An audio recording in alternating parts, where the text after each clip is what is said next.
So, your uncle. What's wrong with him? He's possessed. As in the devil? Something like that. He says a dark man is following him, watching him at all times. What do you make of it? It's nonsense, of course, but I'd be lying if I said it didn't bother me. You see, it runs in my family. Possession? No, Detective. Deteriorating melancholy. Practically every member of the Hartwood family is driven mad before they grow old.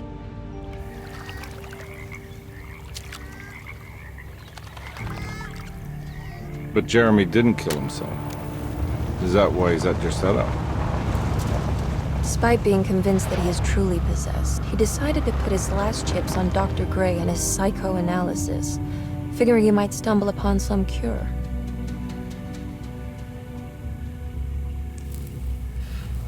You mentioned the letter. I received a disturbing letter from Jeremy accusing the staff and all the other patients of being involved in some cult. And now they are also out to get him. Could it be real? Or is it all just in his head? It's a story he tells himself, Mr. Carnby. Anything to avoid the truth. Which is? That we're all terribly insignificant. That people mean so very little to one another. That there is no one out to get Jeremy Hartwood because he isn't worth getting. Here we are.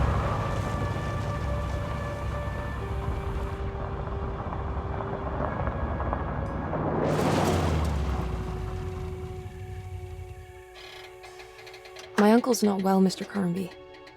I want to make sure he's all right. Then what's my part in this? You couldn't get a cab? I just wouldn't feel safe going alone.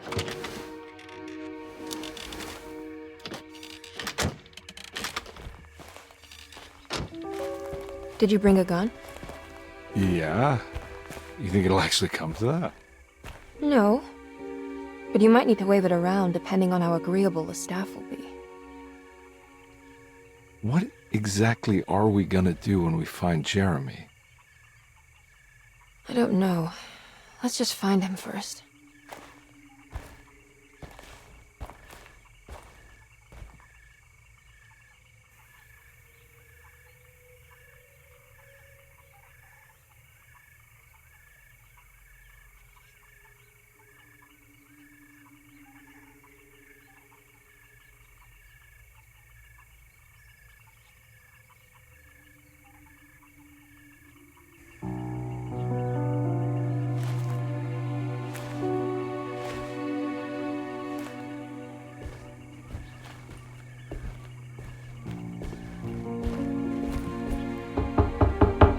Hello?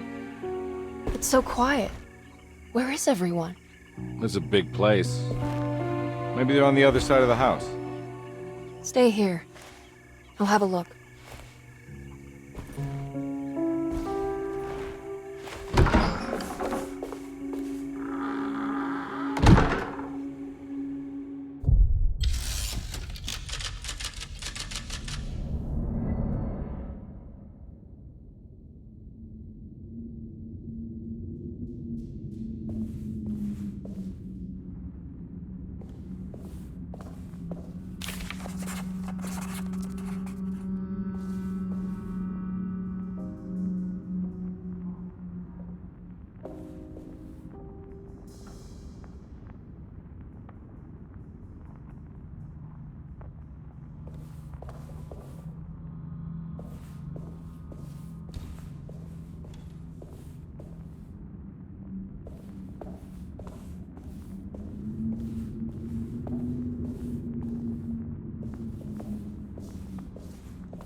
It's so dark in here, I can't see anything.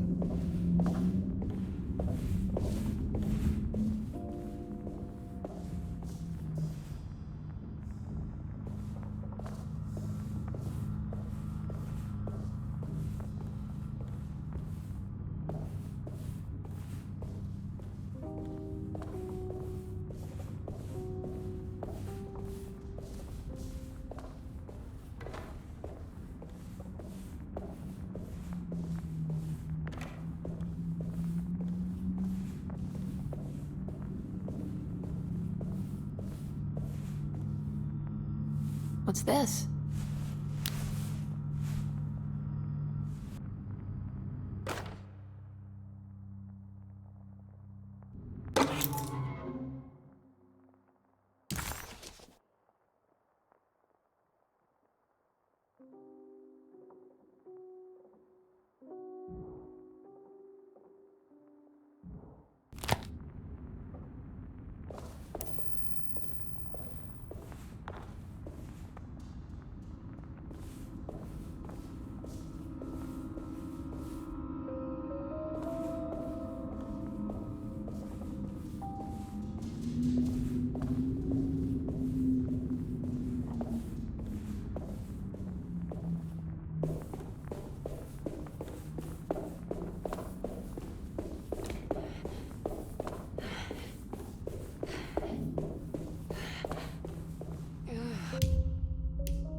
Well, I don't think I'll be able to get in there.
This must be older than Derceto. They've built the house around it.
just take this.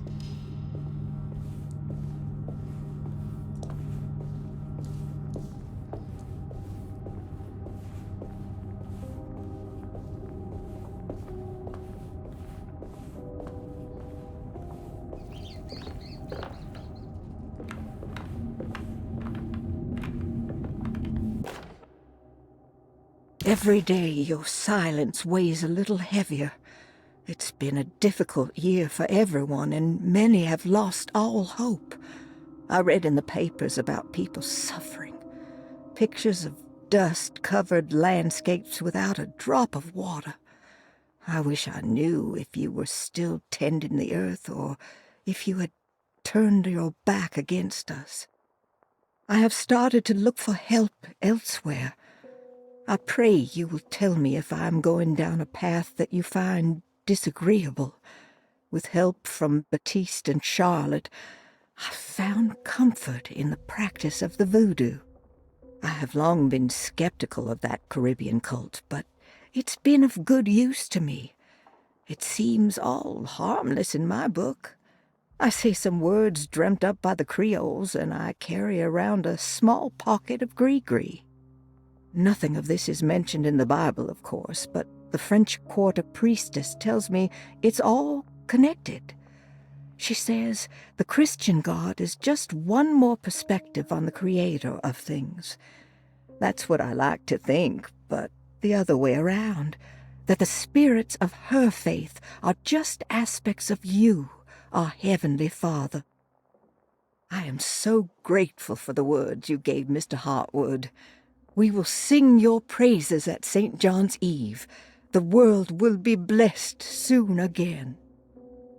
Only the sacrifices of the Old Testament compare to your demands. Let it be the truth. A mother of earth, wood, and dirt. A mother of 1,000 young. Sacred sand, $1. Black cat oil, $1.50. Devil shoestrings, a quarter. That makes $2.75, madame. What was that you were telling the doctor? A goat without horns. What does that mean? You must have misheard me, madame. I said no such thing. Please, I know I don't look like any of you, but I'm devout. I'm ready to do what it takes. Do not be so eager to sacrifice the few things you have left, madam. Now please, leave my store. A goat without horns.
What was that?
I need the key.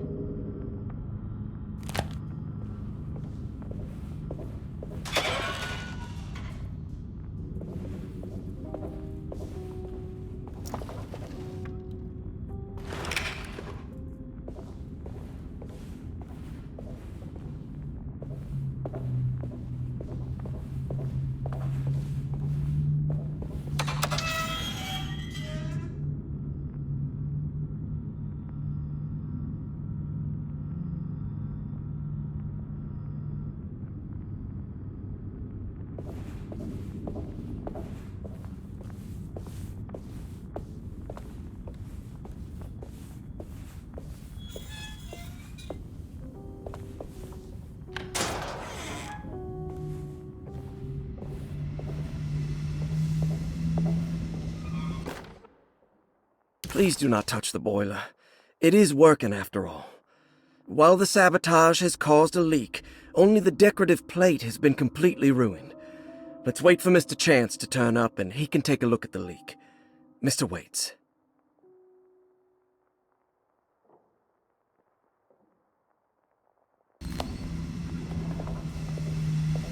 That doesn't look safe. Huh.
Sunday, June 22nd.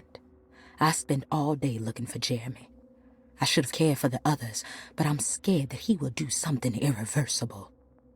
Cassandra is upset that I didn't give her the latest shipment of pain medication that Waits brought from the post office yesterday. I would have given it to her, but the company didn't send a new key this time around, so the box is just sitting there on my desk. They must have figured we had plenty of their gimmicky keys by now. I only remember seeing one lately. Grace was playing with it inside the grand parlor. Unless it turns up by itself, it will have to wait. I have to figure out where Jeremy is. I think Jack knew something. That dog of his found a strange rot permeating the house. She's showing us, he said. Like those blots and streaks of fetid rot was talking to him.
What's this?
I need the key.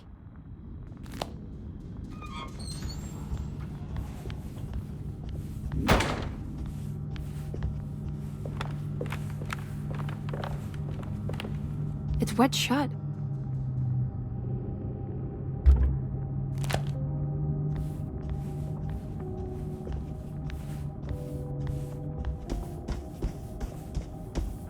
It looks important.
I need the key.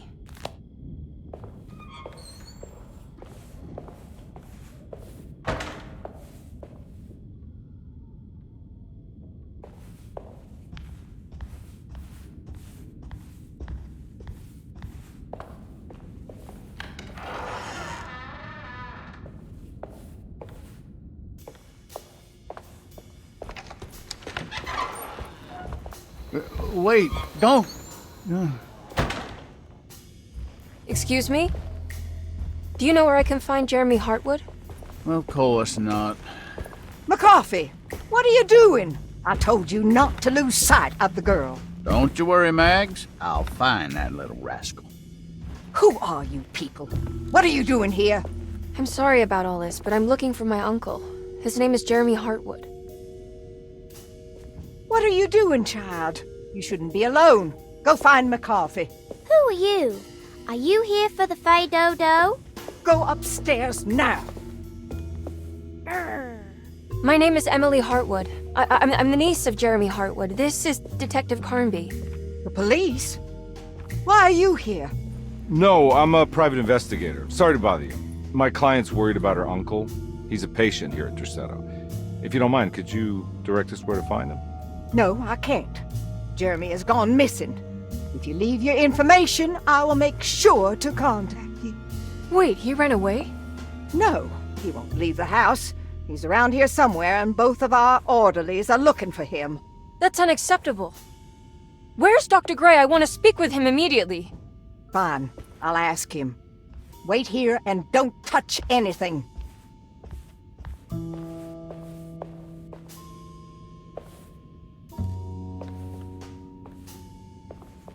Do you want to see Jeremy's room? Can you show us? Follow me.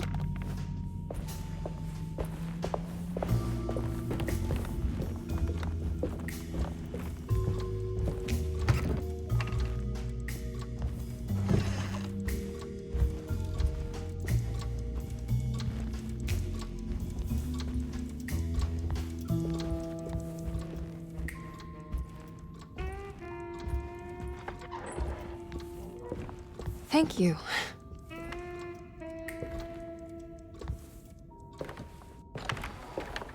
Strange kid. Let's look around, see what we can find.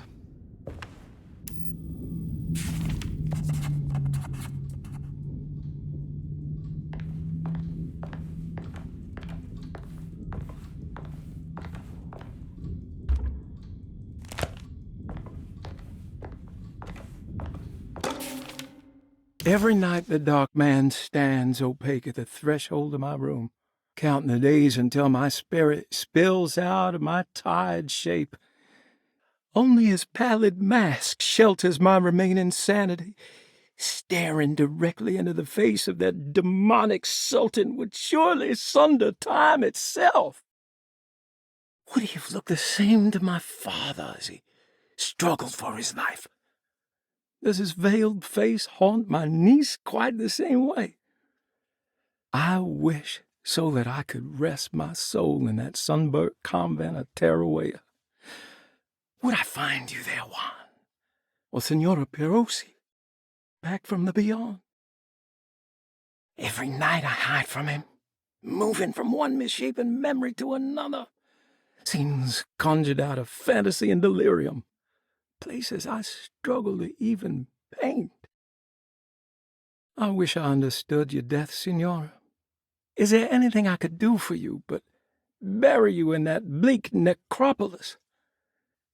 That triumphant chapel rising above the ledges and the oven vaults shall be your sepulchre, where you may rest, and I shall weep.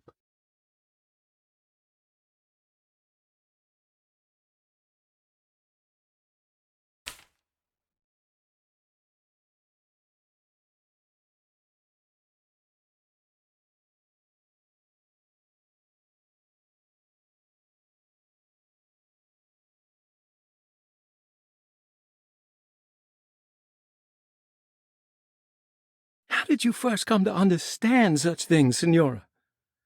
How did you know that the battered boiler in the basement would lead me to Lafayette Cemetery?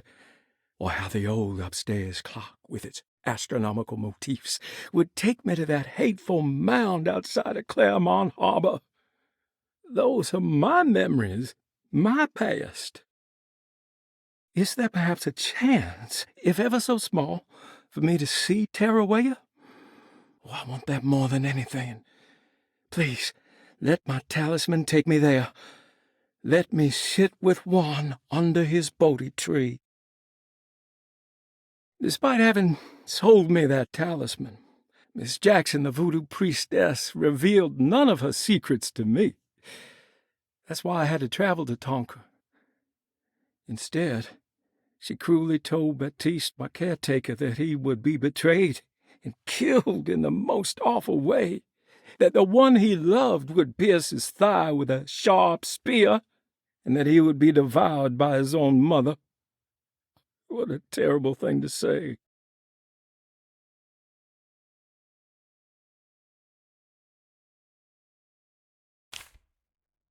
The people of Deseto were becoming dangerous. They do not understand what they are doing. I must do something to stop them. I tried talking to Dr. Gray, but he confuses my worries. He's caught up in treating me.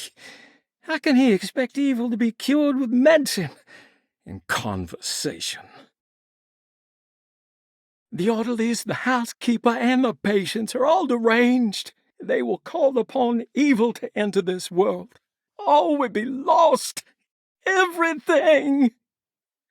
Unless I can find the clerk, Mr. Waite. He seems to be a clear-thinking man. Maybe Beauregard.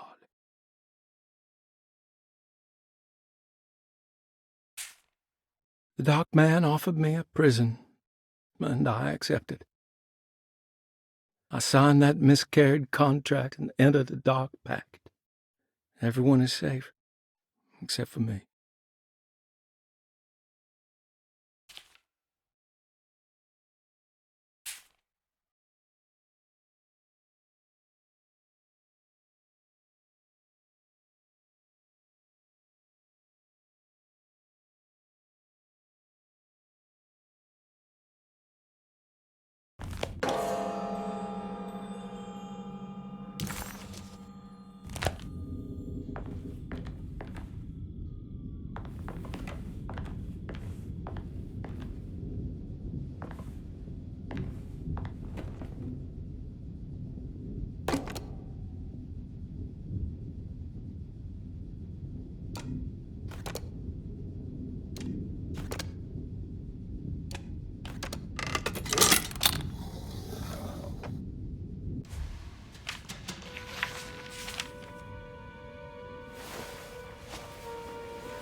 Have you ever seen anything like this?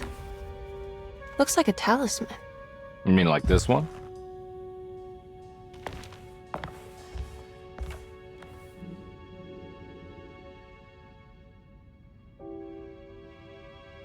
Can you find me a knife to cut the canvas? I want to take this with me. You want to take the painting? Sure, I'll find one.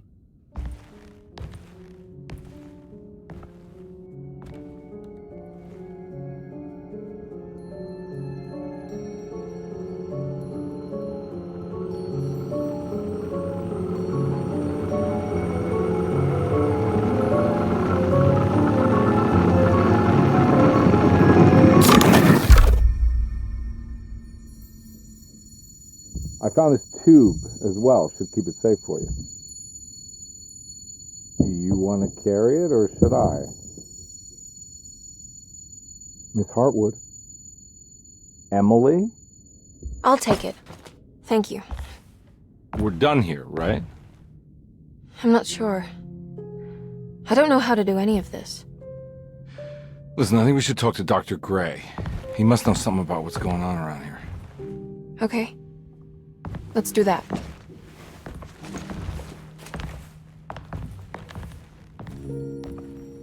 Come on, I don't want to be here all night.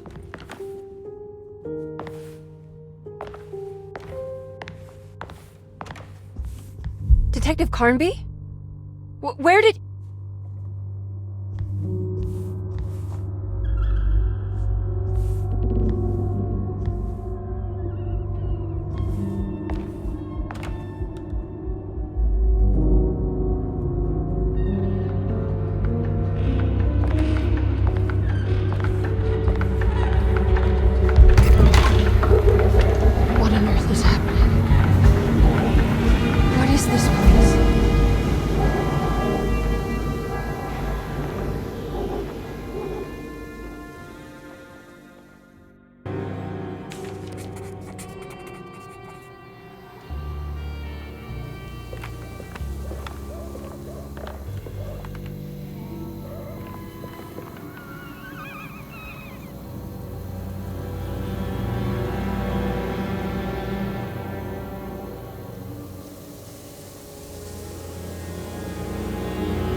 I can't go that way.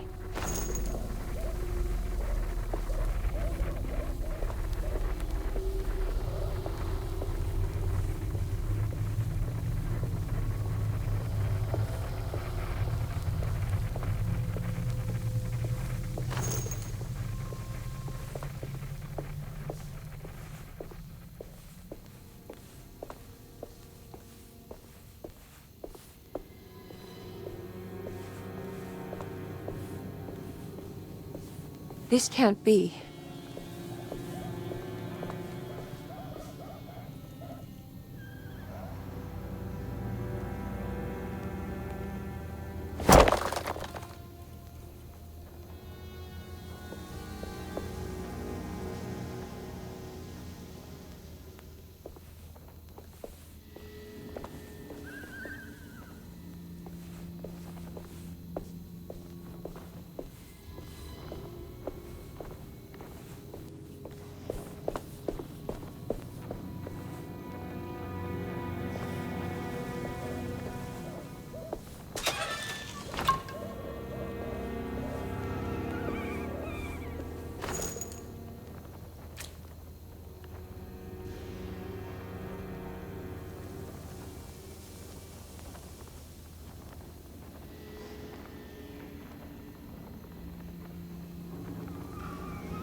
I can't go that way.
I need the key.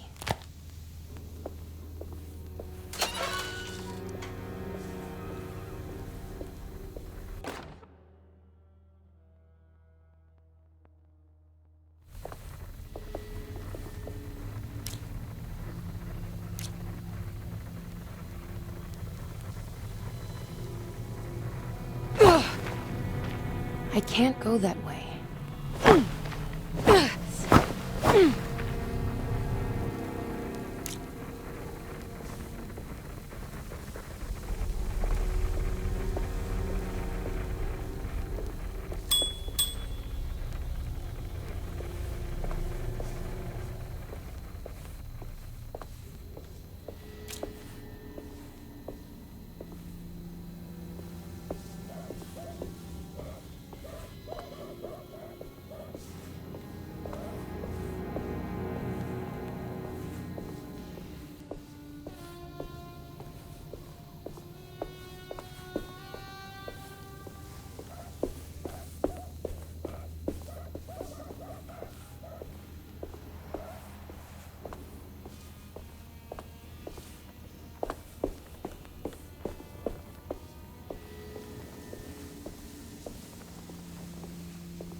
What's this?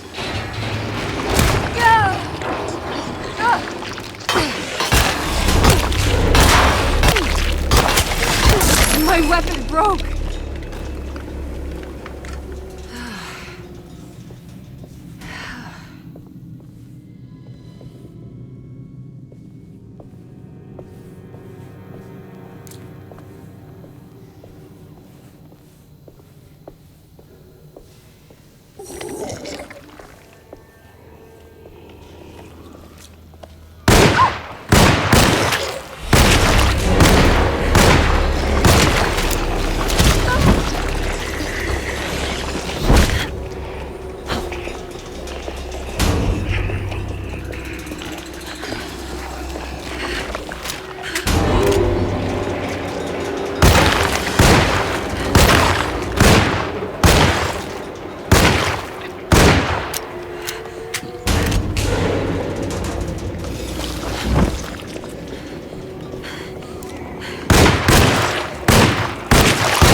Emily, is that you? Baptiste? How'd you get here? I was back at Derceto. Looking for my Uncle Jeremy? Jeremy's your uncle. I didn't know. Why would you? You're still working at Derceto? Yeah, both me and Lottie stuck around. We're real orderlies now. You remember my sister Lottie, don't you? What happened, Baptiste? How are we here? You know about the dark man haunting your uncle? I'm familiar with his mental state. I think we all in his head somehow. Because these streets are real, but they're not like on any map. Nah, this is like when you remember something, but in the wrong way. Do you know how to get back to Derceto? I'm not safe here. Truer words have yet been spoken, Mrs. Marcus. Don't call me that. It's Miss Emily Hartwood. There's no reason to call me anything else. I'm sorry, Miss Emily. I'm just trying to tell you like it is. This place ain't safe for no one. There's evil hiding in the dark. How do I get back? Only Jeremy knows how. He has this juju necklace guiding him. You mean this talisman? Mm-hmm. Just like it. He says it's been protecting him ever since he got it from Miss Jackson down the street. You know where it came from? Have you been there? I was there no more than 1 hour ago looking for Jeremy. Locked it up to keep the ghouls from getting inside. You can have the key if you want. Thank you. I'll take a look. Stay safe, miss.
Are you staying here? For a while. Want to see if Jeremy shows up.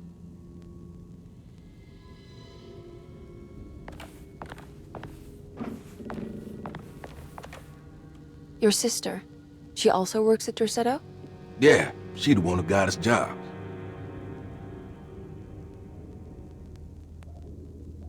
Be careful, okay? You said it, miss.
I'm out of bullets.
This must be Miss Jackson's place. Let's see if we can find out more about Jeremy's talisman.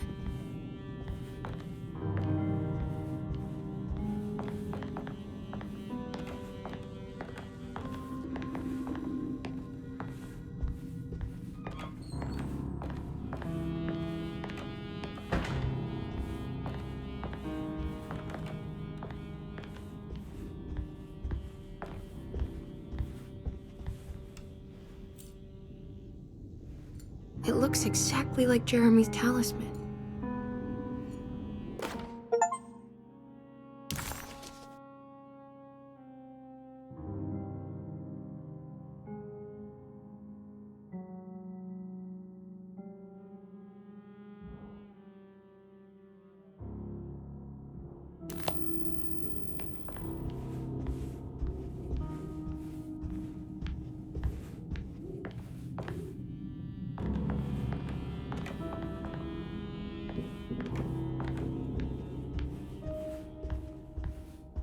I think it's meant to hold the talisman.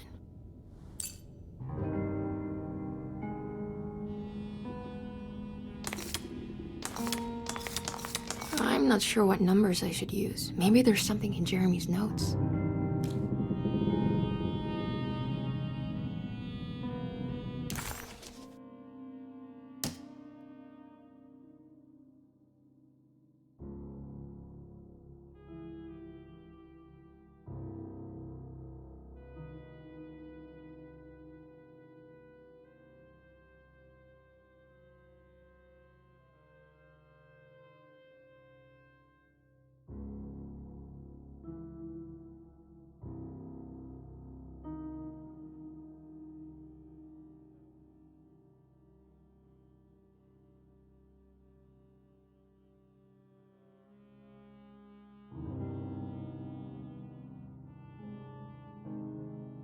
Talisman with black sunstone.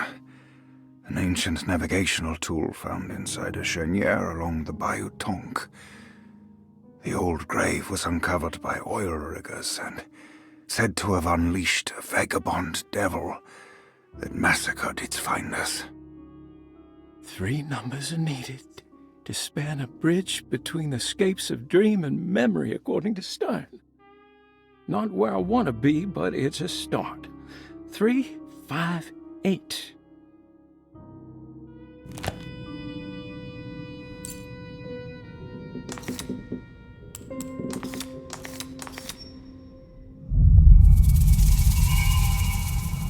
What's that picture in the glass? Where is that?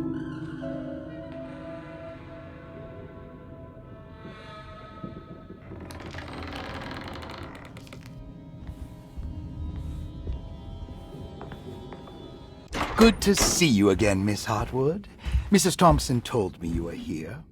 She also alerted me that you brought a detective with you. I'm very curious to hear what this is all about. You don't remember me, do you, Miss Hartwood?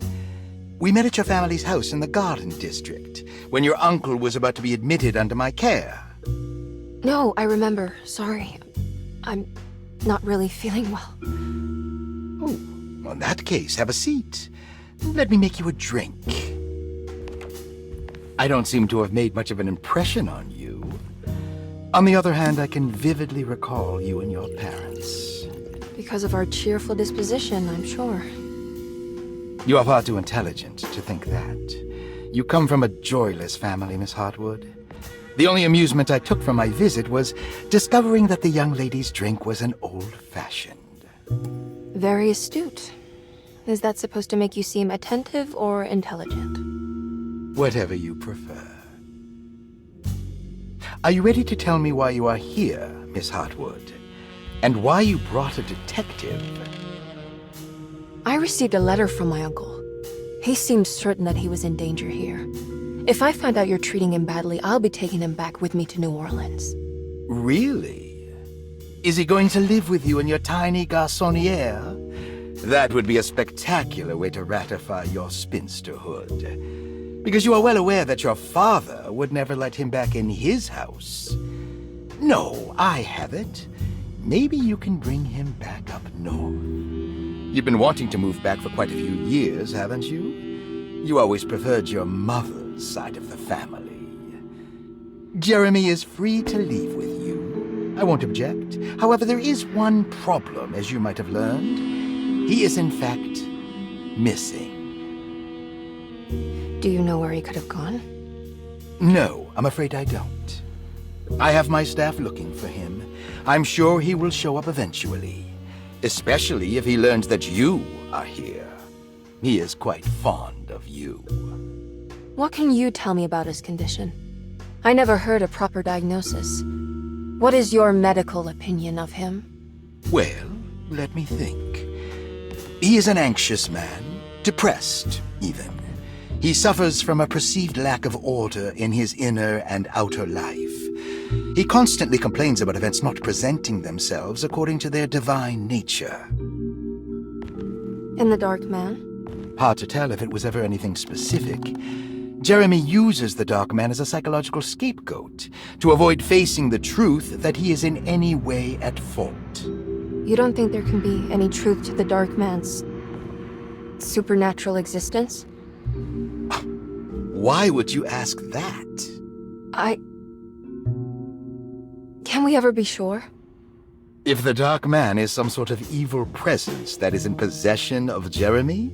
Well, I assure you, any evidence that you experience supporting that claim is purely delusional.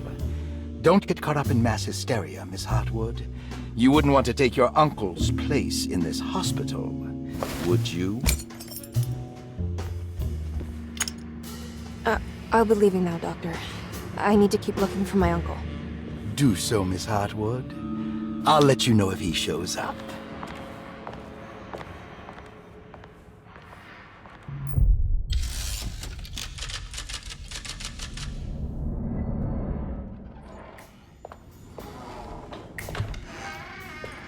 Detective Carnby! God, I'm glad to see you. I was afraid you had left.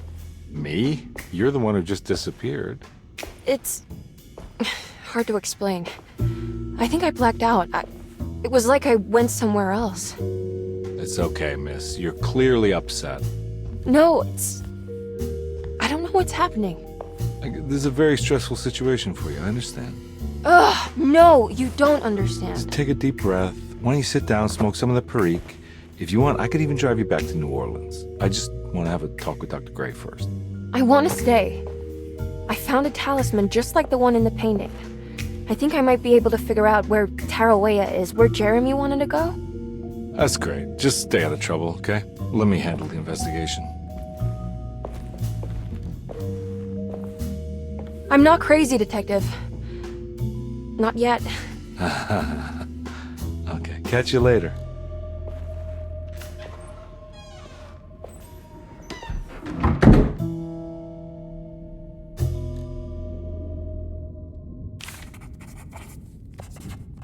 If a talisman like this can open up doors between the French Quarter and Derceto, then maybe Jeremy is hiding in some strange other world, like Tarawea, the place he mentioned in the book. No matter where he is, it's clear that my search won't be limited to Derceto.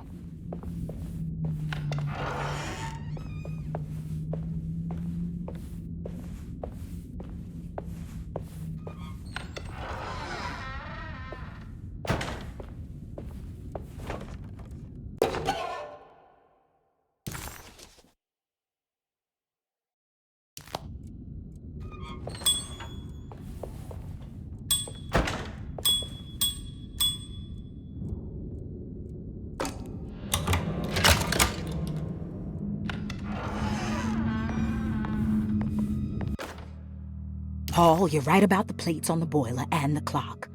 They have been sabotaged, and I think I know who did it. They have something to do with Jeremy's episodes and how he seems to disappear at night. Right now, it's important that you keep an eye out for any of the pieces. I want to find out if I can repair the plates. Let me know if you find any of them. Lottie. Tell Lottie to take a look at the well in the kitchen garden.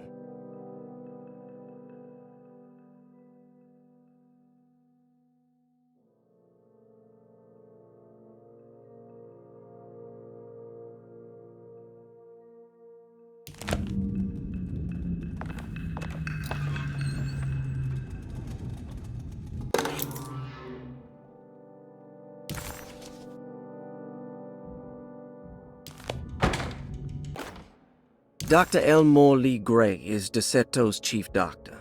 Accounting and all administrative work is handled by me, Paul Waits. Magdalena Thompson, or Mags, is responsible for the household. Jean-Baptiste and Charlotte Tabois are responsible for keeping the guests' medical regimens in check.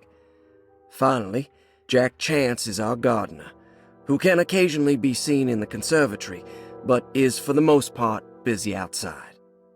There are currently 6 guests at Deceto. Malcolm McCarthy and Ruth Tallant reside on the first floor. Jeremy Hartwood, Elisabetta Perosi, Grace Saunders, and of course Cassandra Beauregard live on the second floor.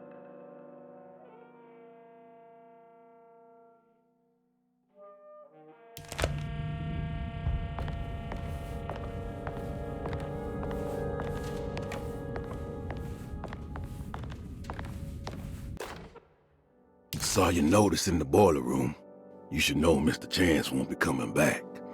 I got no business being in there myself, but you can take a valve from the wine cellar if you want to try to stop the steam pouring out.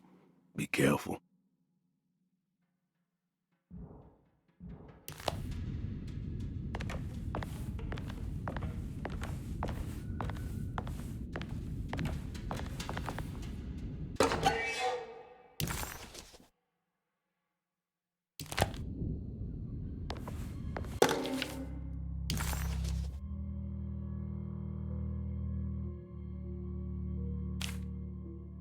Cassandra Beauregard, the beloved author. Very exciting, isn't it? What do you want to put down for reason for admission? What her agent told us. Cassandra suffers from writer's block and needs to finish her moving picture script before the end of June. Mr. Chardot suggests Cassandra's heavy use of barbiturates is holding her back and risks ruining her career. And how should we summarize her personal history? Let's keep it short. Cassandra Beauregard is a beloved crime author who managed to pull herself out of poverty and into stardom. 5 years ago, she tried killing herself by jumping off a balcony. The incident left her a cripple and now relies heavily on her wheelchair. And for diagnostic impressions? Cassandra suffers chronic back pain following her suicide attempt. She self-administers morphine to keep herself ambulant, but has become addicted and the desired effect is now lost. The drug abuse clouds her mind, and she is unable to focus on real life.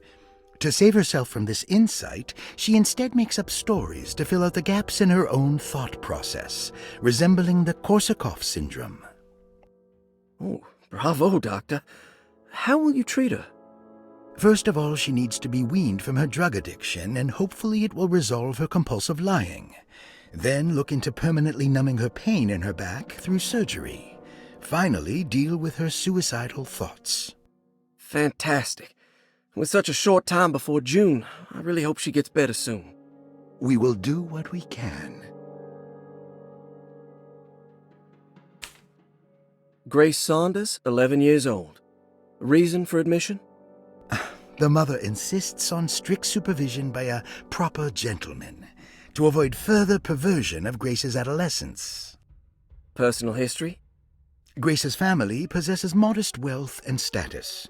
Her childhood seems ordinary, spending most of her time with private teachers and family friends.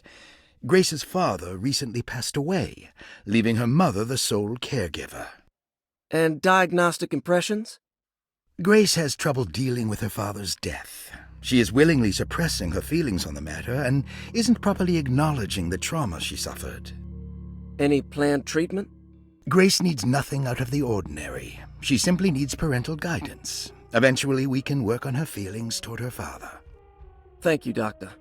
I'll finish the paperwork and get her installed.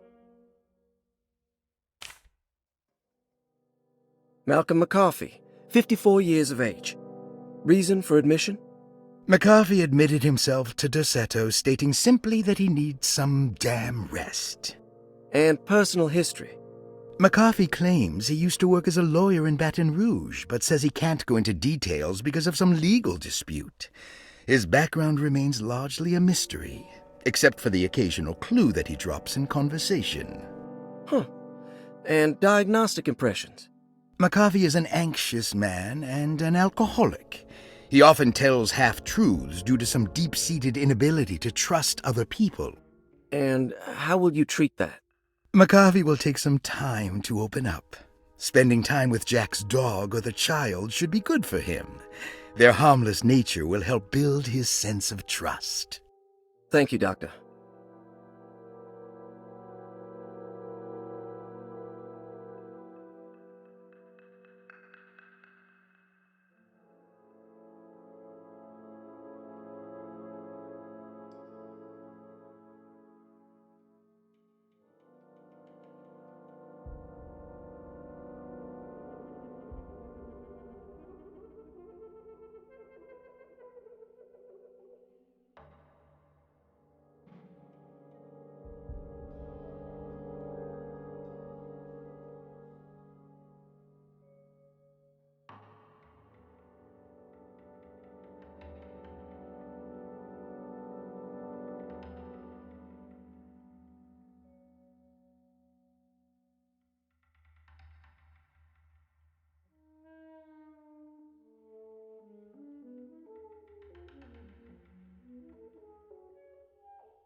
Elisabetta Perosi, 33 years old?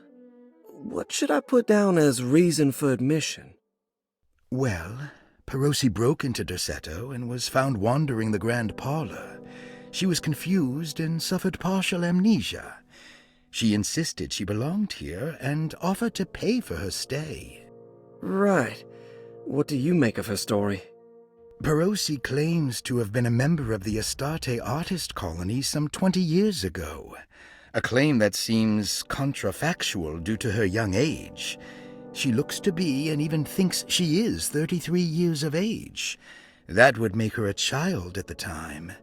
It seems fair to say that Perosi's story is untrue, deliberately so or not. Diagnostic impressions? Do you have anything? Perosi's story is peculiar because she retracted her story about the artist colony.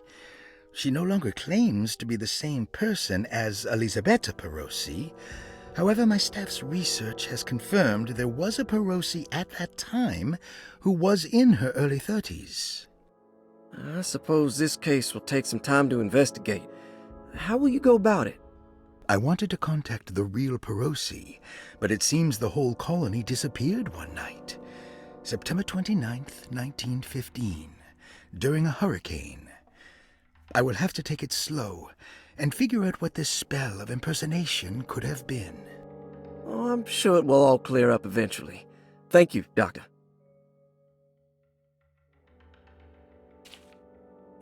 Ruth Talon, 29 years of age. Reason for admission? Ruth's father wishes that his daughter be removed from New Orleans nightlife for the foreseeable future. He fears that her overly free spirit is tarnishing the family's reputation. Sounds simple enough. Personal history?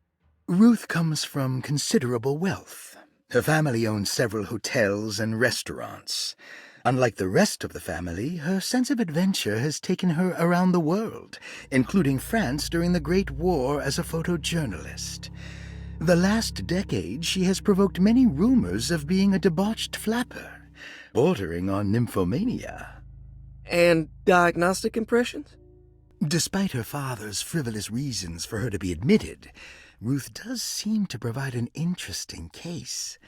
She is refreshingly open and doesn't shy away from talking about her life during the war or her continuous celebration after returning to the States. She is admittedly a sexual deviant and feels no remorse. And her treatment plan? Simply staying at Derceto should do wonders for Ruth. If not, at least for her family's reputation.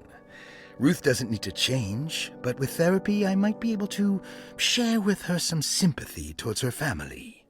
I doubt she will settle down and become as dull as the rest of them, but at least she might try to be more discreet in the future.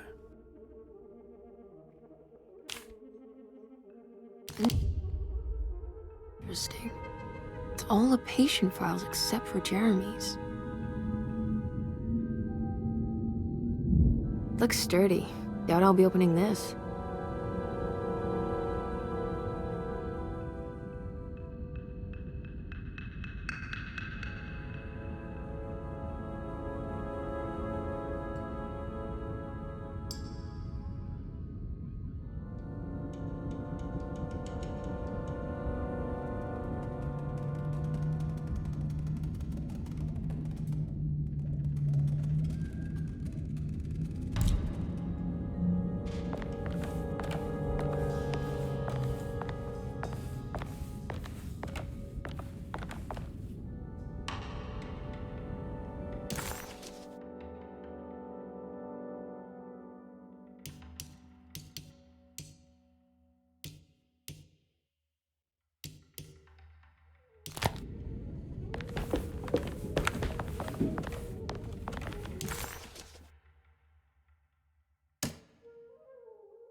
Looks sturdy.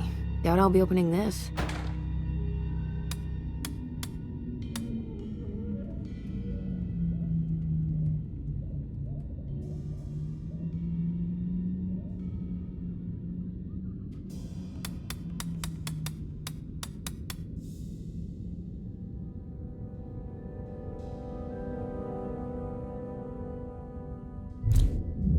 Looks sturdy. Doubt I'll be opening this.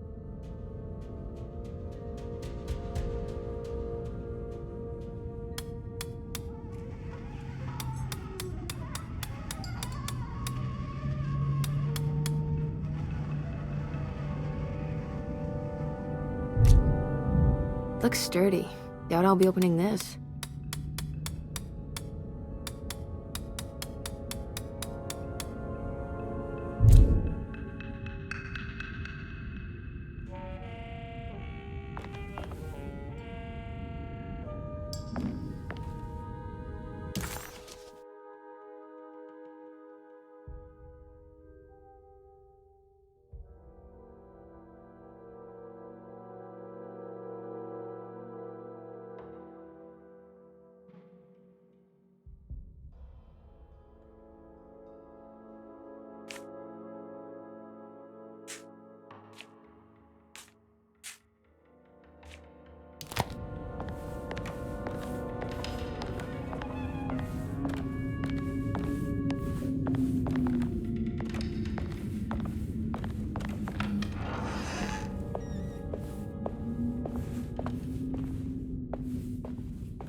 Looks sturdy.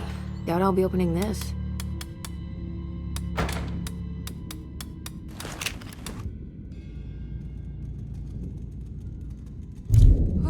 Looks sturdy. Doubt I'll be opening this.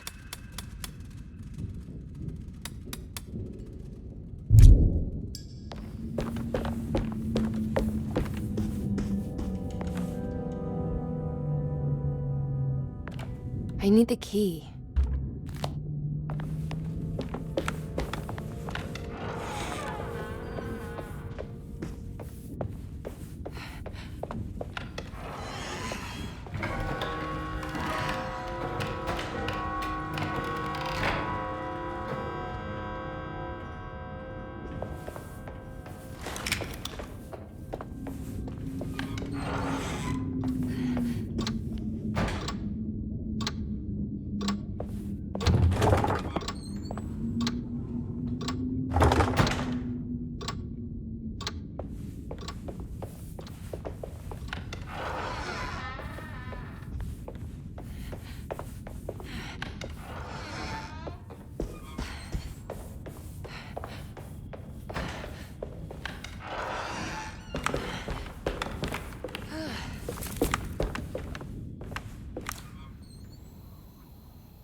Good evening, Miss Hartwood. That is your name, isn't it? I would be terribly embarrassed if it wasn't. You're right. Emily Hartwood, Jeremy's niece. Nice to meet you. Ruth Talon.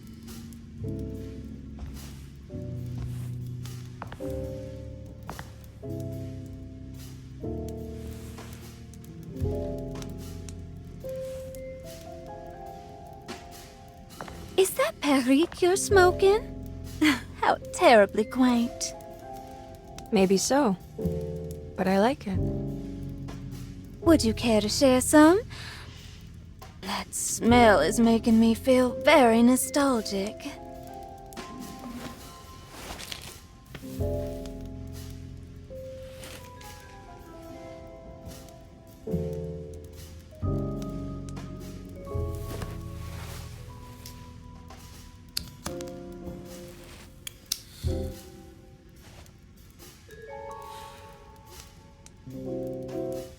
Is it all that you hope for? I enjoy your light mockery, Miss Hartwood. I can tell we would make great friends. How flattering. Too bad you're locked up in this place. Your insincerity is really refreshing. I wish you were mad as I am. Then you could stay. Give it a few years and I might just be. Lunacy is one of my family's few privileges. Oh, good. I'll be looking forward to it.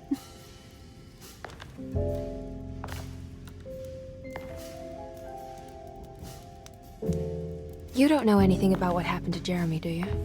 Everyone here is really strange, and it's hard to know what to make of anything you hear. Occasionally, it sounds quite exciting, though. Good versus evil and all that. I'm sorry, but I don't think I have anything useful to share. It doesn't matter. Thank you for the much-needed break. Bon voyage.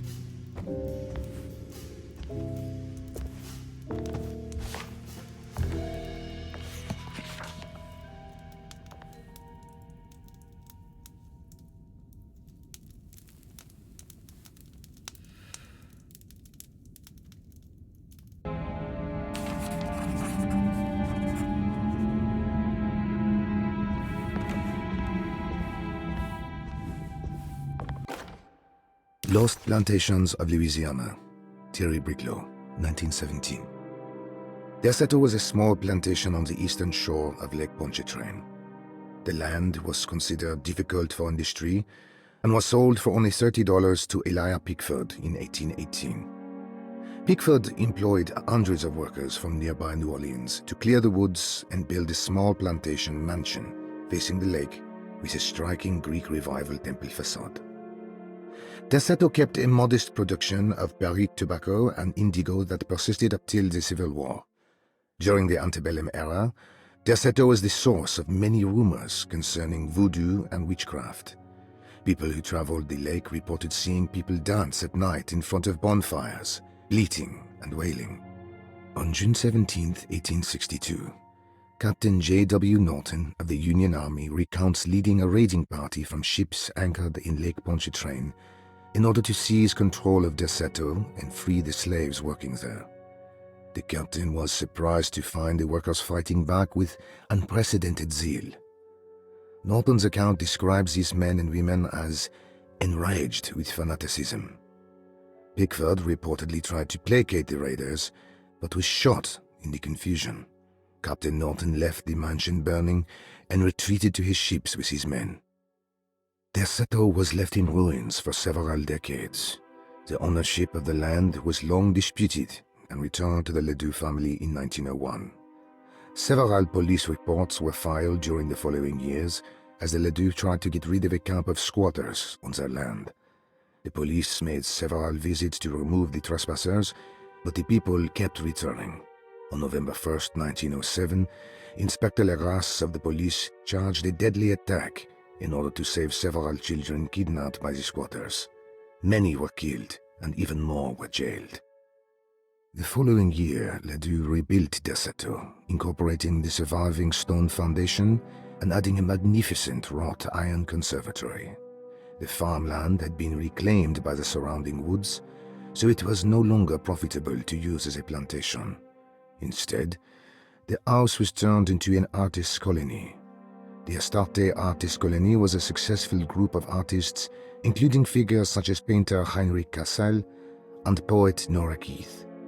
The group was also known for their beloved Mardi Gras crew called the Pirates of Pontchartrain. On September 29, 1915, a tropical hurricane tore through Louisiana, causing Lake Pontchartrain to flood New Orleans. Due to the remote location of Derceto, it took almost 2 weeks for outsiders to learn that the artist's colony was abandoned. The 12 residing artists had all vanished without a trace. The empty mansion of Derceto still stands on the shore of Lake Pontchartrain, with much of its temple facade intact. The Ledoux family currently has no intention of repairing the house.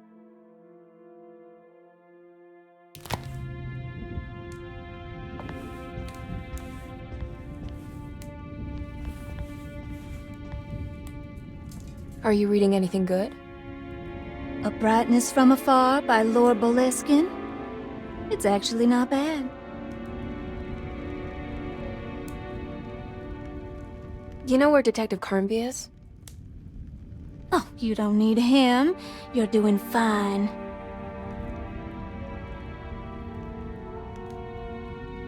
I should probably go. Until next time, chérie.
Everything's back to normal.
It's wet shut.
Ihawisaki nantet mwen, Mnkamisaki nantet mwen, Men le anjeni man yo deshena. What are you doing sneaking around? You almost scared me to death. I'm sorry. I didn't mean to disturb your ritual. I wouldn't have guessed voodoo was in practice at a place like this. The doctor may be all about science, but I know these roots have power. Do you know what's going on here? I have a feeling Derceto is cursed. There are several players with stakes in this game. Derceto isn't cursed or blessed. It's a battleground. And it would all be a lot better if you could get your uncle out sooner than later. That's all I'm trying to do. I wish you the best of luck, Miss Harwood. I really mean that. Now, if you'll excuse me, I need to look after my gumbo.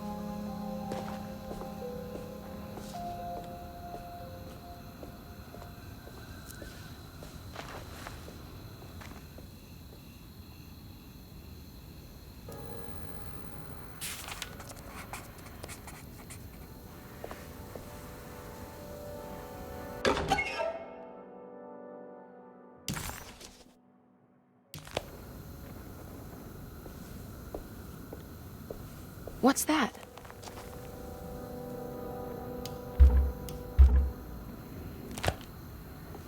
It's another piece of broken plate.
worked.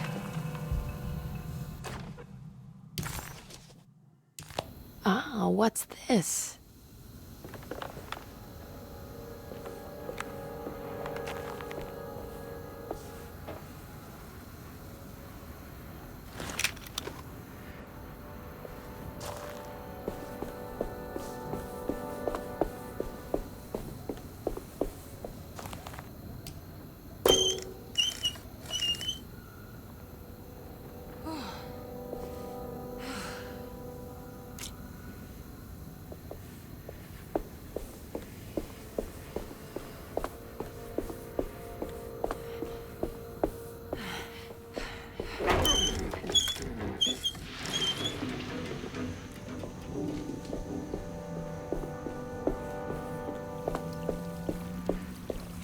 There we go.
It's wet shut.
I need the key.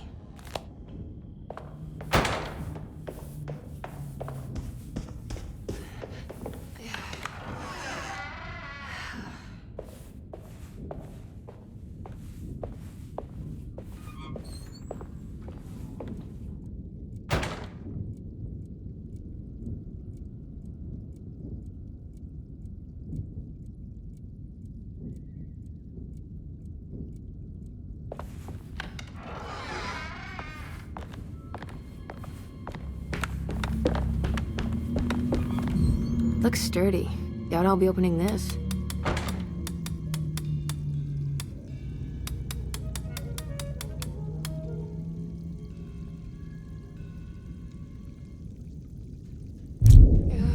Looks sturdy. Doubt I'll be opening this.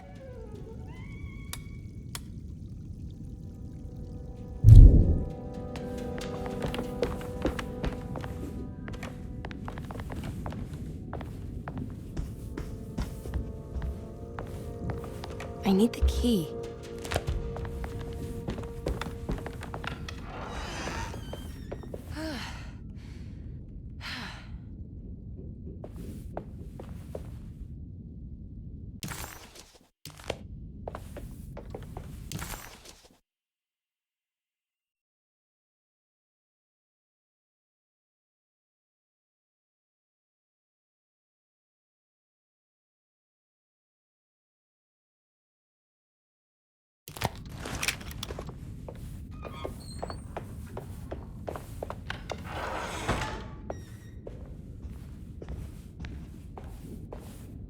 I can't leave.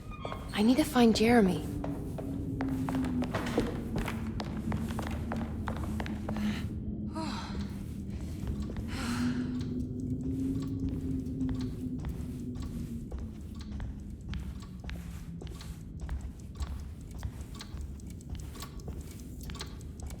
What's that stain? Looks like some kind of rot. This must be the clock mentioned in the Commonplace book. This looks like the thing that held the talisman in the French Quarter, but it's broken and missing some pieces.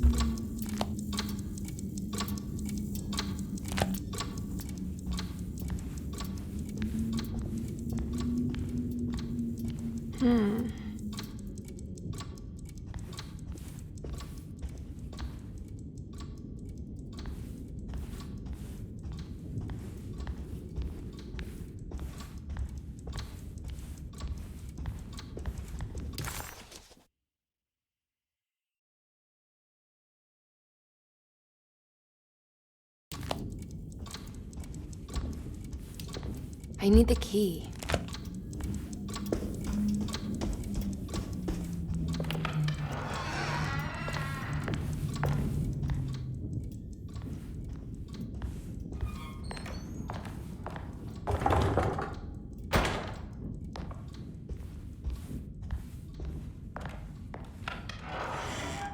Jeremy's room. All back to normal.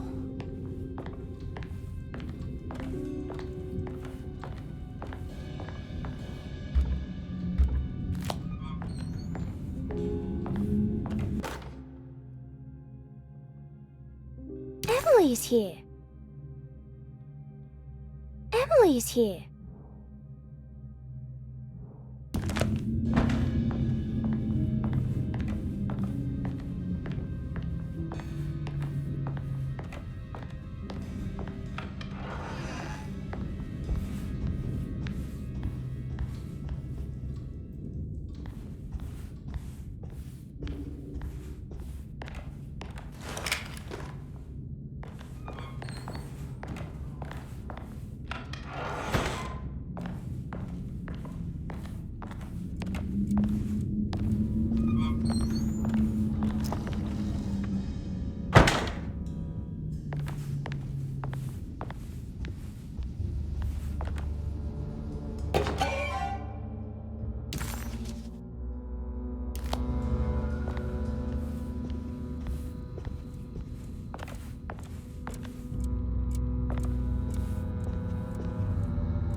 What a strange but beautiful room.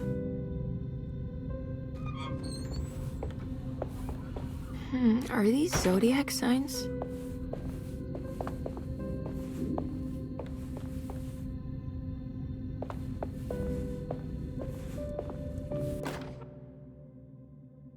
Will I need to remember how to get them out again? They are locked up for good reason. I am sure she is still able to whisper the answer in the ears of the wrong people. But not for long. I will see her burned soon enough. That black goat will be sacrificed to put an end to it all. Then it will all be over. No more Derceto, and sadly, no Astarte. Those good pirates of Pontchartrain. May you still sail the lake, until you find the shores of Hali.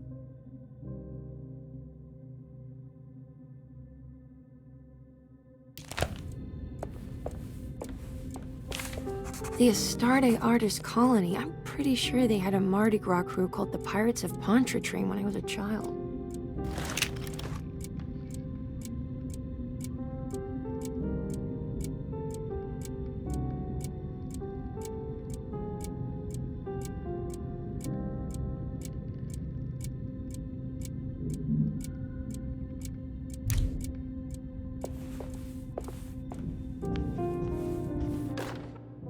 I did it! I crossed the thresholds to my intended destination without a focusing device. My talisman now knows these roads, and I have no need for the plates. I can find my way to Lafayette as easy as I find my own room. I visited the grave of my father and seen the oven waiting for me. Thank you for opening these doors. I now must summon my courage and go back to that hateful mound outside the oil rig. I hope you'll be feeling better when I return. Jeremy.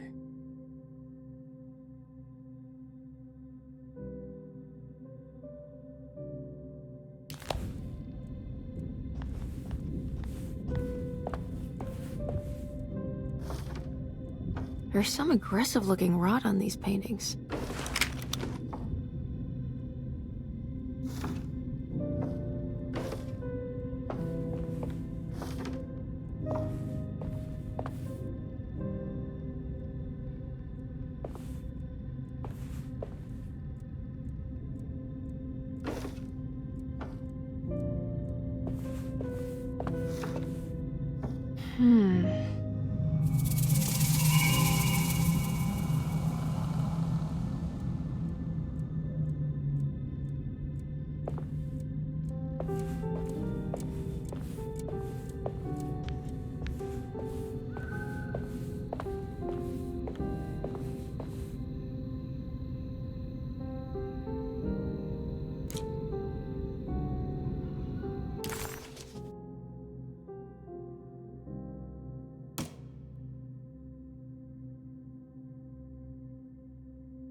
seen this somewhere. I don't understand what's happening.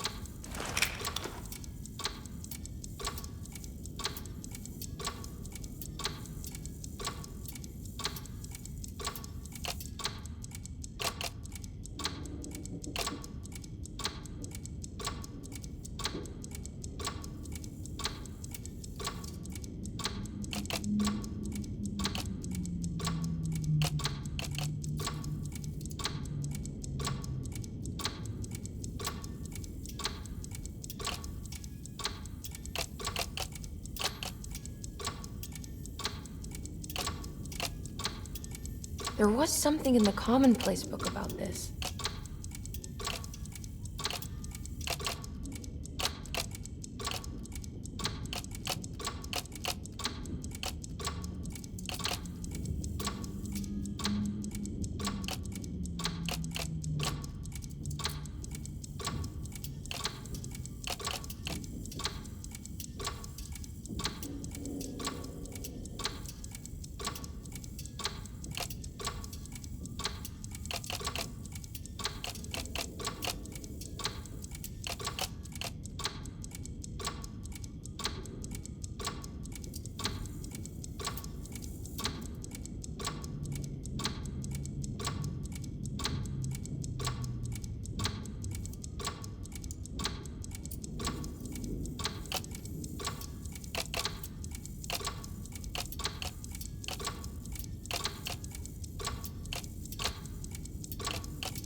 Did it break?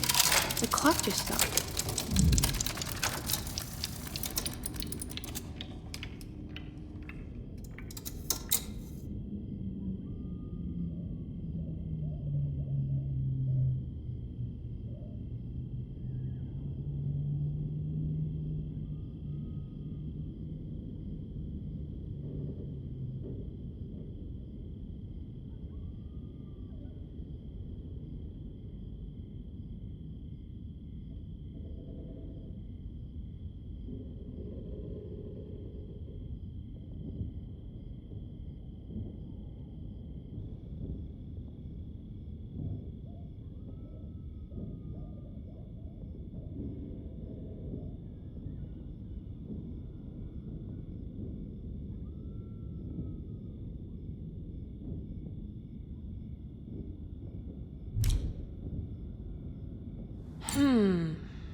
It's showing me something.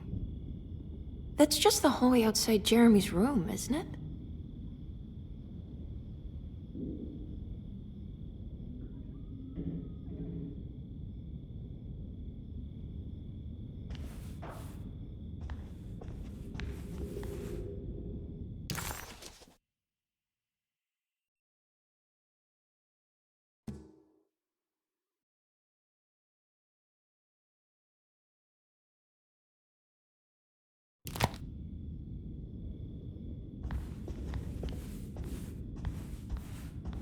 I need the key.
did it.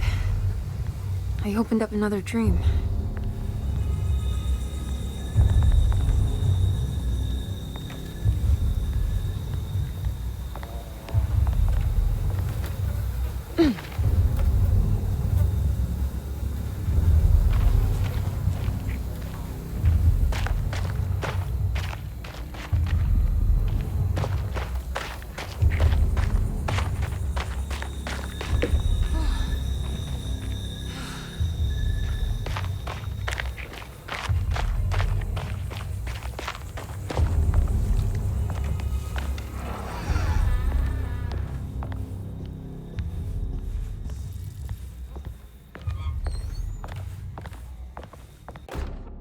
May 1923, Monday. All okay, ready for delivery. Maintenance. Oil pump must be serviced. Any tampering causes large spills unless properly forestalled. Tuesday. Shipment delayed but delivered. Maintenance. Service bridge close to broken. Wednesday. Prospectors reluctantly agreed to show the burial mound to Mr. Hotwood, a painter, who read about our finds in the papers. He means to return tomorrow and try to find a way inside. Thursday. Mr. Hotwood's efforts delayed. The workers seemed nervous about his presence. Hotwood promised not to return to the compound. Instead, he has taken up an offer by L'Officier, the riverboat captain, who means to pilot him to the site tomorrow morning. Hopefully that's the end, and work can resume. Maintenance. Bridge from the oil tower to the bayou has collapsed. Sabotage suspected. This is the devil that guides us now.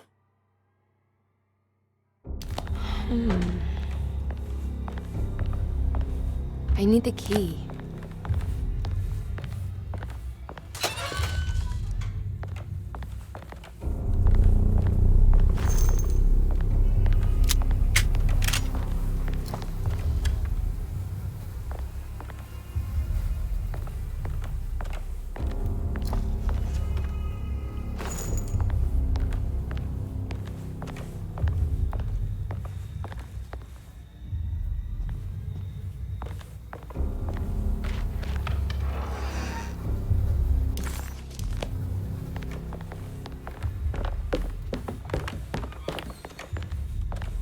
I need the key.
Locked.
There's something missing.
Here we go.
What's this?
has to be a way to get to the other side.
Now what?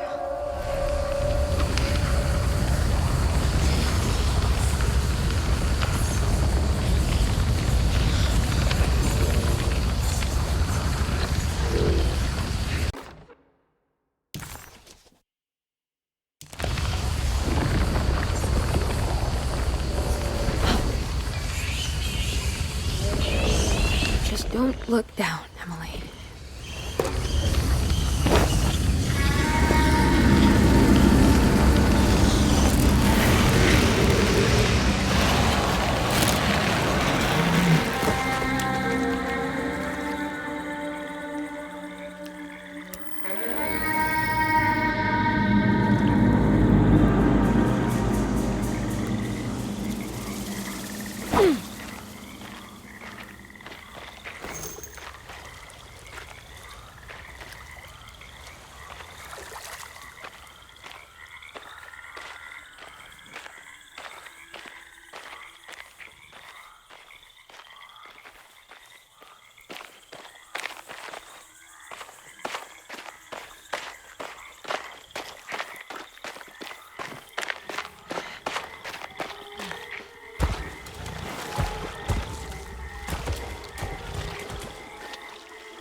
It's the hateful mound Jeremy mentioned in his book.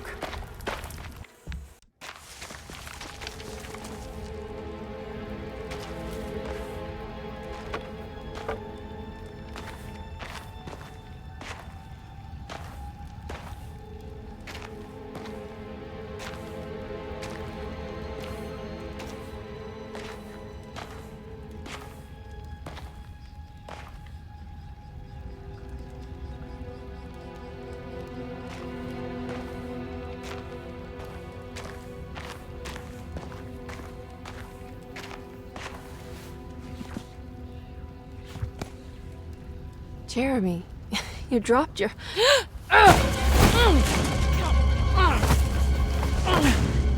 Mrs. Marcus? Get off of me! What What are you doing here? Trying to find my uncle. Jeremy is your uncle?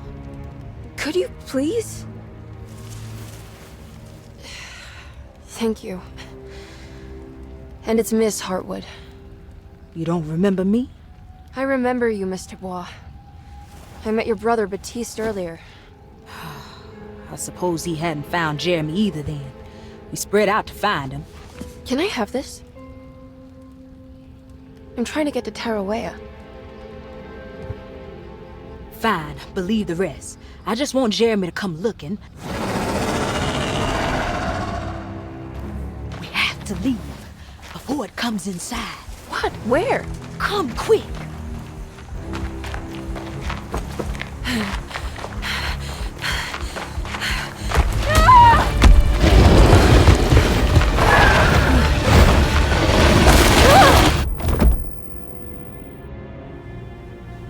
Oh, God damn my soul.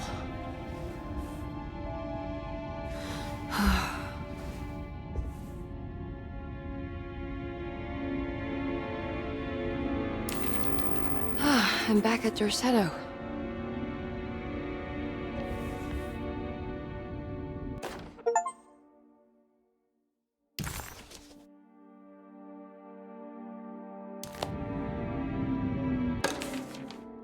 Reflections on the Power of the Verb in Certain Texts by Juan Luis Jorge.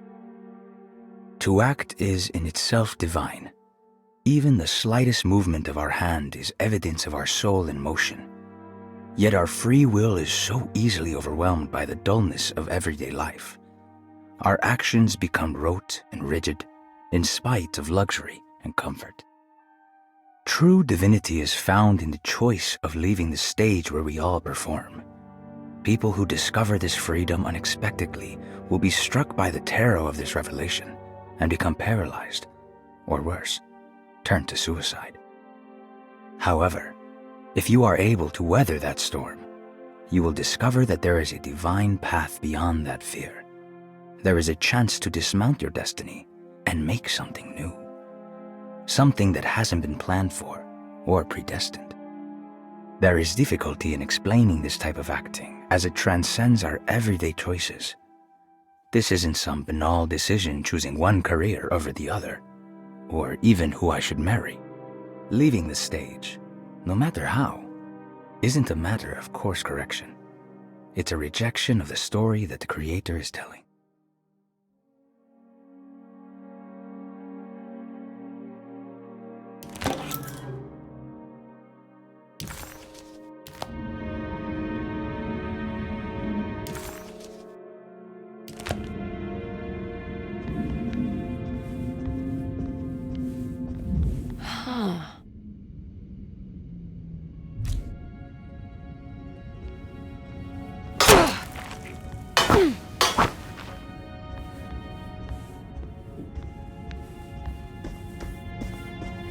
It's wet shut.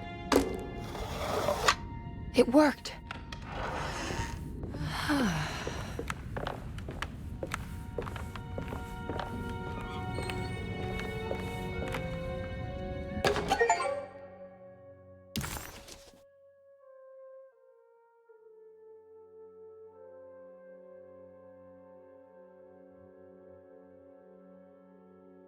The lone and the lost walk a land of fear. When there is nothing you recognize or no one to trust, you prepare for the worst. Something is coming, and you best be ready. Take the gun in the parlor. Give them hell. What's this?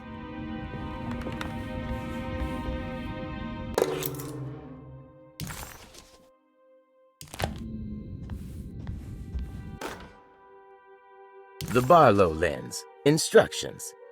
To double the magnification of your telescope, simply fit this Barlow lens to your instrument. Then operate the fine tuners to adjust the distance between your lenses. This is easily done while looking through your eyepiece. Simply search for a position where your picture is clear and appears flat. When correctly tuned, your telescope should present a clear picture with magnificent magnification.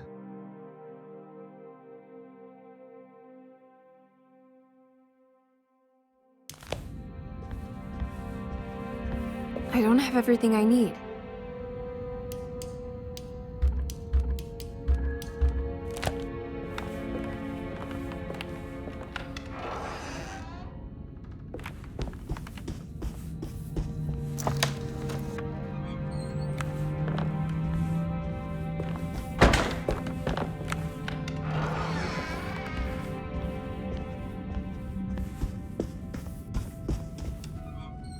Now this'll come in handy.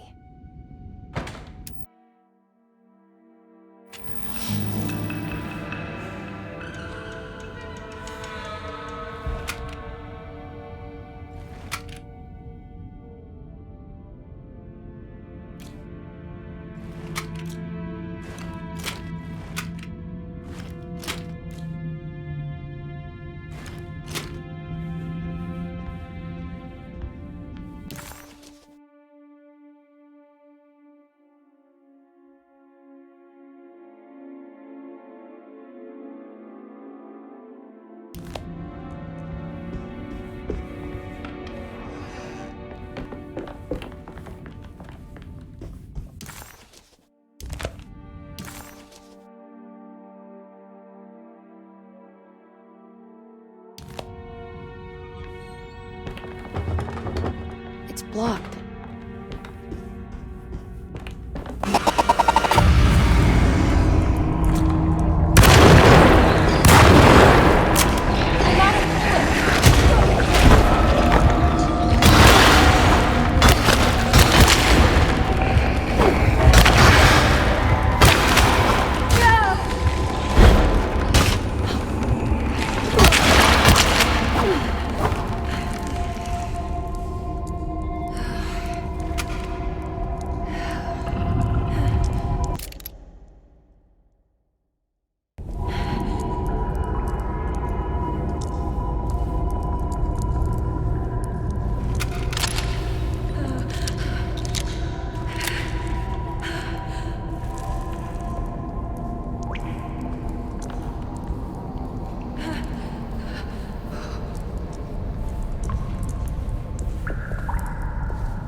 Okay, that wasn't so bad.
You know, Mr. Waits, I saw a piece of the plate that Liza broke. I think she's been hiding them. She's not very good at it. She just chucked it into the little room with all the tools behind the boiler. I left it there. I didn't want to embarrass her by picking it up while she was looking. We went upstairs instead and played backgammon. I let her win, because she's so unhappy. The piece looked like the one on display in Cassandra's room. You know about that one already, right? Or is your eyesight really that fuzzy? I hope you don't feel bad about your glasses. You only look stupid when you squint. Maybe if you had more eyes, you would see these things. I wish you had all the eyes you needed. Your best and favorite guest, Grace.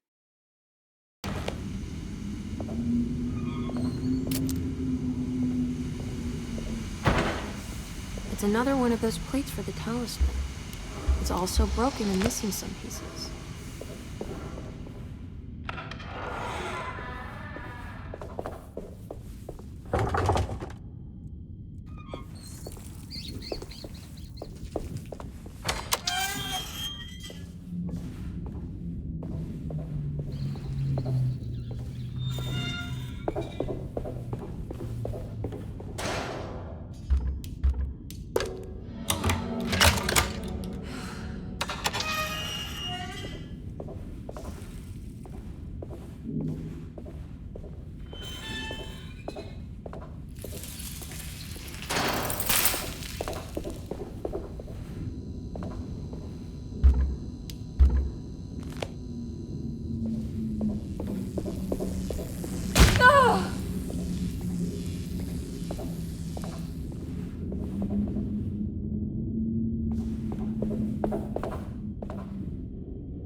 I guess this works too?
Jeremy?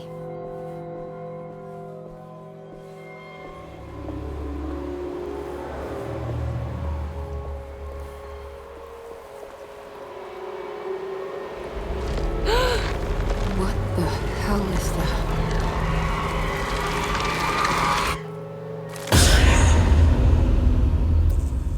What? There was a dead body in here.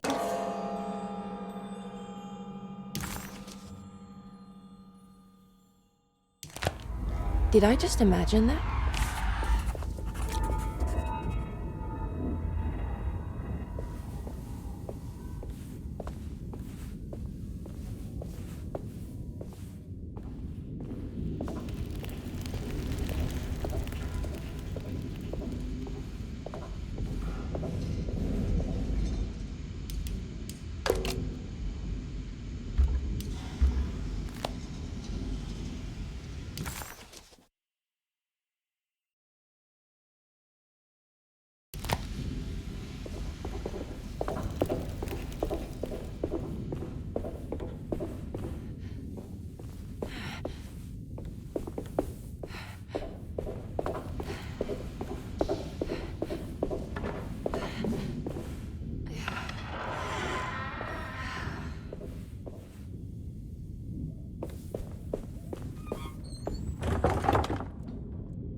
I need the key.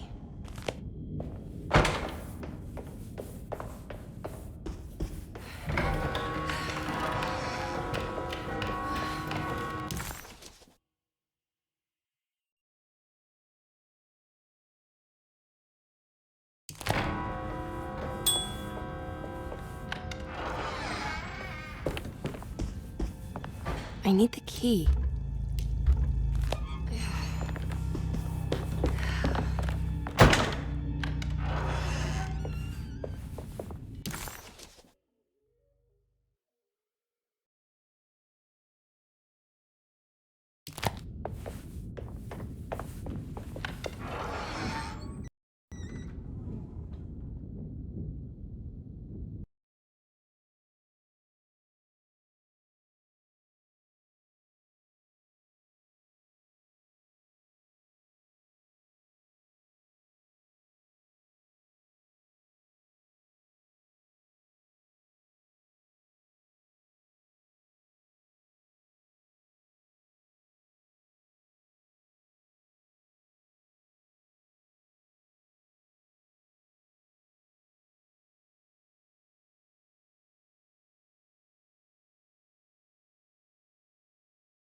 Come on, Grace. I'm too tired for games.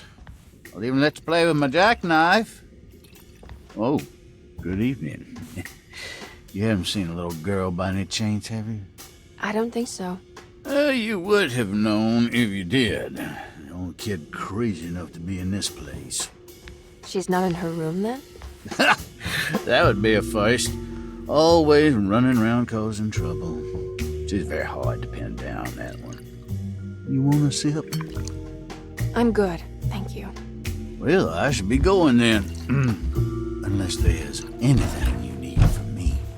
I just want to find my uncle before anything happens to him. Oh, don't worry, miss. He'll show up. He is much too lily-livered to kill himself. Why would he? It's his greatest ambition, didn't you know? Take care now.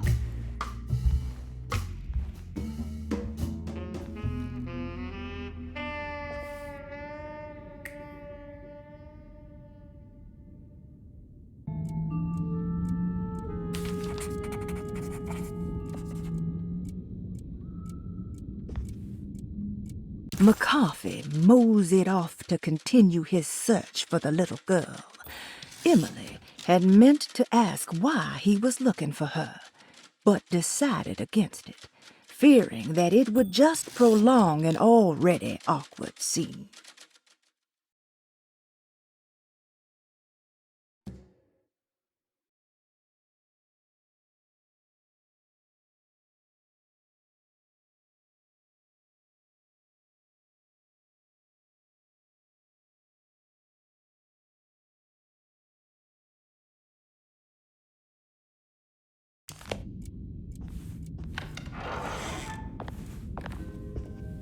So this is Grace's room. Cute. Don't you worry, Grace. Go play your game, bleat and bellow with the others. I won't be jealous. There will be more masquerades. However, I would love it if you would finish my mask for the feast. With love, Ruth.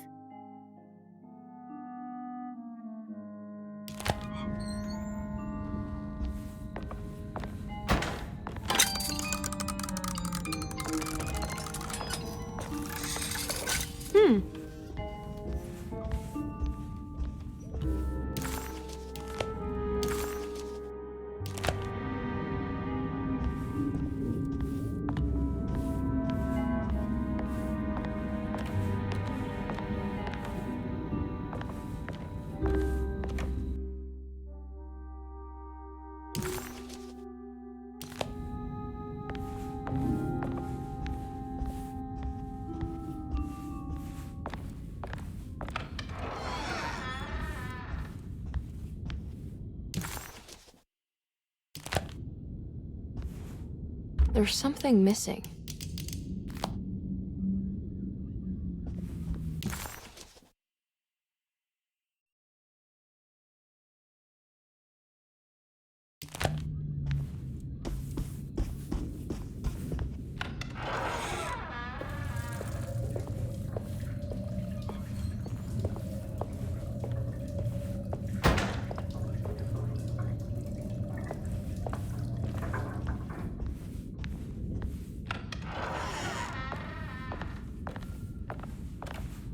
This must be the great Cassandra Beauregard's room.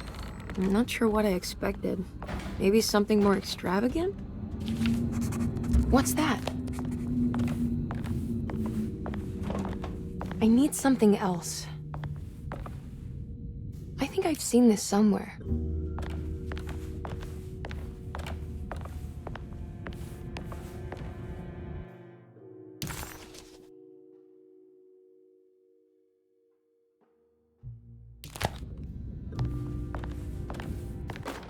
Miss Beauregard, I picked up your medicine at the post office today. As you understand, it needs to be administered by the orderlies for your safety. I've put the box in Lottie's room for now, and I'm sure she will find you as soon as possible. Mr. Waits.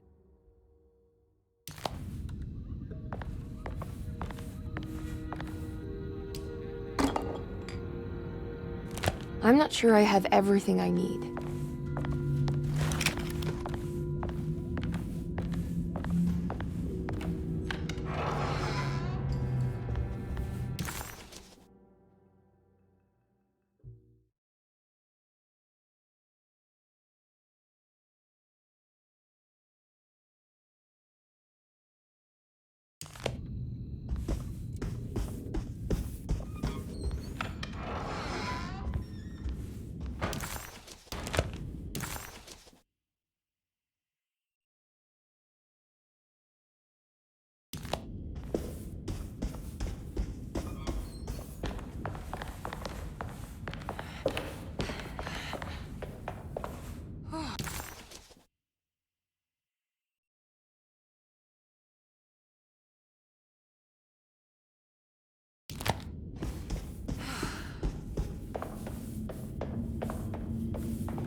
wet shut.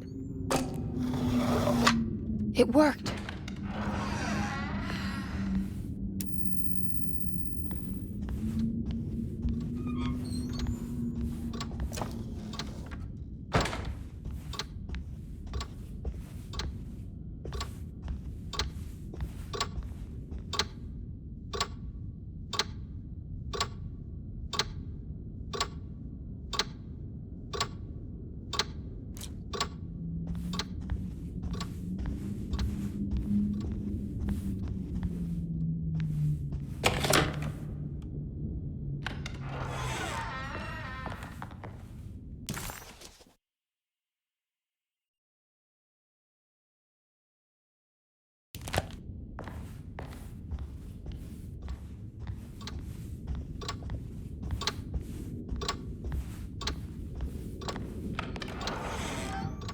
Whoa.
I need the key.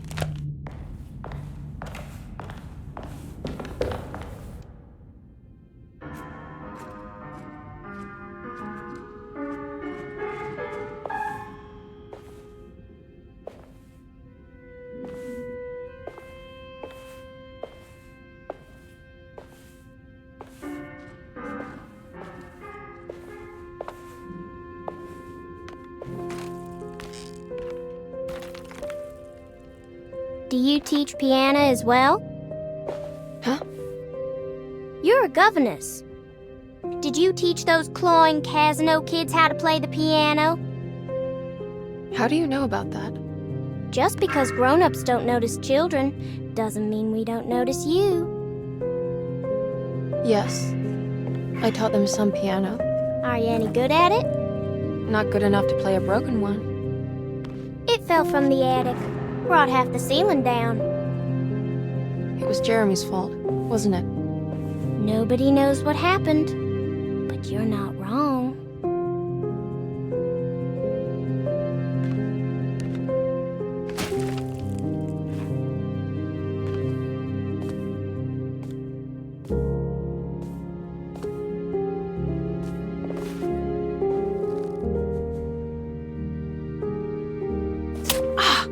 What are you doing?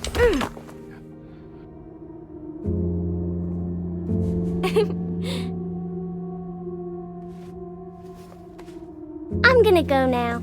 See you around.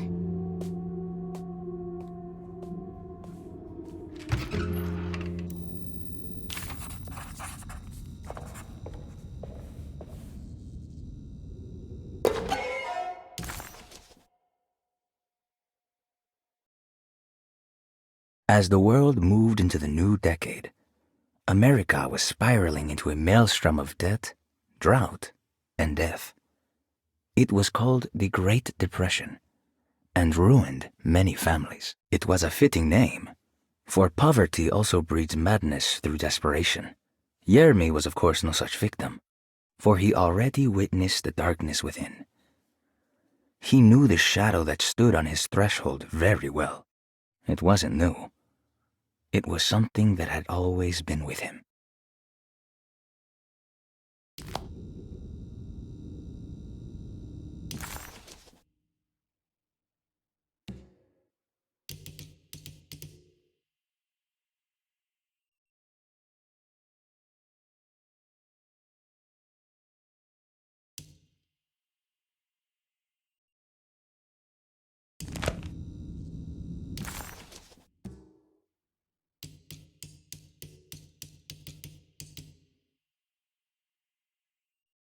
The lone and the lost.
Ugh.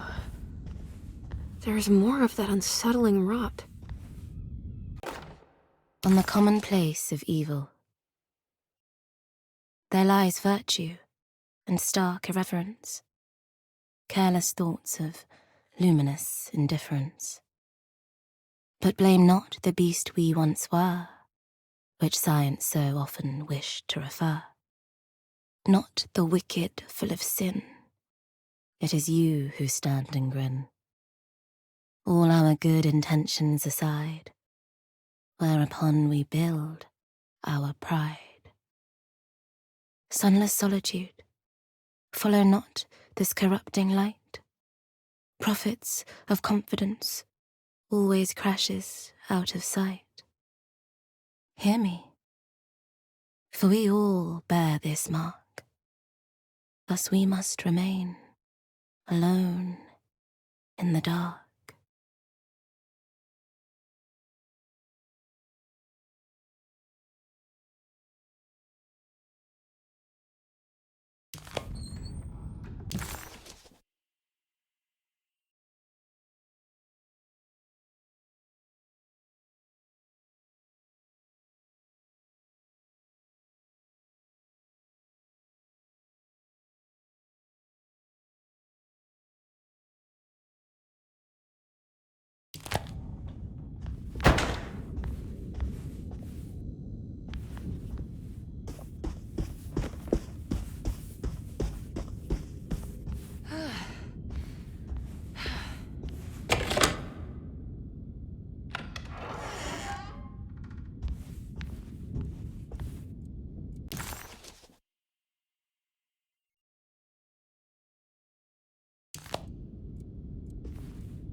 Let's write this down.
What's that stain? Looks like some kind of rot.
The talisman is showing another room.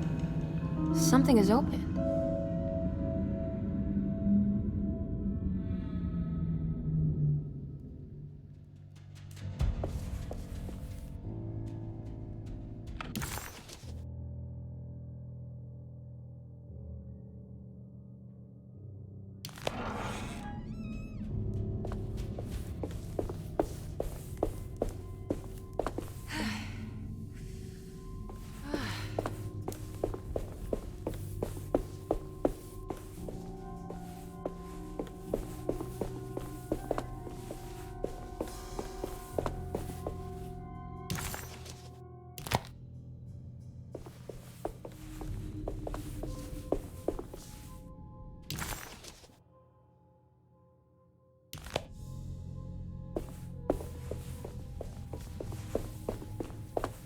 It worked. I'm in another one of Jeremy's dreams.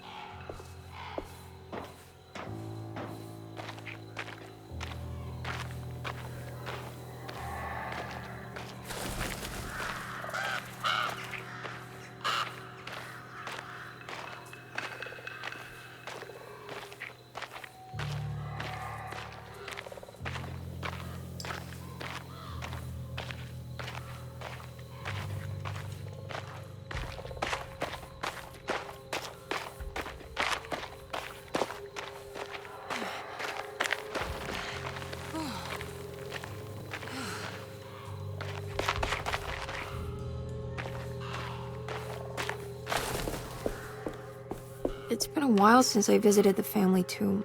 I hope it's in a better state than the real world.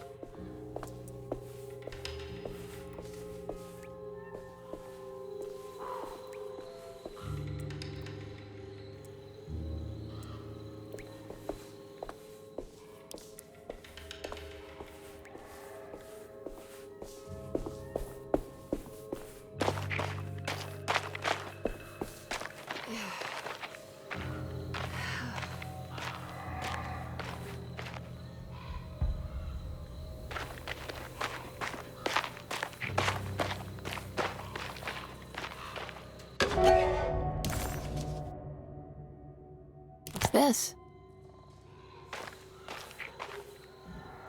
What's that for?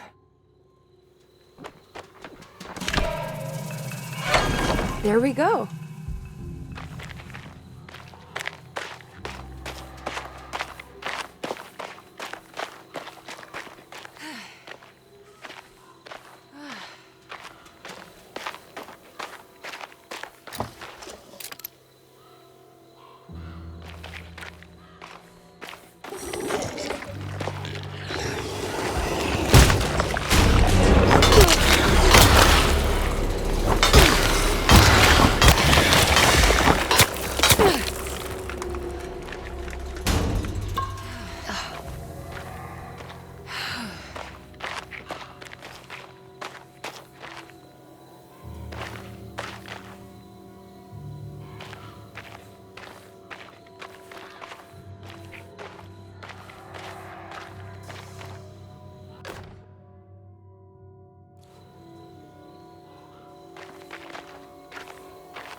This is the chapel in Jeremy's book.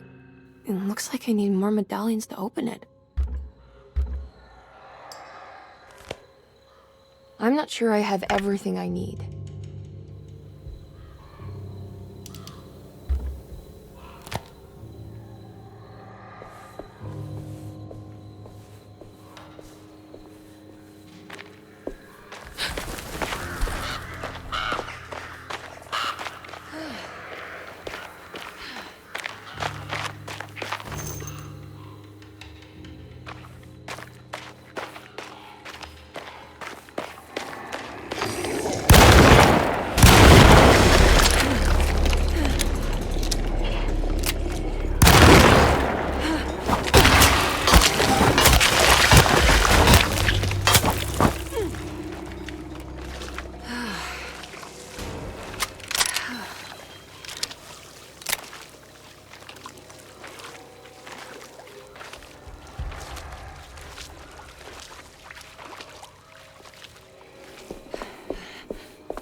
I'm out of bullets!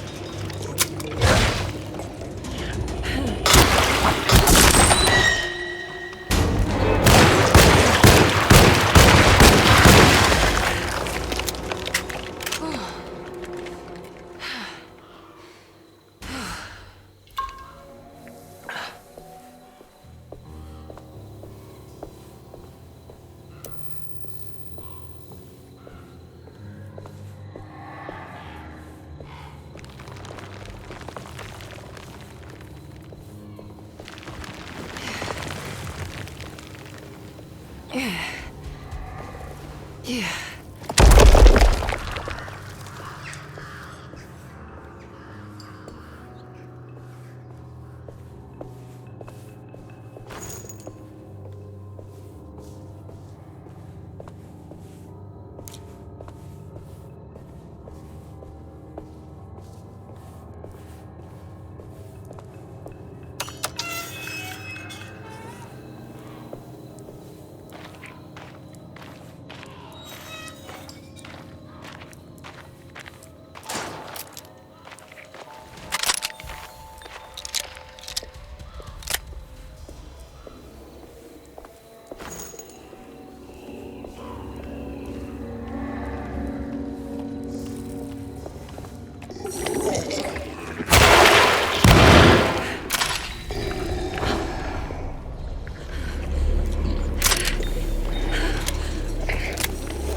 No.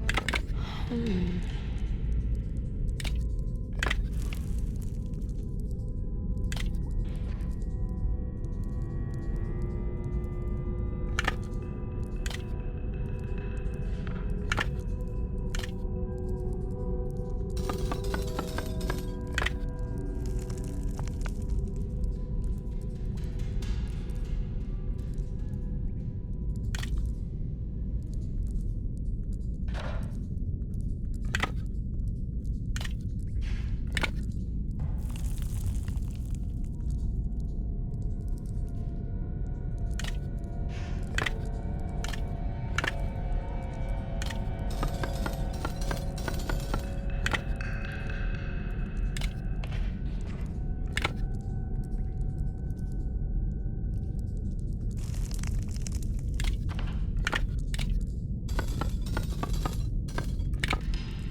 No, that's not right. Hmm.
There we go.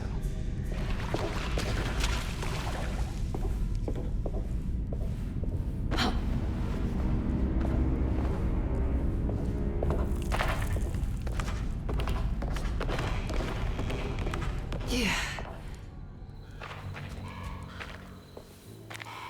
I made it out.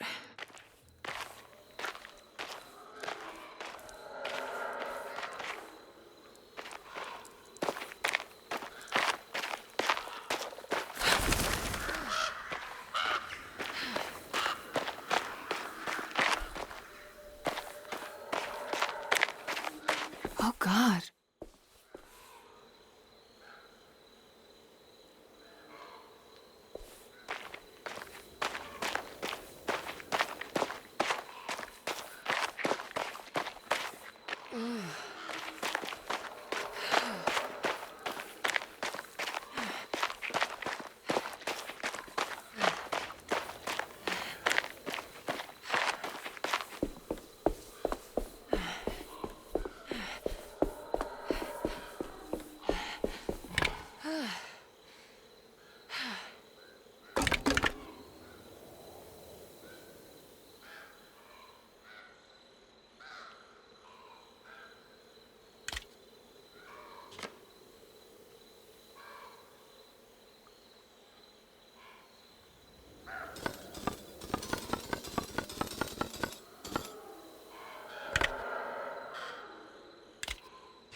No, that's not right.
Emily, is that you?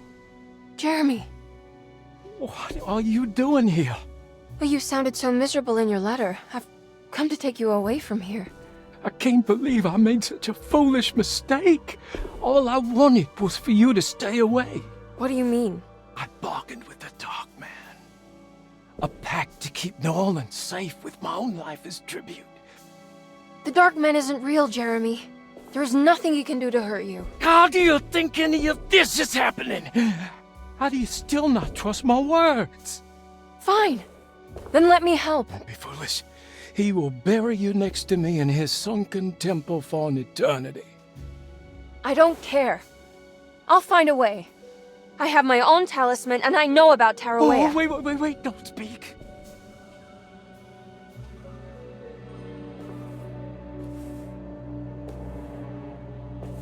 Who's in here?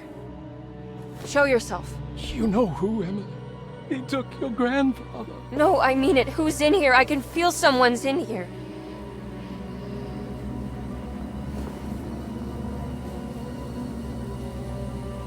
Emily!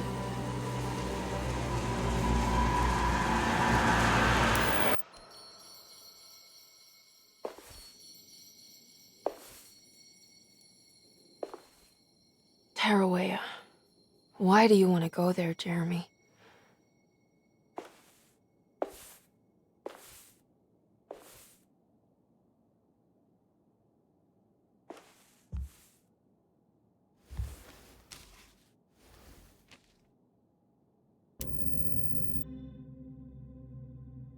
I've seen so many strange occurrences lately. Memories explode into existence and then burn out like tired glass bulb filaments. Dreamscapes crash down from the stars and sink into the sea. Doors that lead to nowhere and absolutely everywhere at once. With all this reverie, I want to think there's a chance that you found a way to remain alive in some way I cannot fathom. Just like I've learned to navigate with my talisman, maybe you, with all your knowledge, you somehow knew a way to find me again, perhaps in Tarawea.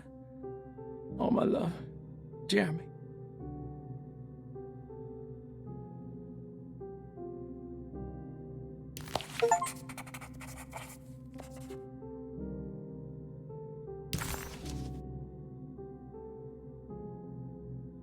I need to find out more about Jeremy's pact with the Dark Man. He meant to go to Tarawea. Maybe there is something there that would help. She was beautiful. I wonder what happened to her. The Astarte Artist Colony, I'm pretty sure they had a Mardi Gras crew called the Pirates of Pontchartrain when I was a child.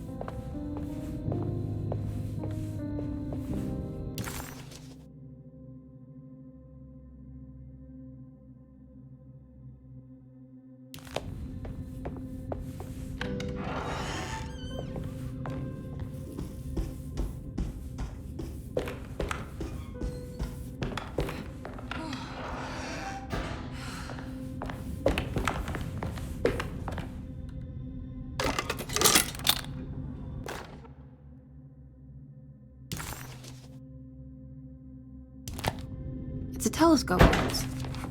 Oh, why would he lock it in here? Jeremy had found a way to enter Tarawea, but he wasn't allowed to go. He knew deep down that it was impossible for him to cross that threshold. Instead, he hoped that Perosi would go in his place and burn his library to the ground so he could start again. But she never got the chance.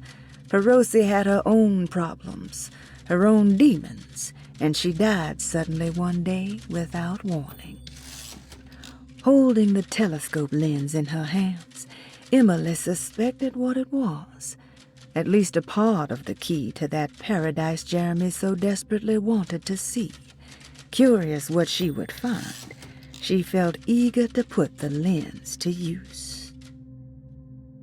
Perosi's fate remained a mystery to Emily. Was she a part of Jeremy's story, or did she maybe have her own? Despite suffering the Heartwood curse herself, Emily never thought she would be seeing the dark man manifested in front of her eyes. To Emily, the curse was very much a psychological condition and not something that could suddenly step into a physical world. What did this mean? Could her own personal demons take form? Surely the only way to get any answers would be to find a way to the place Jeremy so desperately wanted to go. She needed to go to Tarawea. It was the chapel where Jeremy had promised to mourn the mysterious Perosi. Maybe soon she would be able to talk to her uncle and have him end this madness.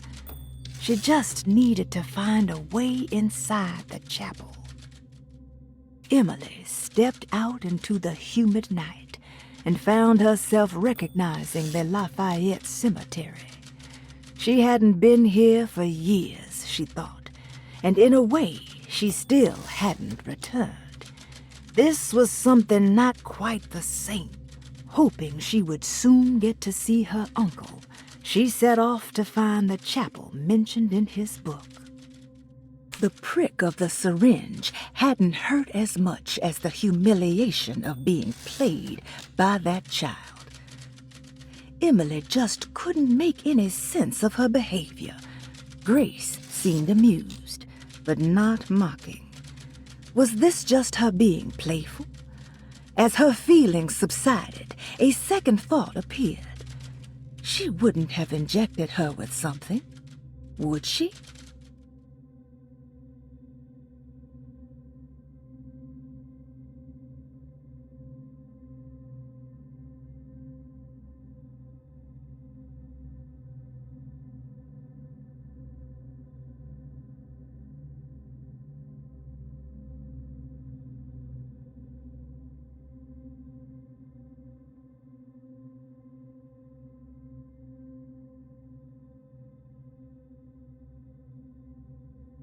The medicine bottles had stains of rot on the labels, suggesting some greater shape.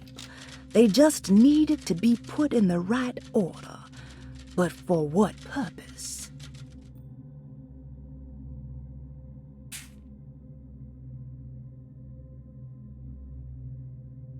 The body of Desetto's clerk transformed into some eye-clad abomination before he suddenly disappeared. Surely it was all in her head, A horrible vision planted by the Dog Man. The dream of the grave under the cheniere suddenly vanished, and Emily found herself back at Derceto. Instead of Jeremy, she found Lottie, who, just like her brother Baptiste, reminded her of John, who died so bravely in the war. She pushed her painful memories out of her mind and returned to her investigation.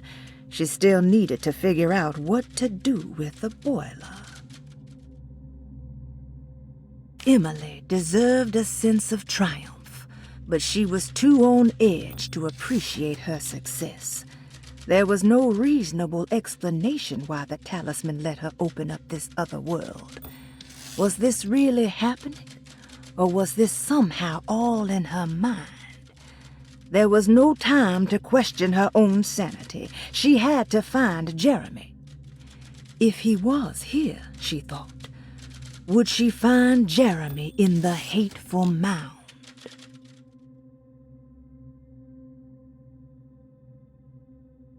Suddenly, Jeremy's bleak dreamscape devoured Emily, drowning her in dread and darkness, only to moments later spit her out again.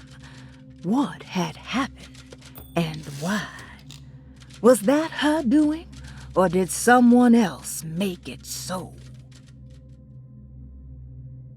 The simple astrology cipher was a favorite among the artists who lived in the house 20 years ago.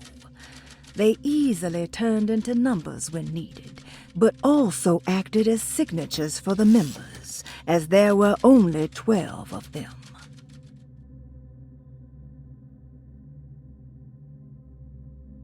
The old clock was an intricate machine with eccentric astronomic motifs, but nothing appeared particularly unusual to Emily. But then she discovered a large decorative plate that reminded her of Miss Jackson's ritual bench, where she had configured the talisman to open the door back to Derceto. The clock's plate had unfortunately been sabotaged, but if she could piece the plate back together, she figured she would be able to repeat the procedure and maybe open up to another world. The housekeeper buried something in the flower patch beneath one of Dr. Gray's windows. She was singing in some Creole language, performing a peculiar bourgeois voodoo ritual. Certainly not an unfamiliar sight in the French Quarter, but voodoo had never felt this bitter to Emily. Emily felt surprised by how much she enjoyed the company of Ruth. There was something familiar and friendly about her, like they were old friends that simply forgot about each other. Despite making a fool of herself in front of Dr. Gray and Detective Conby, Emily felt surprisingly invigorated. She felt absolutely sure that it was her manipulation of the talisman that had brought her back to Derceto. Jeremy mentioned 2 items in his commonplace book that somehow connected him to 2 more dreams, or whatever they should be called. If Jeremy had 2 more worlds open to him, then maybe he would hide there if he was scared. Or maybe he found a way to Tarawea, the place Jeremy so desperately wanted to visit. Excited to follow up on her clues, Emily set out to find the old clock and the boiler.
Wait, what's going on?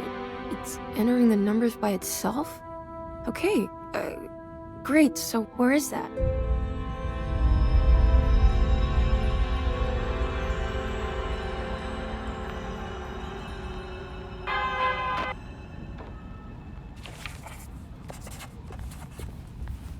Was this dream of Tarawea without a catch?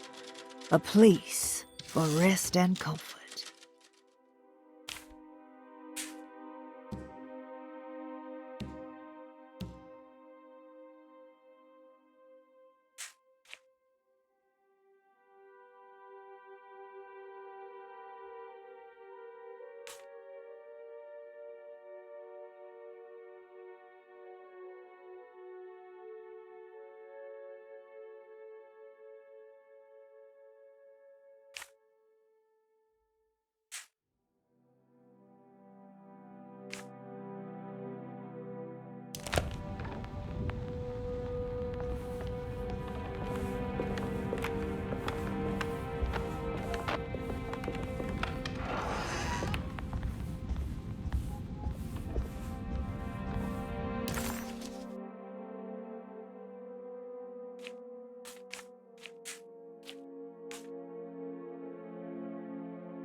I need the key.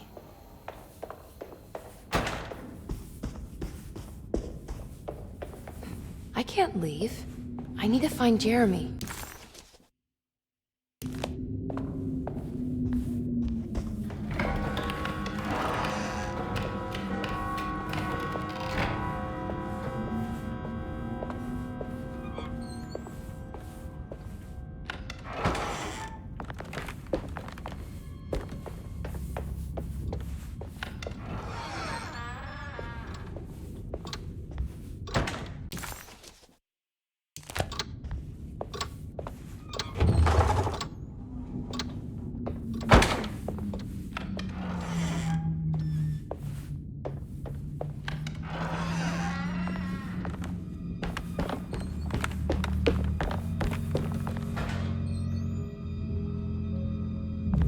Looks sturdy.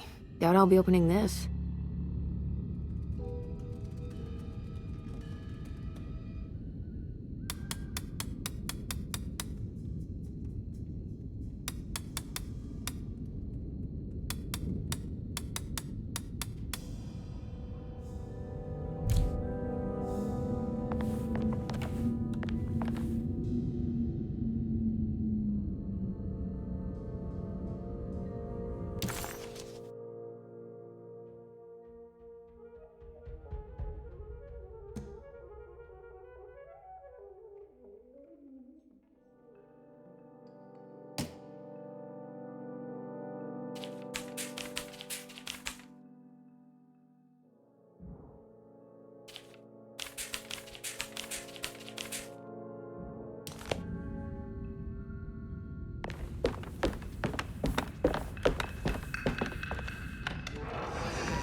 There's something missing.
Here we go.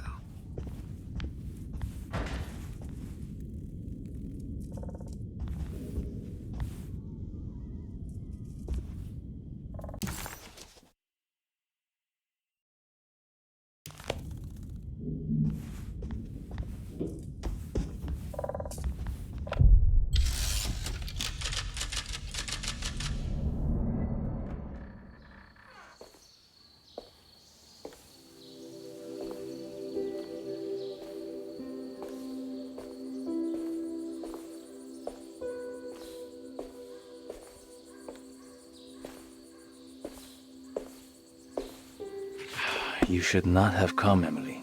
How do you know my name? Have we met? In a manner of speaking. As a manifestation of Yermi's deepest desires, I am to you unfamiliar. Yet I know of you. Are you Jeremy? Is that what you're saying? I am only his subconscious thoughts. I cannot speak for his totality. How come you have a Spanish accent? And what is this place? Is this Tarawea? This is indeed the fabled convent of Tarawea, where Yermi goes to find peace during his sessions with Dr. Gray. It's all fantasy then. Based on the things he has read and seen. And that includes you. Yes. My name is Juan Luis Jorge. Yermi once read a book of mine. It stuck with him. Can you help me break the pact with the Dark Man so we can leave Dorsetto? Yermi doesn't want you to. He wants to honor his word to the Dark Man. Why? What's the point? I don't understand what the pact is for. The people of Dorsetto are calling upon evil to enter this world.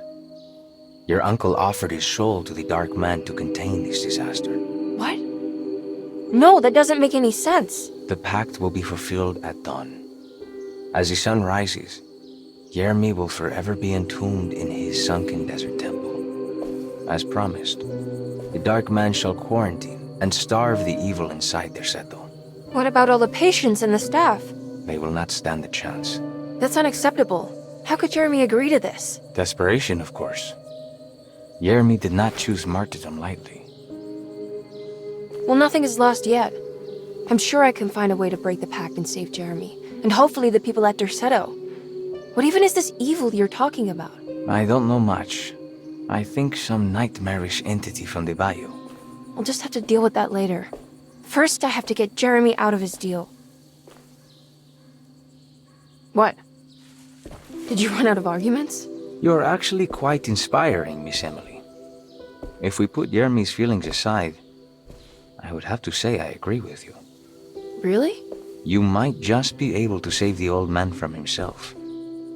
I think you should take a look in the convent library. Try to find the truth about Jeremy's relationship with the Dark Man. Okay. You should know that you won't be alone in those grand halls. The Dark Man has been reading those books for years.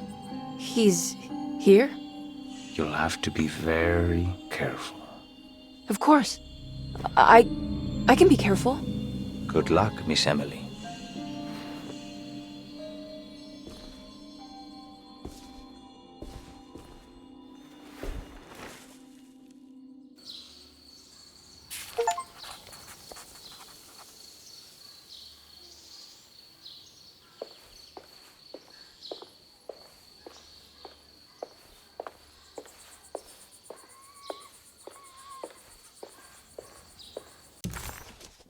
As much as Emily wanted to soak in the comfort of Jeremy's dream and take a seat next to Juan under his Bodhi tree, she knew she couldn't stay.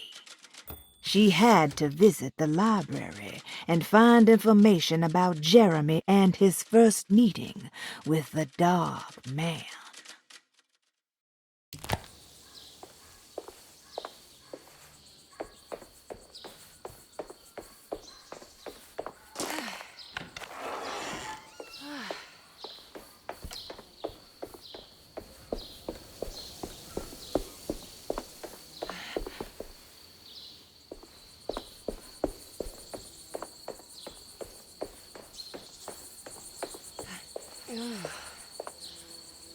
What is the Dark Man, do you know? The Black Sun. The stalker among the stars. The crawling chaos. No. Neither I nor Jeremy knows what he truly is. I'm worried this is how it starts. That this is just madness enveloping me. I'm sorry. There is no compelling answer I can give you to dispel such doubts. Well, I've put this off long enough. Take care, Juan. You too, Miss Emily. I will cross my fingers and hope for the best.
Every night the Dark Man stands opaque at the threshold of my room, counting the days until my spirit spills out of my tired shape. Only his pallid mask shelters my remaining sanity. Staring directly into the face of that demonic sultan would surely sunder time itself. Would he have looked the same to my father as he struggled for his life? Does his veiled face haunt my niece quite the same way? I wish so that I could rest my soul in that sunburnt convent of Tarawea. Would I find you there, Juan? Or Senora Perosi, back from the beyond? Every night I hide from him, moving from one misshapen memory to another.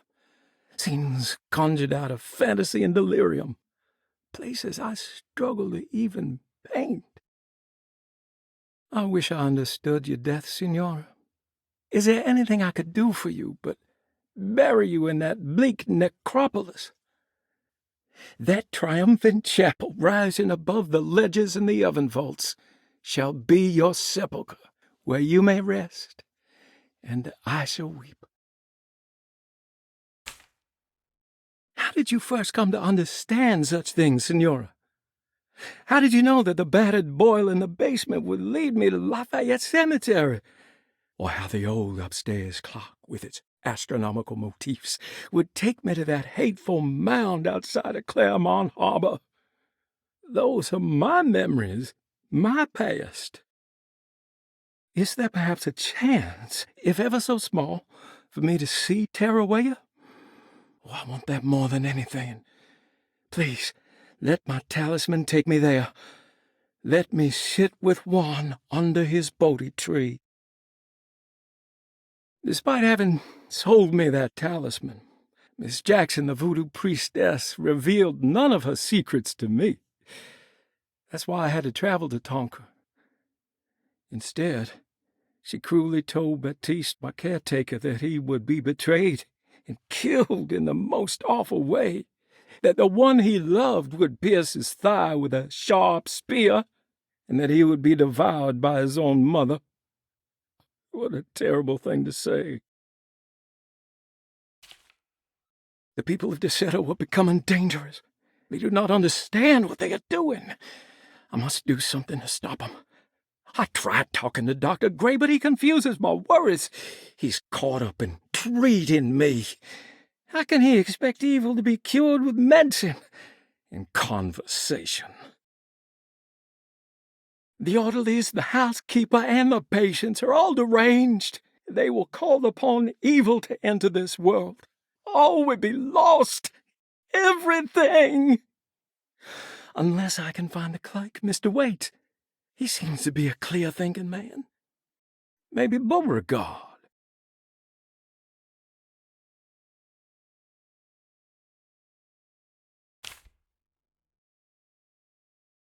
The dark man offered me a prison, and I accepted. I signed that miscarried contract and entered the dark pact. Everyone is safe, except for me.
There's something missing.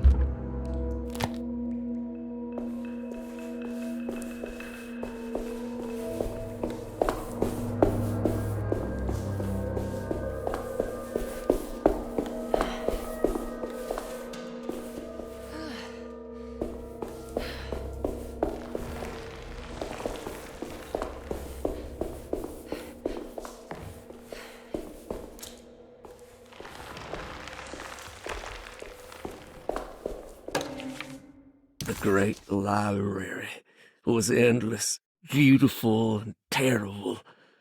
An Akashic record for the universe inside the mind of Jeremy Hartwood, now corrupted by a story forced upon him, told by a maniacal liar, an evil conjured by science and secrecy.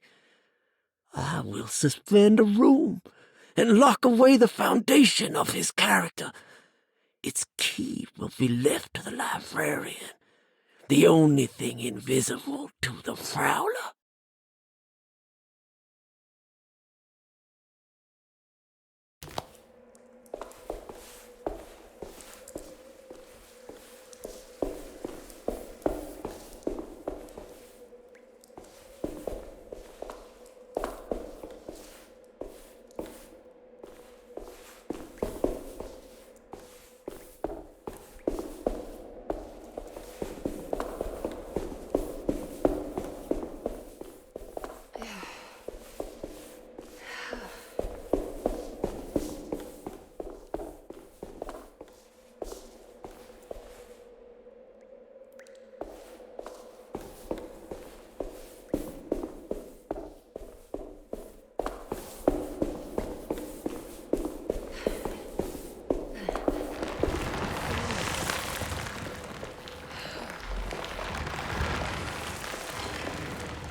we go.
It was in the hot autumn that I went through the night with the restless crowds.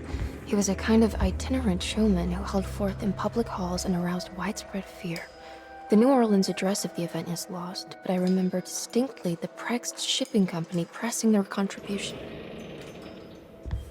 Emily! Please,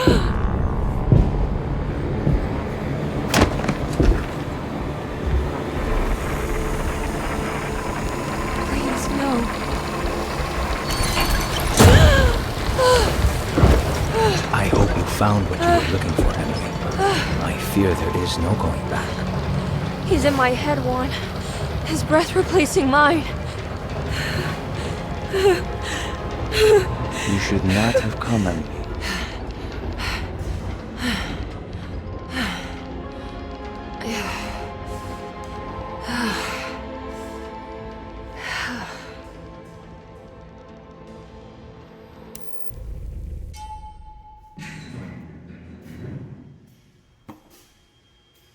Well, if it isn't my new best friend.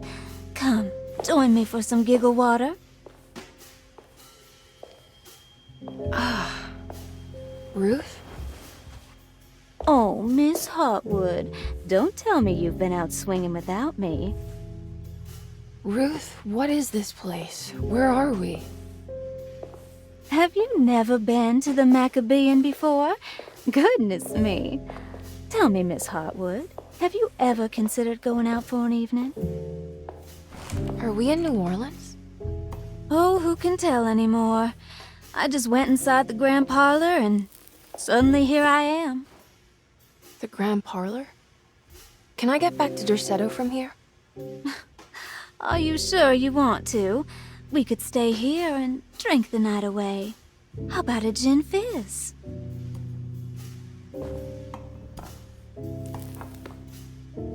If this is New Orleans, maybe I should go further. Find that magic show the book was talking about. But there was no address, just Prext Shipping Company. Oh, is this about where Jeremy met the Dark Man? How do you know about that? Jeremy talked a lot about the Dark Man. I always felt a bit envious. How so? If an all-powerful entity showed me any interest, I'd at least hear him out. I'm sure he has plenty to offer. I don't think you'd want that, Ruth. You're too sweet for such darkness. Oh, please. What kind of blue nose do you take me for? I relish the darkness. I think it suits me.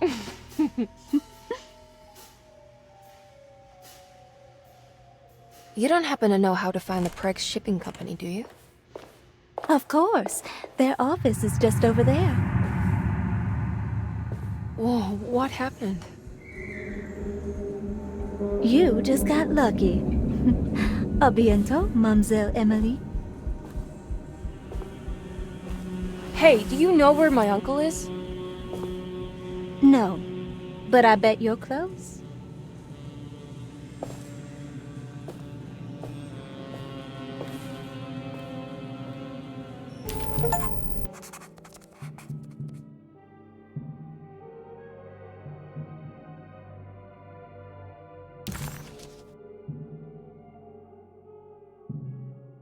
New Orleans lies southwest of Derceto, along the great Mississippi River. Its Old Town, the French Quarter, or the Vieux Carré, is home of the proud and often rich Creoles. Wrapped around this center, you will find a large and eclectic city full of people, including the most mundane dock workers, reckless gangsters, jazz-crazed flappers, and of course, the mysterious voodoo people. At night, you can stand on the lakeside of Derceto and watch New Orleans glow like embers on the horizon.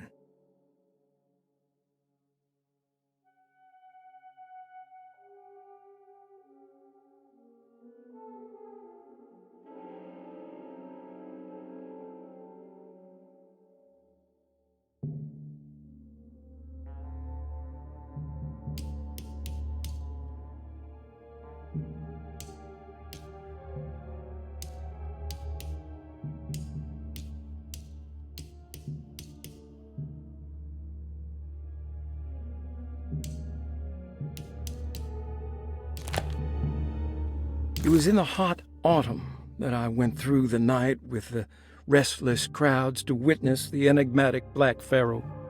He was a kind of itinerant showman who held forth in public halls and aroused widespread fear wherever he performed. It was the sort of thrills my father sought out, especially if there was a promise of electrical trickery. The Nolan's address of the event is lost, but I remember distinctly the Prext Shipping Company pressing their contribution in the morning papers.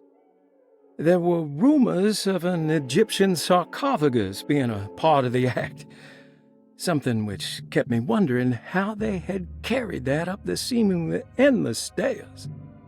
The details of the showman's performance have almost been entirely replaced by dread. The kind that numbs and hides the terror of something unbearable. What is certain is that ever since that night, I can't remember a single day passing without seeing or sensing the presence of a dark man.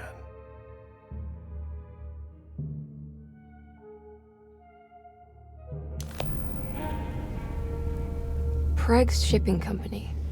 According to the book in the Great Library, they assisted a showman performing somewhere in... I don't know where to go.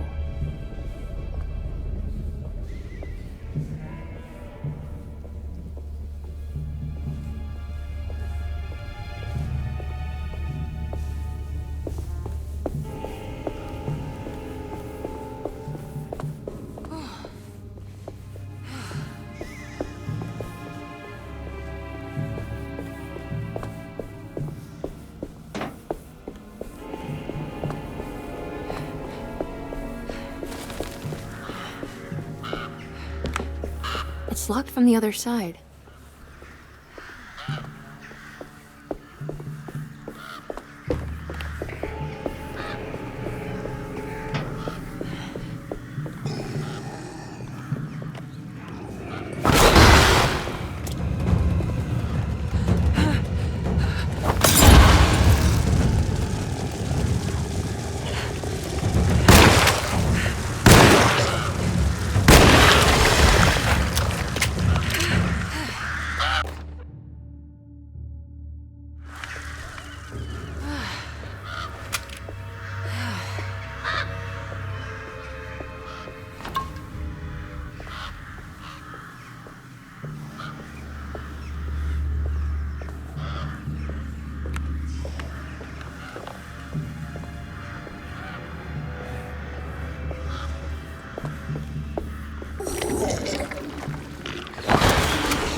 Oh, what's this?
There has to be another way inside.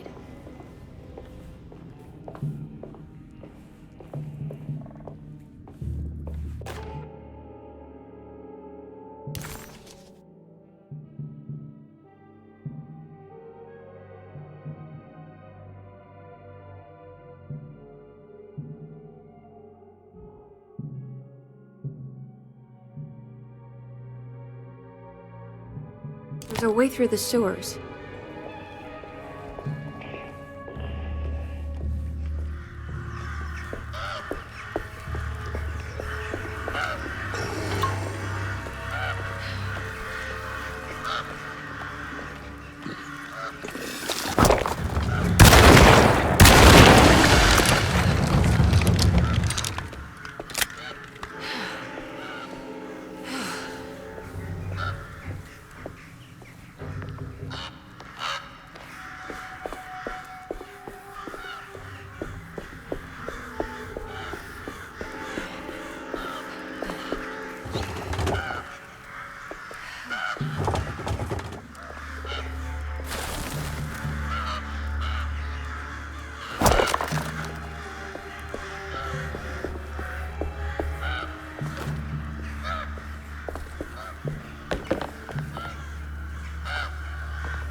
Maybe I can move all that junk out of the way with the crane.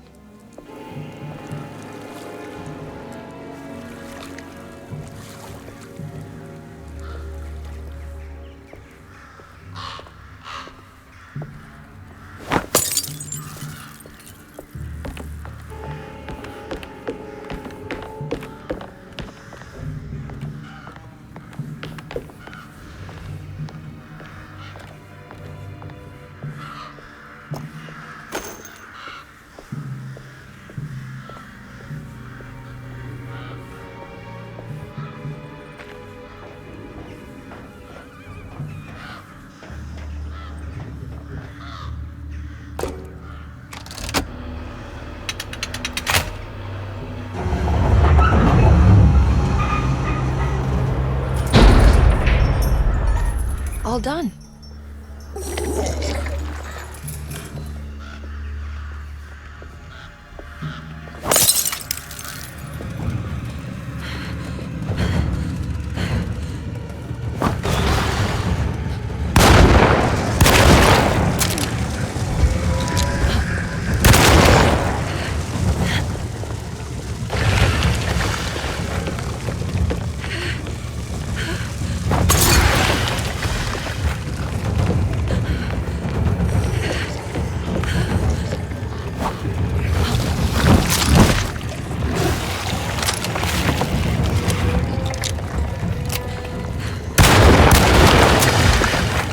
I'm out of bullets!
Yeah. All right. I made it inside the warehouse. Now let's find that address.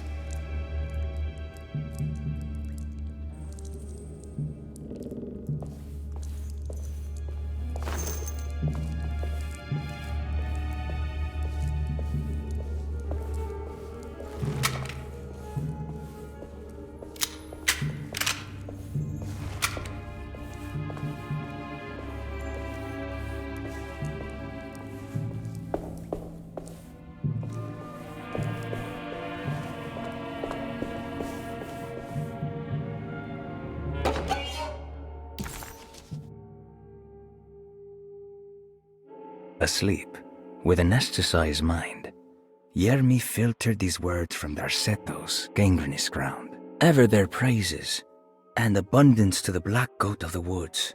Hear us, mother, and take pity on us. Accept our sacrifice, and judge our worth. Ia, Shubnigrath.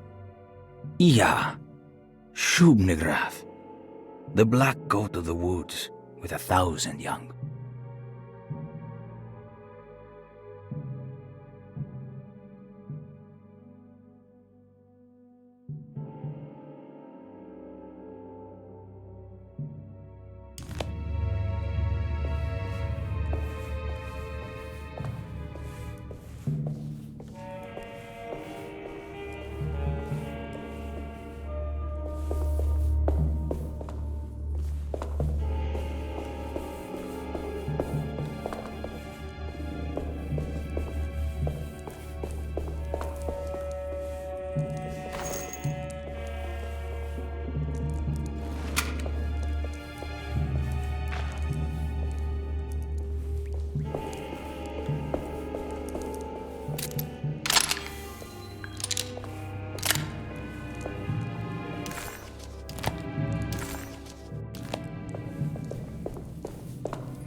This is getting ridiculous. I mean, I'm not complaining.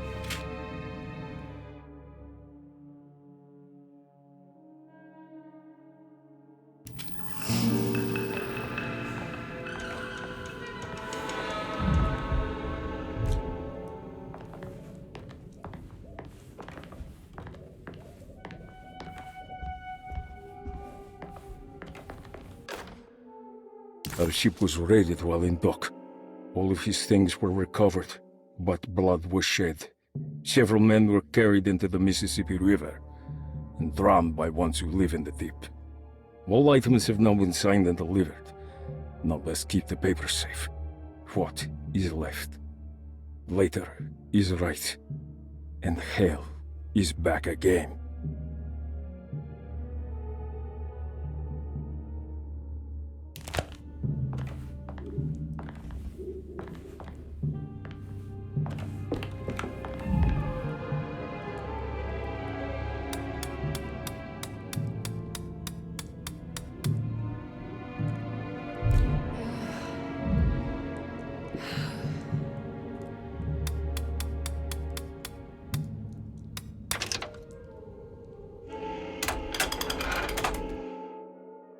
Cargo Manifesto, September 19th, 1892. Break Shipping Company delivered 4 steamer trunks, 1 Egyptian sarcophagus, and a large wooden crate belonging to the showman called the Black Pharaoh, performing at 18th Street. This is it. The address to the theater where Jeremy first met the Dark Man.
Looks like the fog cleared up.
You shouldn't have come.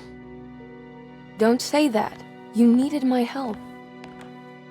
All I wanted was to keep people away from Desetto. Especially you, Emily. You're the only one in the family who forgave me for choosing old age over death. Father still cares for you? He is paying for your treatment at Derceto. To get rid of me! That's the only reason anyone's at Derceto. Someone in the family thought you were becoming an embarrassment. Help me get you out of this mess, Jeremy. I want to take you away. Your father would send me right back. What if I take you up north, to Kingsport? I know Mother still has family up there. I've been thinking about going for a while now. I haven't been to Massachusetts in years. I still paint from memory, you know. That old lighthouse makes for a great motif. Your father and I would go almost every summer. Then when our great-uncle died, we stopped going back. What is there to be done about the Dark Man? He's the one holding you back, right? You feel like you can't leave without paying your debt to him. The Dark Man has been with me since I was 12 years old. He was standing right on that stage right over there. For a brief moment, his gaze held mine. And that was it. I recognized him for what he was. The Heartwood curse embodied in flesh. I thought it was my turn. But I was only there to be mocked. Instead, his attention moved on to my father sitting next to me. I turned to him and saw his face. The whitest shade of pale I've ever seen. He bit off his tongue that night and suffocated. What can be done, Jeremy? Please. There's a way. 2 ways to be exact. One worse than the other. A written contract, now buried inside his sunken temple. Don't you remember what it said? Don't want to. Try, Jeremy. What did the contract say? No, we can't. We can't let Wallen suffer that blight. I have to make this sacrifice. What are you talking about? Is this the thing from the bayou? Juan said something.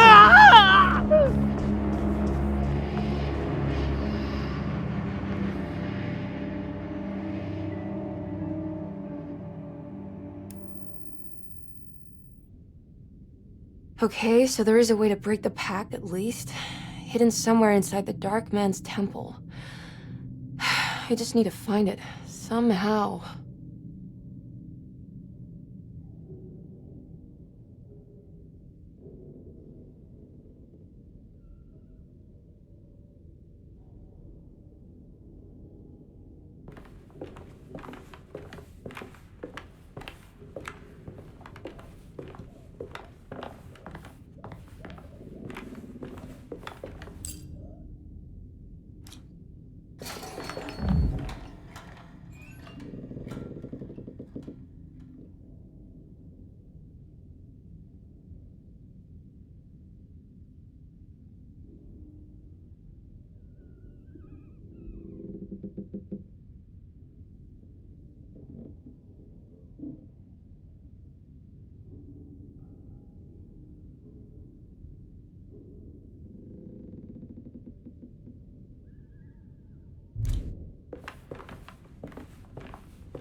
Emily didn't recognize this part of town.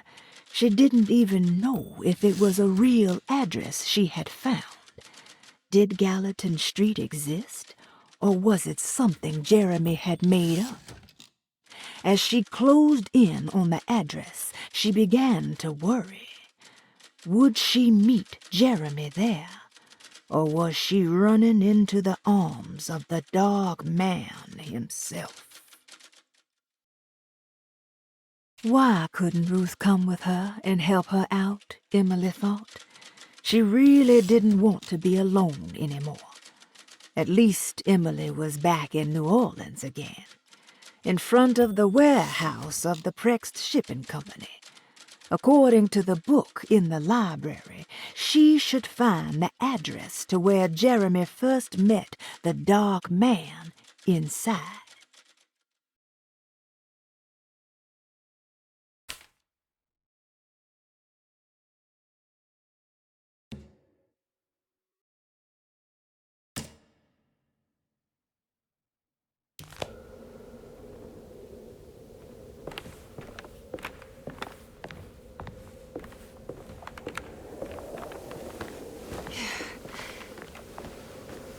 Yeah.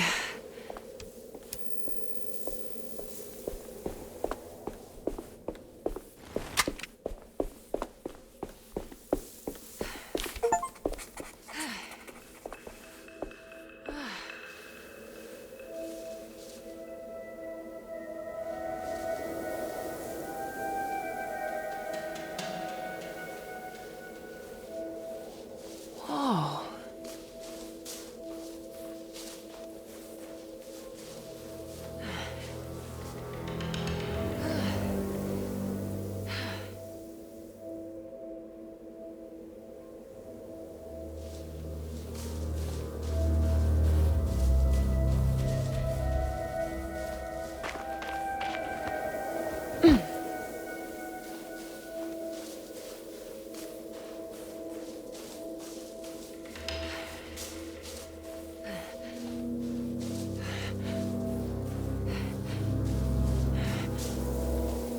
I need to get down there somehow.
Okay, you can do this, Emily.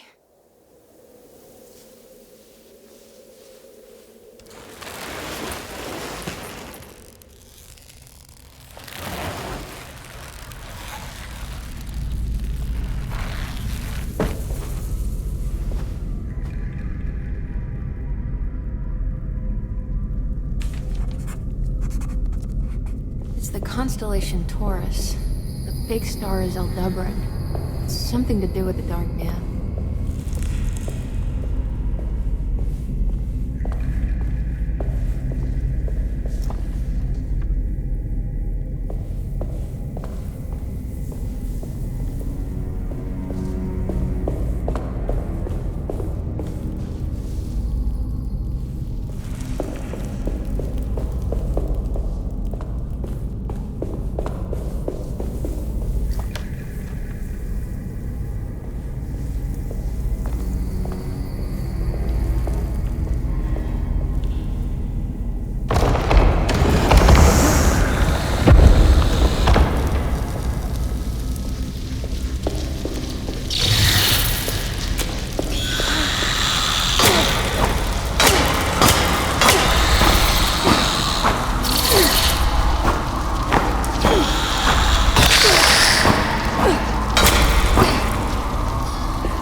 this in a dream, but as a shallow pit of darkness. This is definitely where the contract is hidden, but how do I get to it?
I think this one moves.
What's happening?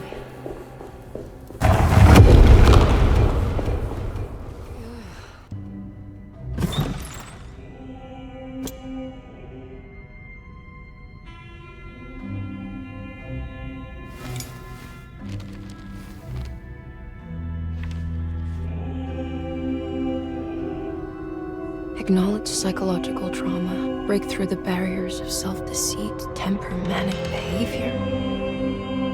Is this it? Is this the contract?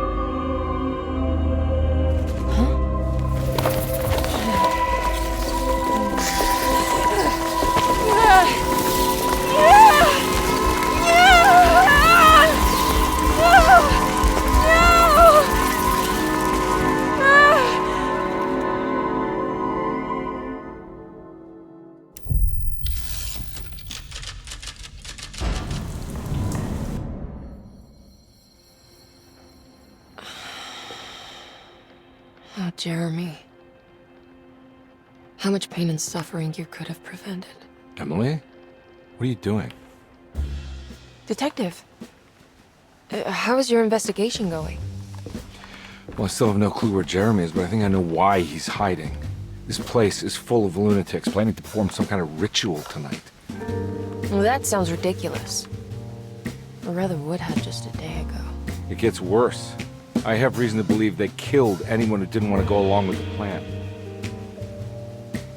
Detective, have you encountered any monsters tonight? I just told you, I think they killed people.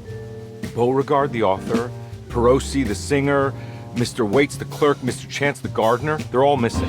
No, I mean, have you fired your gun tonight? Of course not. They wouldn't just kill outsiders like that. It would bring too much attention. But you should keep your eyes open. So you haven't seen anything strange? Been anywhere else? What are you trying to tell me, Emily? Are you in some kind of danger?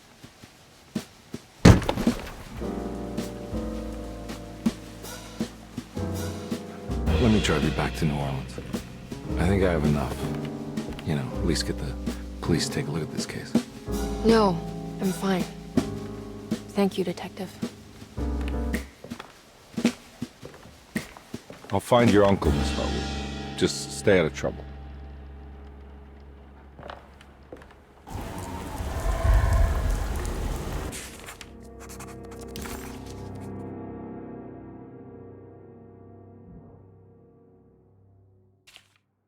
He must first acknowledge psychological trauma in order to proceed.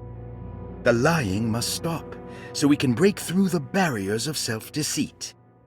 Finally, temper manic behavior. Medicine has failed me. Nothing can be done to dispel the hardwood curse. Only the sacrificial dagger may release the despair from Jacob's eye. Yet, doing so would be the doom of Derceto. Let this curse of mine be a weapon for once. I accept your demands. Oh, crawling chaos. Build your prison around this godforsaken hospital. When evil has been starved, I will stay buried forever.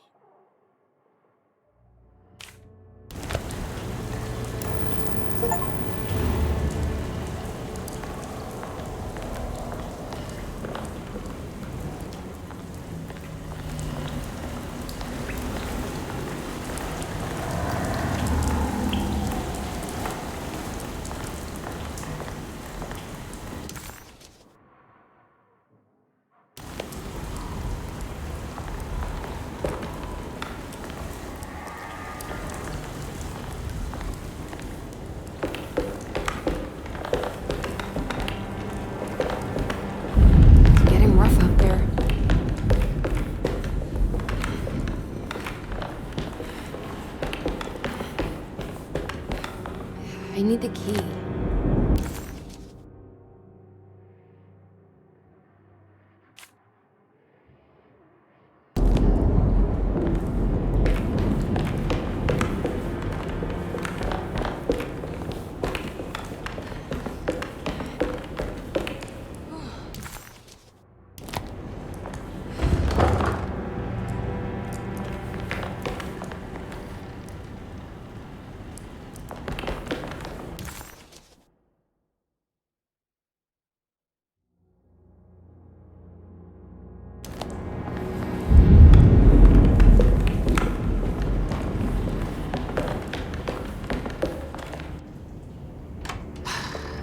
could just get rid of Jeremy, everything would go back to normal.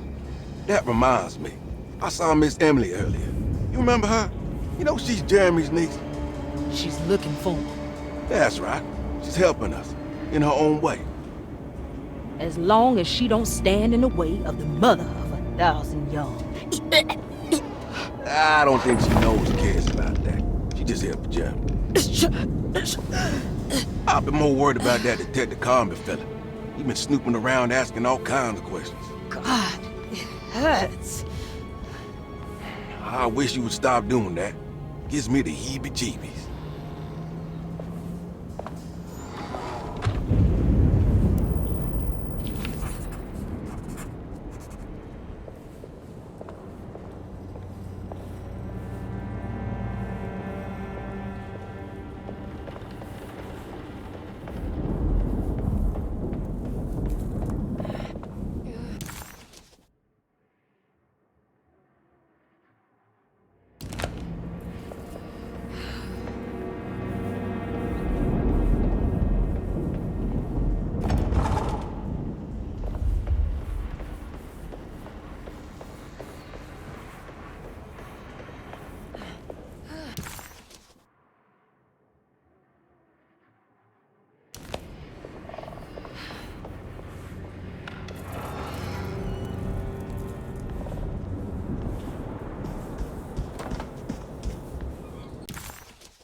What is going on here?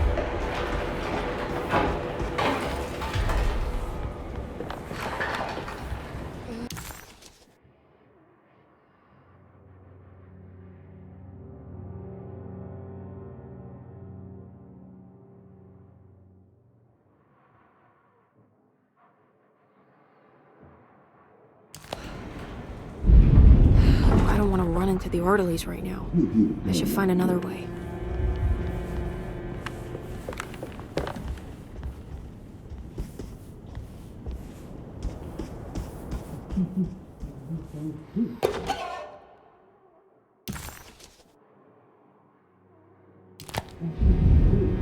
I think Dr. Gray is in there. Maybe I can go snoop around his office then.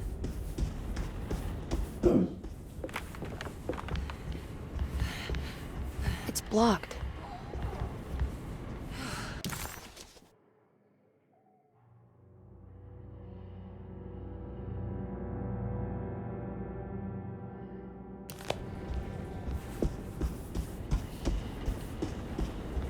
It's blocked.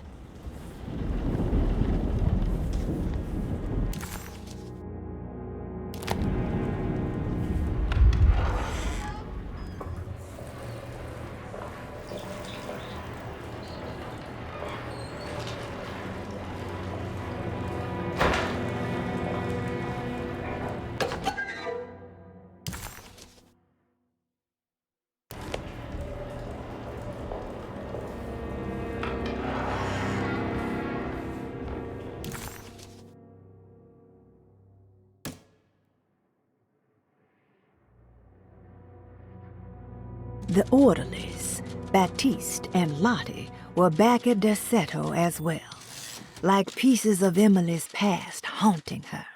She couldn't figure out if they were on her side or not, and what was Lottie suffering from? It was almost night when Emily found herself back at Derceto. What exactly had she been doing? And what was Detective Conby talking about? Did any of her findings make any sense?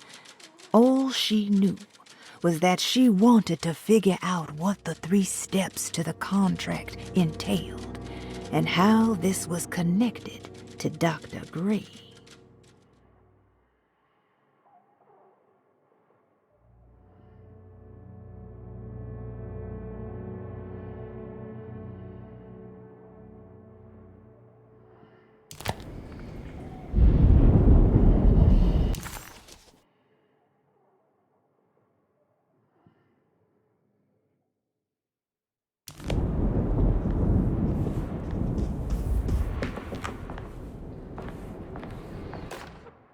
We must have faith that Jeremy's pact with the Dark Man is a bluff. If we are lucky, our visitors will find him and prove it's all nonsense before night falls. What is true is our attempt to call on her. Too many things have happened for this evening to be in vain. Think of Jack and Cassandra, even Perosi, whose circumstances I can't understand. Grace is a goat without horns. She knows it and will play the role. You must talk to your brother, Baptiste. I worry that he will fail us. Mrs. Thompson.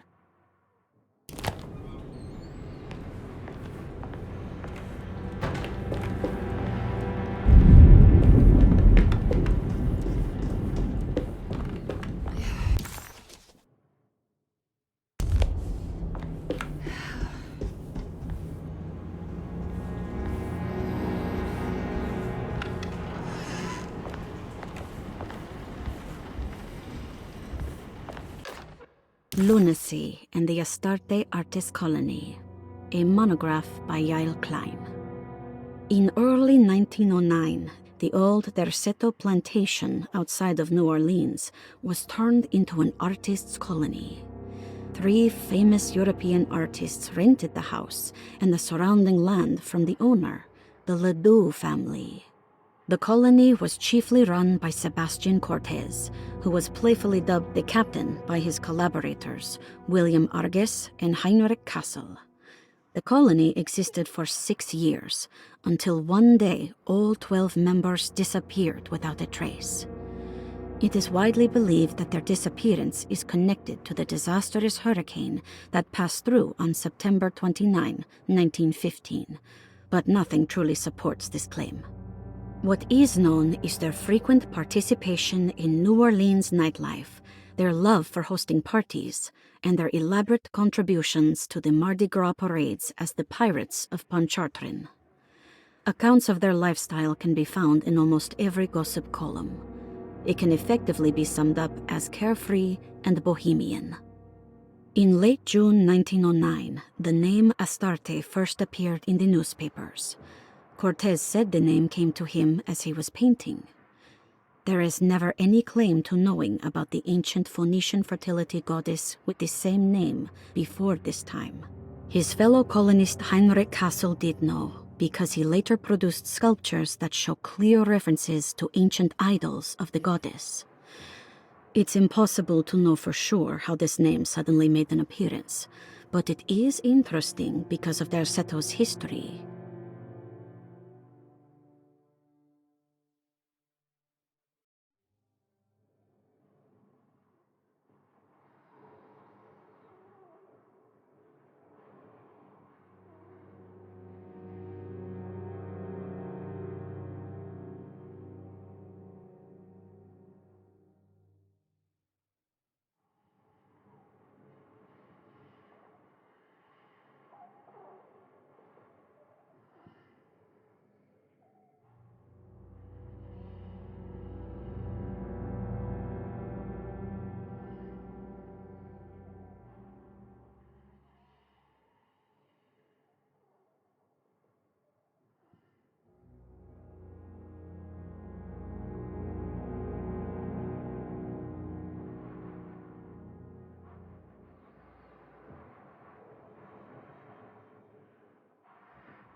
Even the name Derceto is the Greek name of a Syrian fertility goddess.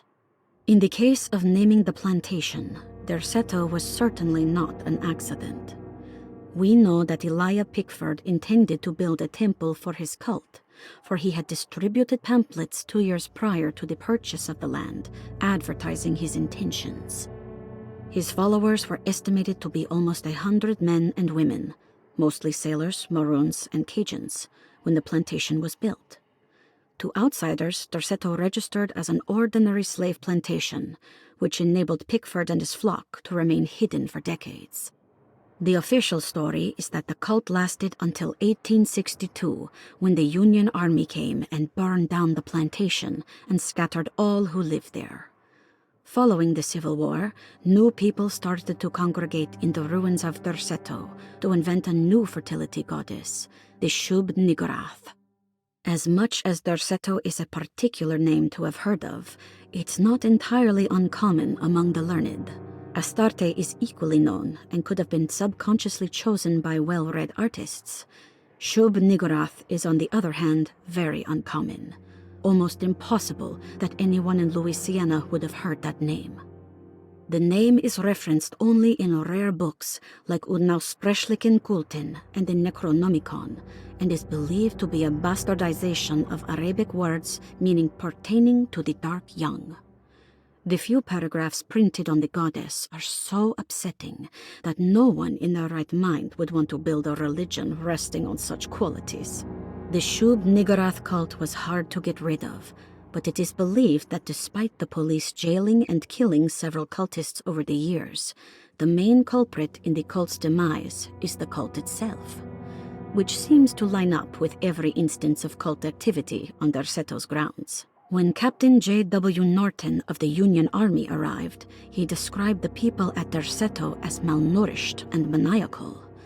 As much as the army tried to save them, they fought back with fervor, as if nothing was going to stop them from slowly destroying themselves. While the disappearance of the Astarte artist colony remains a mystery, the recurring motif seems to suggest that their fate involved lunacy and a hunger for self-sacrifice to that fertility goddess with 1,000 names.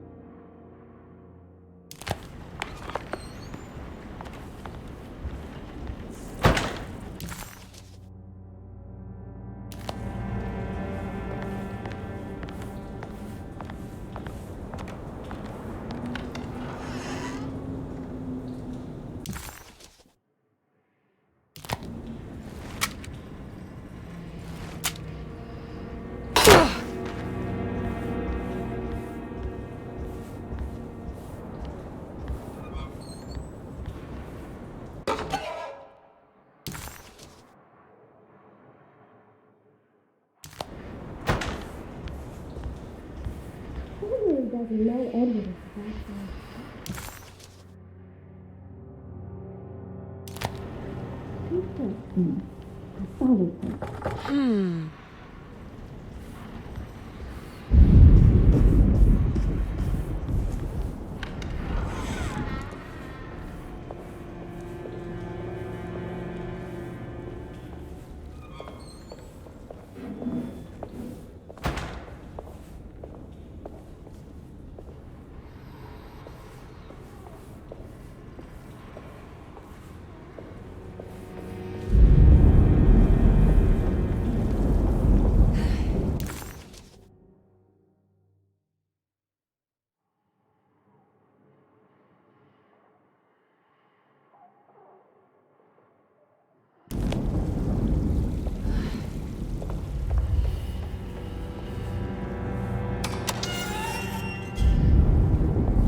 Mrs. Thompson, I understand the last week has been busy.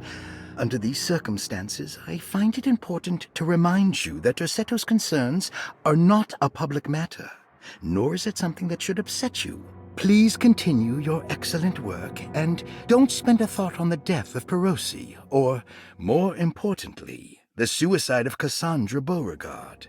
They should mean nothing to you or the staff. I rely on your loyalty and trust that your close kinship with the Tabois siblings will keep Derceto's secrets hidden. Dr. Gray.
Mr. Waits must have had a spare key to Dr. Gray's office, but where?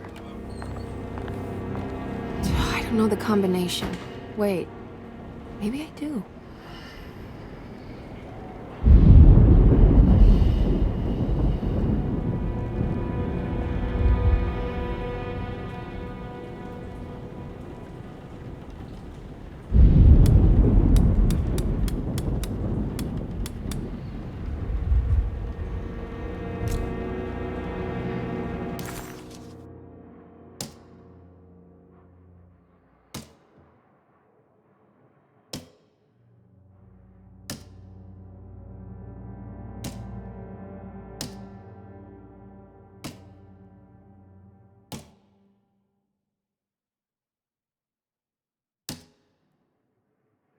I better get to work on breaking the pact with the Dark Man. It's the only way to save Jeremy. Good thing I still have the talisman. I have a feeling I'm gonna need it.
What a terrible thing to recognize that your betterment was an illusion. That you are so infatuated by the virtue of struggling that despite all your hard work, you made no real efforts to ever become well. Or that the treatment becomes such an obsession that instead of letting your wounds heal over time, you tear at the flesh in the hope that it will heal better and faster. If only it would bleed in the way you wanted. Do we ever become well? What do you think, Dr. Gray?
Hey, little lady, how's your evening been going?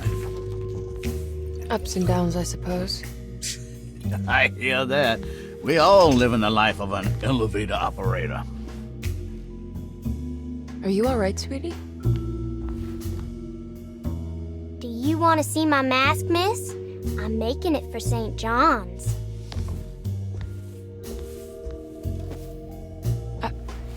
How did you... Is that supposed to be my... Ow! You should learn your place, little girl. Why are you acting this way? What did I ever do to you?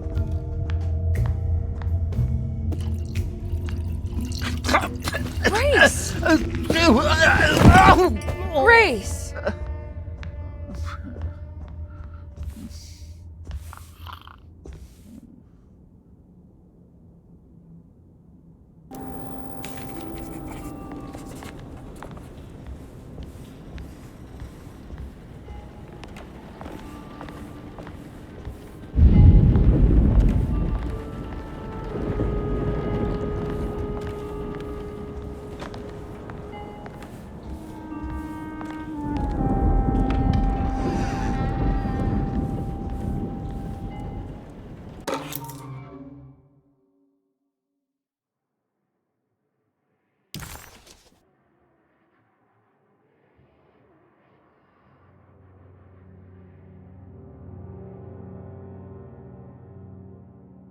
I'll just borrow these.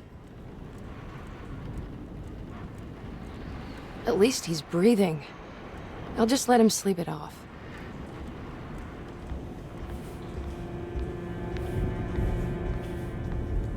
There's something missing.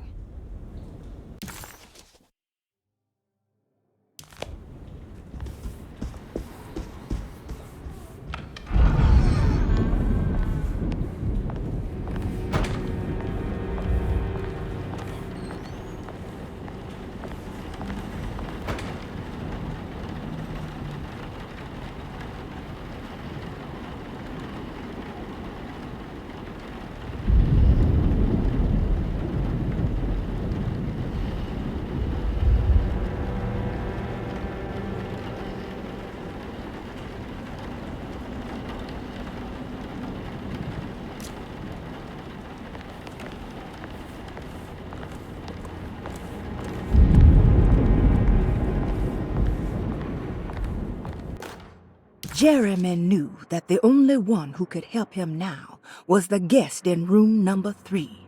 The room seemed to have been empty for so long. But that wasn't allowed to be true.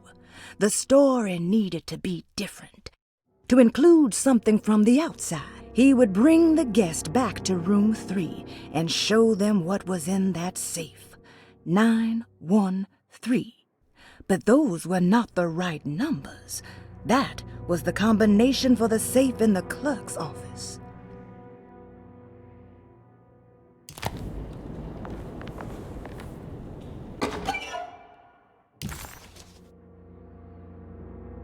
What did you expect from them? You created too much. There wasn't any room to breathe.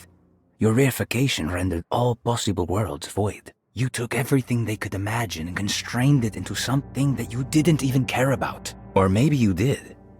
Perhaps you cared the most of all. Maybe you tried to save them from themselves, and that is why you had to die.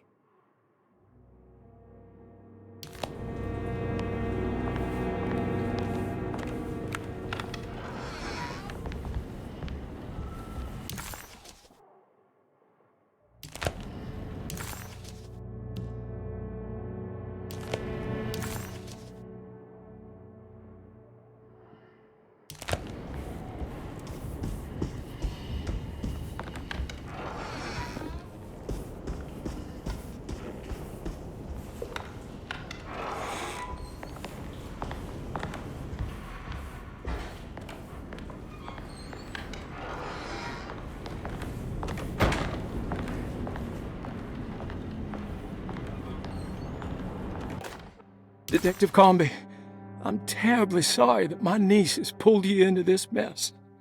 Please, with all my blessings, take her away from this cursed place.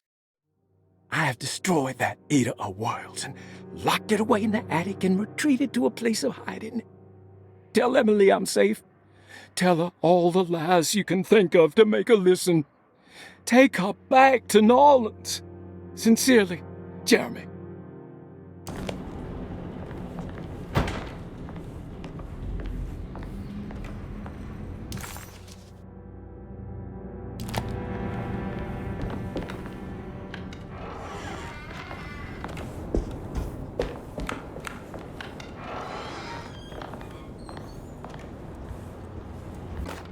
Brother, I need you to trust me. This is the most important moment in our family's history. I know you have doubts and that the terrible Mama Loa told you lies. I would never betray you. I promise. Lottie.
It worked.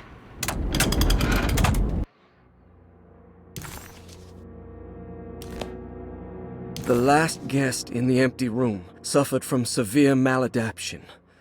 I must write this down, because if I understand the condition sufficiently, it could make me deny this fact at a later date, and there is reason for me to think I may come to suffer the consequences from this dysfunction, as some who came in contact with the guest seemed to adopt a new worldview in which everything was predetermined but broken.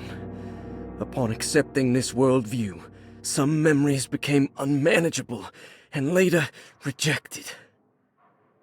I do not know what this means. I cannot even remember the fate of the guest. I think they were simply misplaced one day and forgotten. Just like all documents pertaining to this guest, they have all been destroyed, or they never existed in the first place. Who wrote this? There has never been a guest in the empty room.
Here we are, Dr. Gray's office.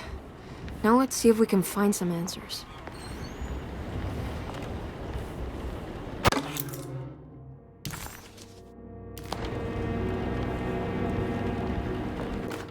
I have finished tidying up Miss Beauregard's belongings. I will leave it to you to contact her agent and have them collect her things.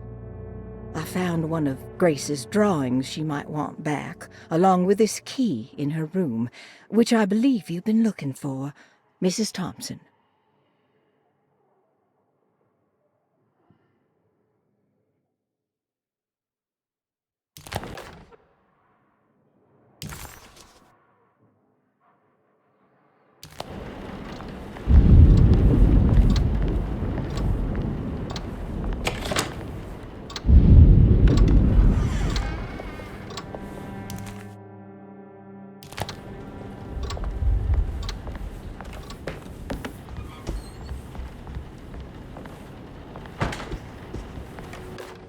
Dearest Dr. Manzetti, I find myself in a losing battle with my patient. As I've disclosed in my previous letter, his delusions have him completely captured. It's bad enough that he is torturing himself with paranoia, but his madness turns out to be quite persuasive to others, effectively laying the ground for mass delusion. I am writing to you in hope that you can give me some guidance. Beyond my ambition to avoid devastating surgery on my patient, I have grown worried about my own defenses. The words of my patient are deranged, yet they often resonate with something primitive within me. I have tried photographing his brain with X-rays. It was surprisingly difficult to get good results. Dark blotches on the plates kept obscuring all details. My patient looked at the bad plates and cried out in terror, telling me the dark areas was the shadow of the worm eating him from inside. I could not see anything out of the ordinary. I hope this is a sign that my mind is not as receptive to the madness as I had feared. After further inquiry, my patient described the shadows inside his mind as some kind of chthonic monstrosity that wants to undermine his sanctuary. This is clearly a reference to a place he calls Teroea, a sort of library or convent that works as a psychological haven. With this imaginary haven threatened by this Chthonian, he has now constructed another, less pleasant hiding spot.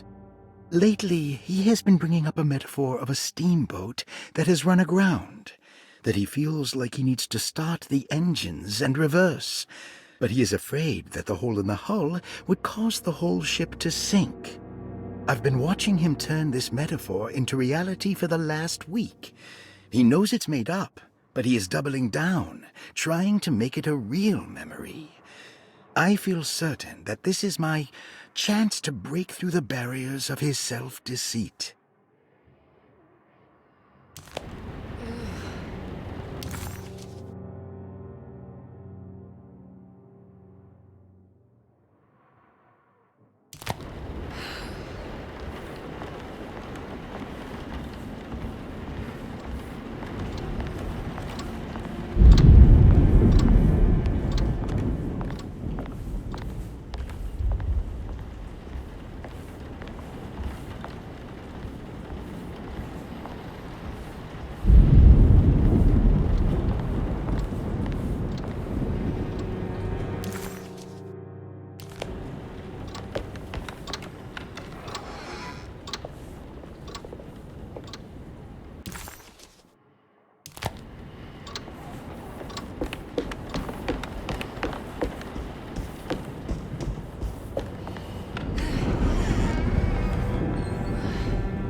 Emily felt lost as she entered the office of Dr. Gray, much like she had the last time she was here. She began to question what she was hoping to find. She was simply going on a hunch that Dr. Gray was somehow tied up in this contract with the Dog Man. Emily couldn't even begin to imagine what kind of evidence she would need. Besides a clear confession, of course. But she doubted she would ever find something like that. She was grasping at straws. The steps on the contract were so confusing to her that she was just hoping to get some small indication on where to go next. The mask had reminded Emily of her father. It didn't seem like a chance connection, but a purposeful reference made by that child.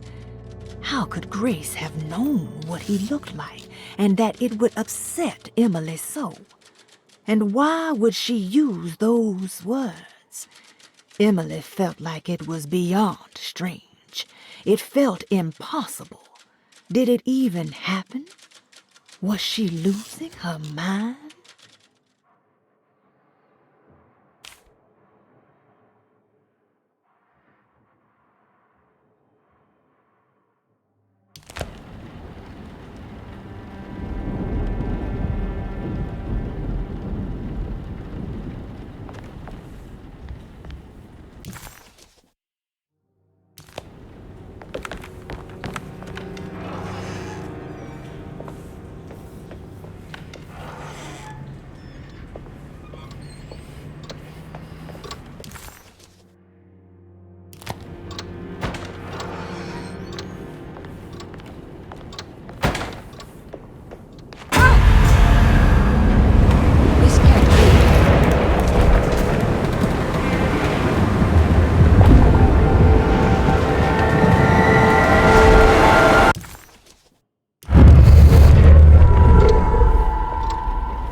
Jeremy.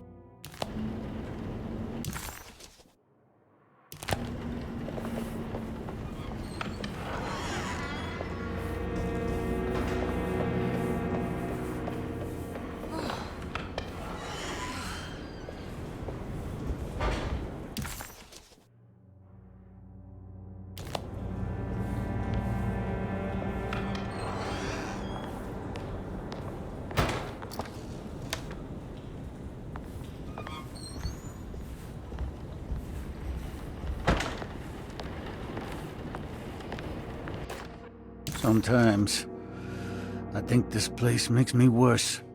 That Derceto might be my grave. A coffin made of ostentatious architecture. A Taj Mahal for the drunken depressed. There's something about Derceto. Something about Dr. Gray. Like we all pretend that we're here to get better, when in fact we are here to be forgotten.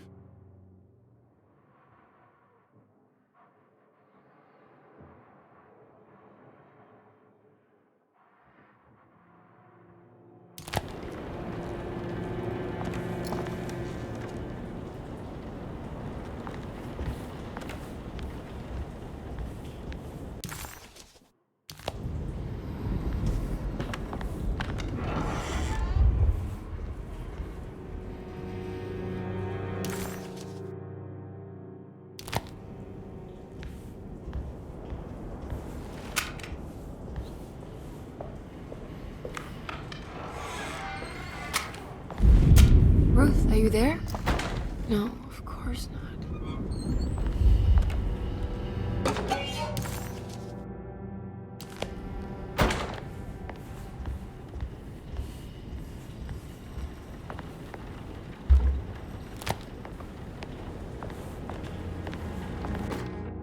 Castle built the zoetrope as an exercise in animation. He is very interested in moving pictures and has even ordered an aeroscope camera for the colony. I'm looking forward to seeing what kind of phantasmagoria he will produce. For now, his zoetrope entertains me greatly. It's not the little man passing his head, while quite humorous. It's the spell of that flickering light as it rotates. I swear, it takes me back to my childhood in a most profound way.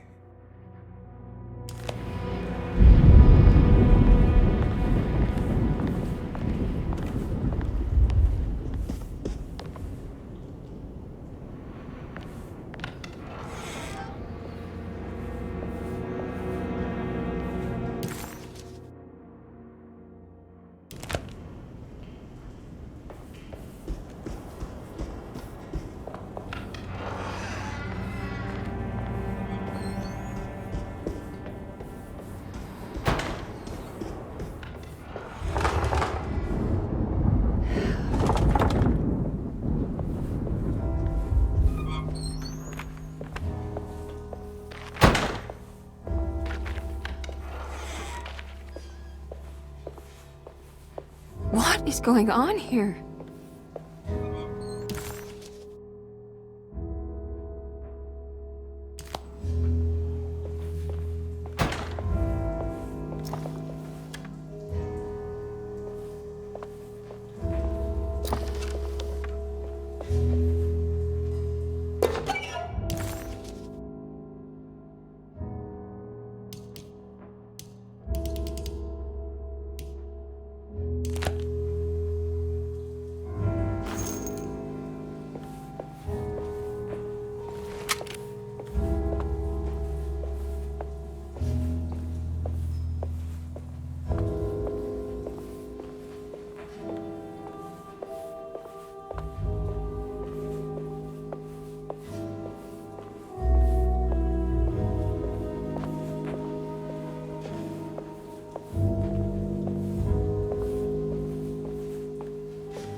I need the key.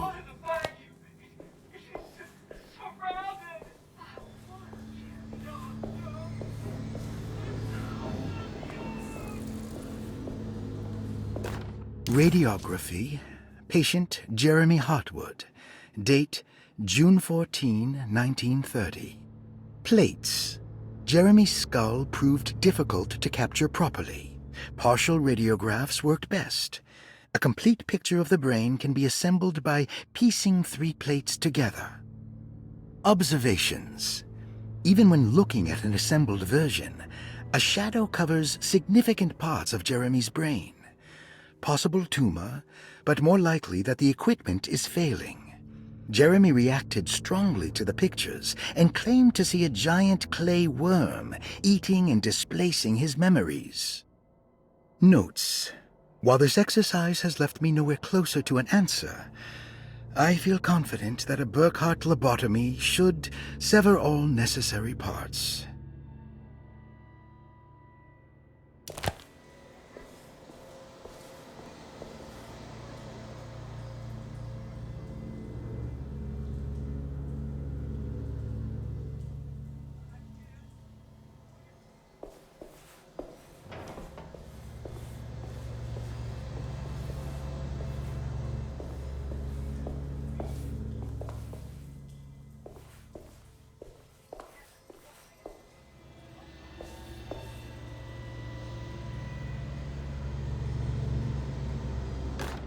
Hypothetical psychosurgery based on the ideas by Burkhardt and the St. Petersburg research could end up saving Jeremy's mind.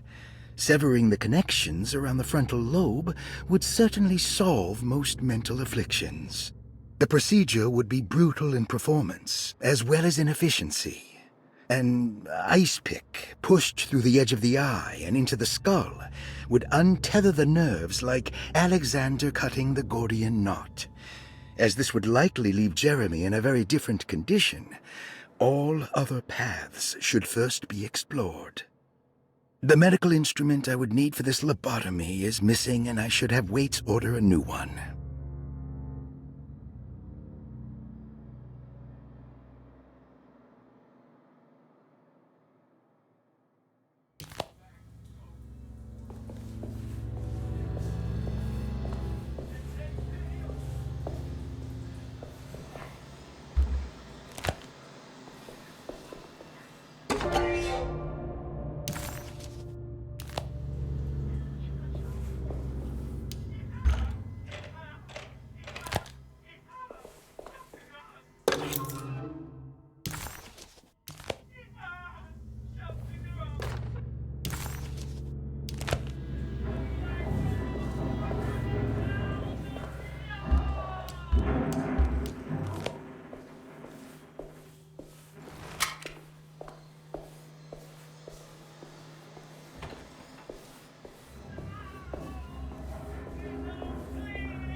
What's this?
I need the key.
Oh no, it's not.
I guess I never got a chance to look around this place.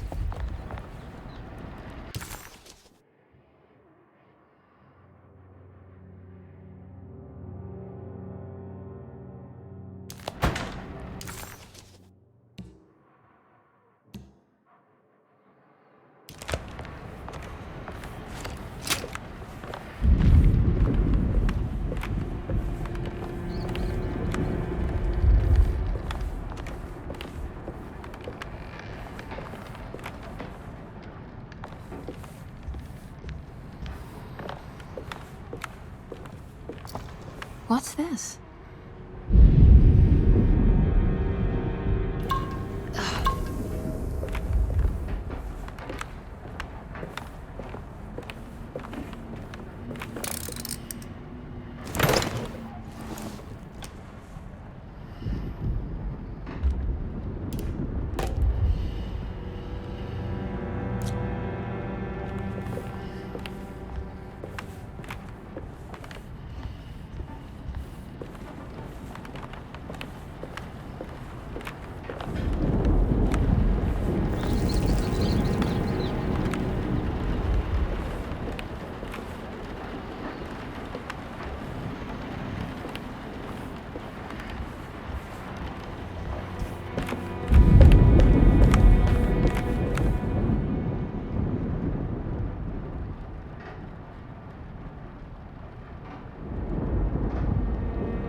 feels familiar somehow. Hello? Is anyone there? Jeremy, where are you? I'm stuck in the mud and the bayou's taking me. Jeremy? Can you hear me? The motor is dead. I can't do anything more. Hang on, Jeremy. I'll get the boat running. I'll get you out of here.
The boat is run aground, crashed right into the bayou. If I get the motor running, I could try backing into the river.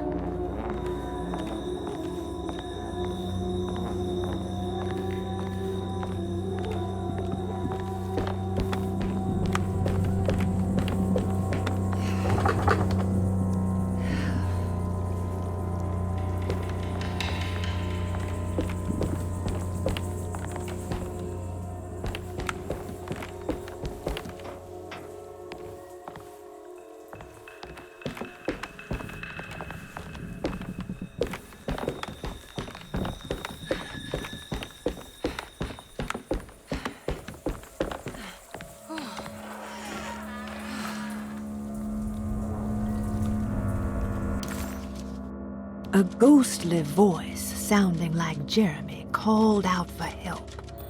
Emily couldn't quite understand where the voice was coming from. It somehow seemed to be a part of the place itself.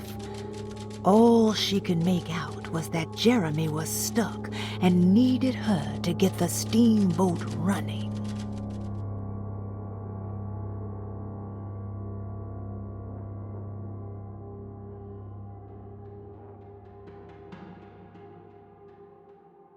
Emily found herself in what looked like the shipwreck of a Mississippi riverboat.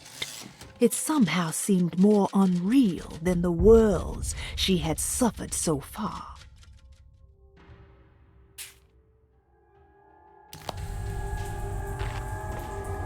Jeremy, where are you?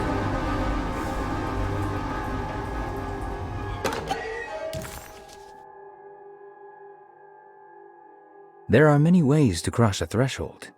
The easiest one is being invited. A door swung open, leading you inside. Another is sleep, hypnosis, or even sudden fright. There are those who fold spaces that challenge Mobius, or jump through angles that defy Euclid. If you learn to properly use your talisman, you could go anywhere. You wouldn't even need to rely on the fluttering wings of the shrieking Byakis.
The winch seems to be powered by electricity. Maybe I can find a way to turn it on.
The winch seems to be powered by electricity. Maybe I can find a way to turn it on.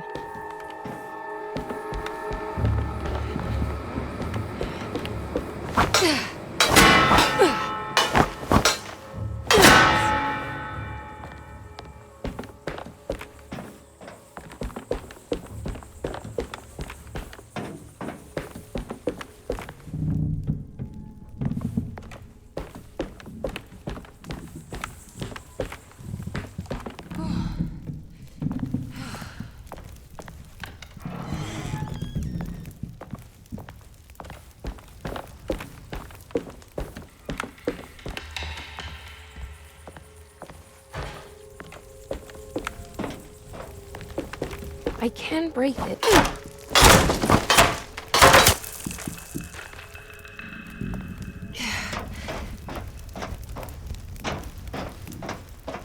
Yeah.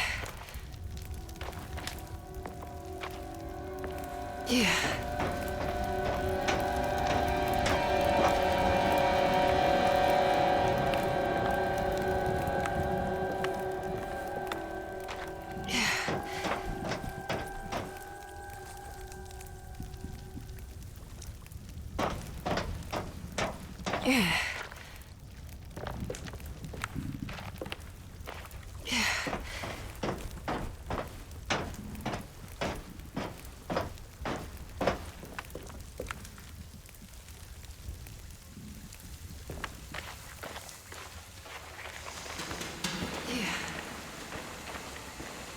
Yeah.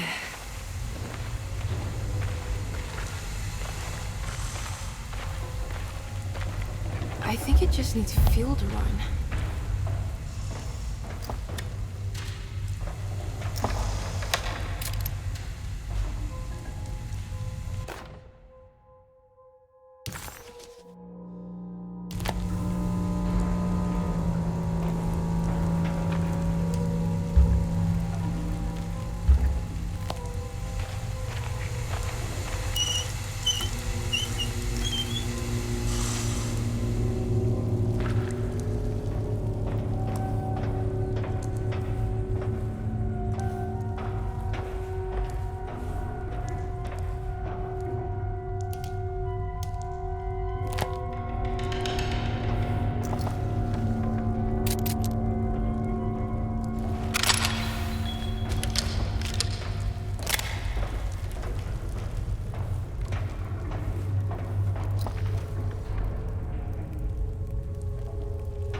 I'll try. Jeremy? Are you ready to tell me? What's happening? I put a rope around my neck, and then I strangled all life from my body. Uncle! Are you under the impression that you died? Yes. No. I was supposed to die. What does that mean to you? That you were supposed to die? I'm the catalyst. I had to die to make the story happen. What story? What are you referring to, Jeremy? 30 years ago, Frederic needed me to die. Jeremy! You're not making any sense, Jeremy. Come back. Find your focus. Uncle? I cheated everyone. I didn't play my part. I escaped my doom. Destiny! Again, find your focus. Jeremy! Now everything is wrong. Nothing is in place. Hey, listen to me! We're gonna drown! Calm down, Miss Hartwood. You're not in any danger. But... Jeremy... He was here, wasn't he? Miss Hartwood, I am beginning to suspect your family curse is catching up with you. Have you ever talked to a doctor about your condition? No. No, I was just confused. I thought I saw him for a moment. I'm fine. I'll let you be. Miss, I want you to know I'm here to help, if you need me.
Ruth, are you there?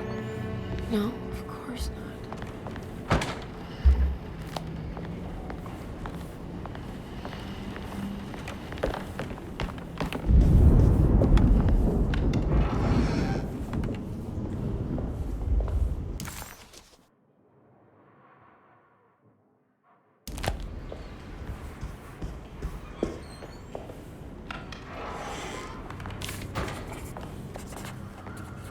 This... Derceto stands on a breeding ground for the grotesque, a temple devoted to rebellious growth, the most ugly and cancerous side of nature. You may be able to shield your psyche for a while, but rest assured your soul will come to pray to that hideous god in time. That is the story of every man and woman who gather around that ancient arbor. They all croak, bark and bleat because their own bodies are afraid and they wish to repel the evil those words conjure. Ia! Ia! Instead of that blasphemous name, they gossip in hushed whispers the name of Derceto, Astarte, and the Black Goat of the Woods. This is... I recognize this view. I belong here.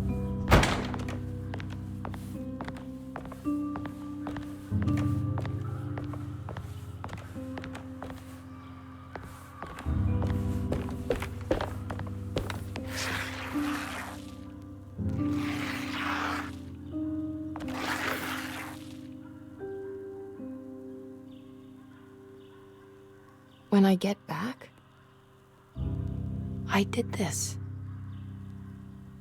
I wrote that.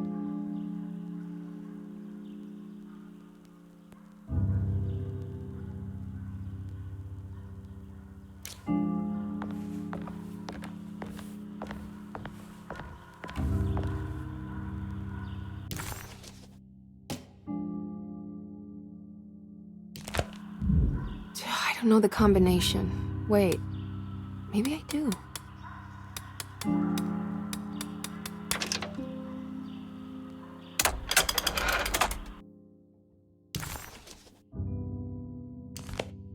Darling, I finally found that photograph from my time in France during the war. I don't expect this to be your fiancé, but it did make me think of him. What an incredible man he must have been. You were lucky in a way.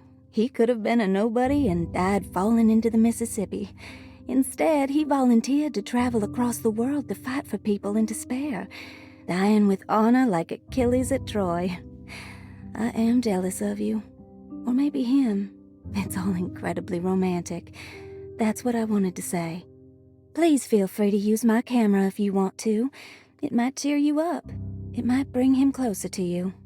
Even if just in memory. Ruth. How long have I been here?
There's something missing.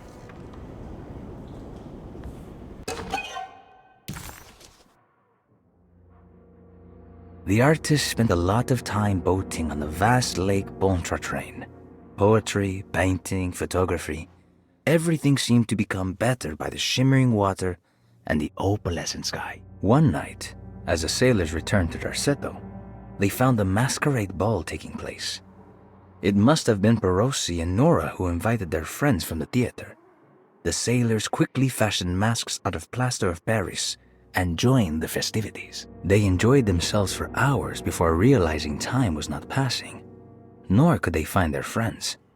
As they began to worry, they demanded that the guests unmasked.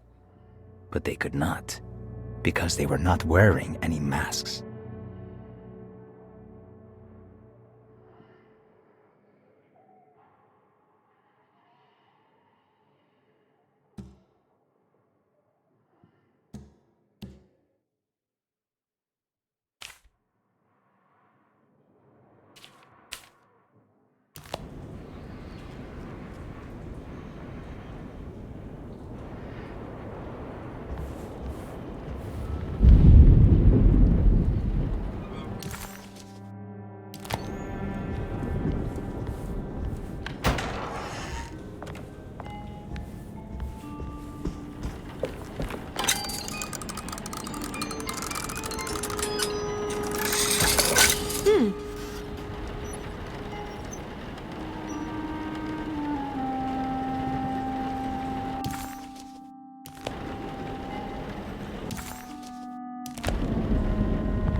think Dr. Gray is in there. Maybe I can go snoop around his office then.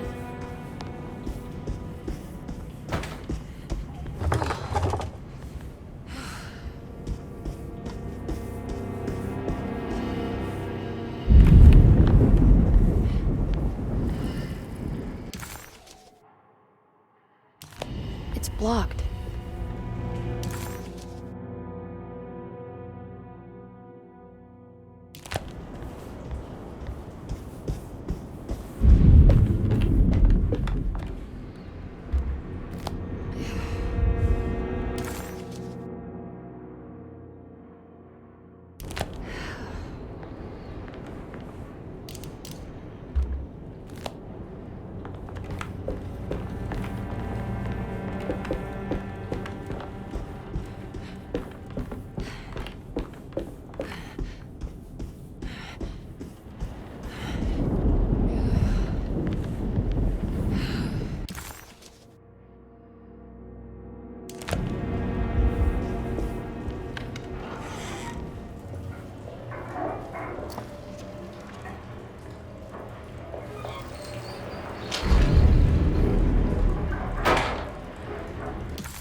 Is this how you travel, Ruth?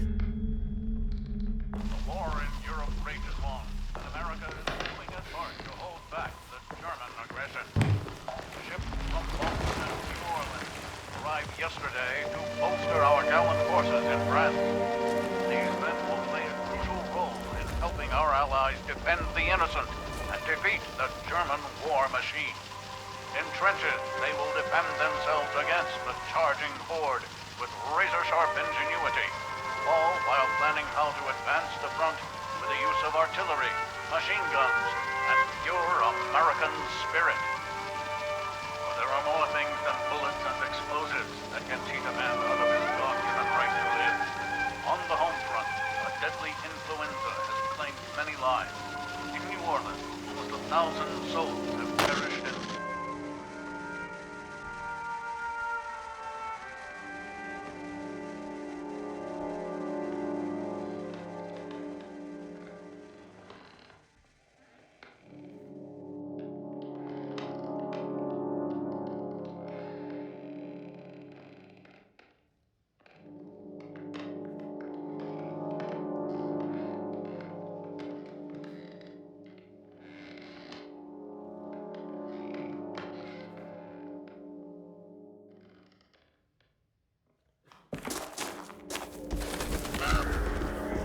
I'll find you, John.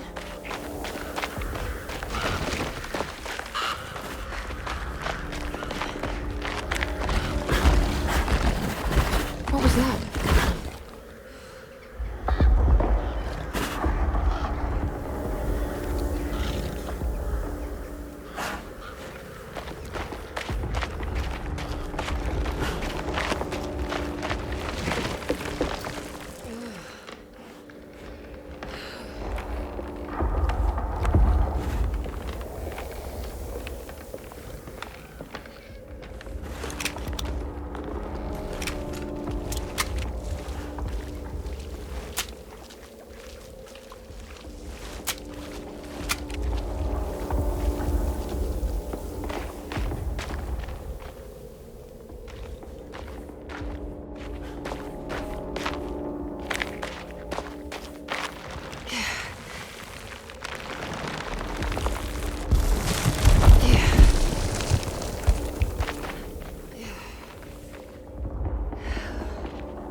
John.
John.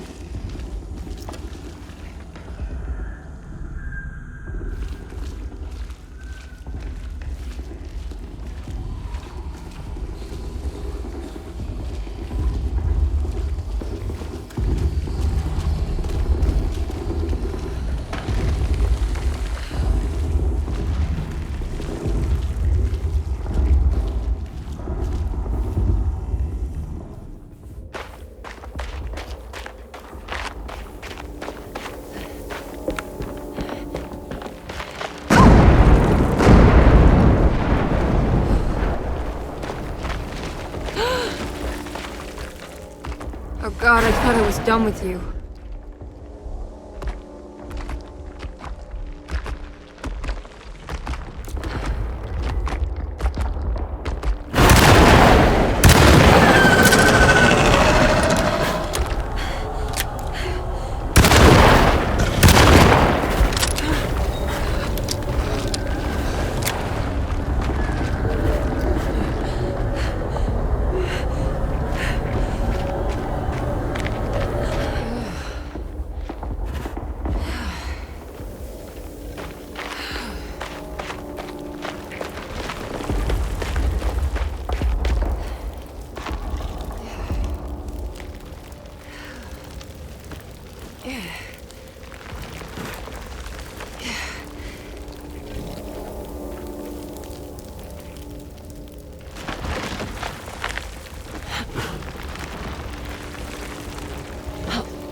There's nothing here.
Today, the American expeditionary forces faced considerable John? losses in France.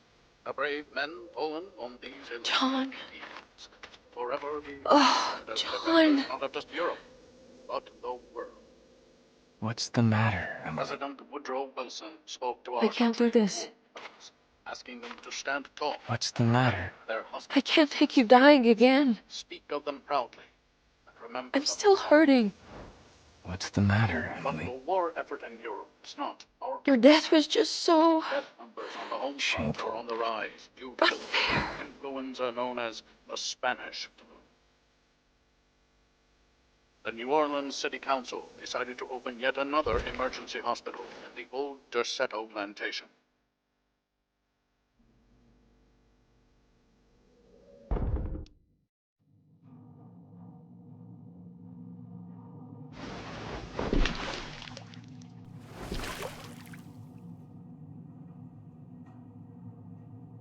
Where is this? Where am I?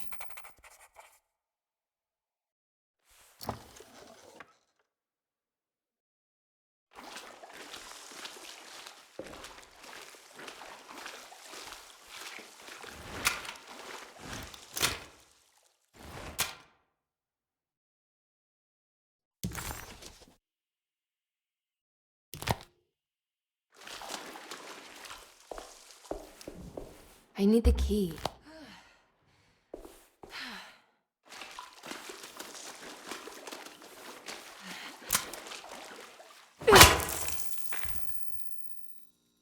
Oh, come on!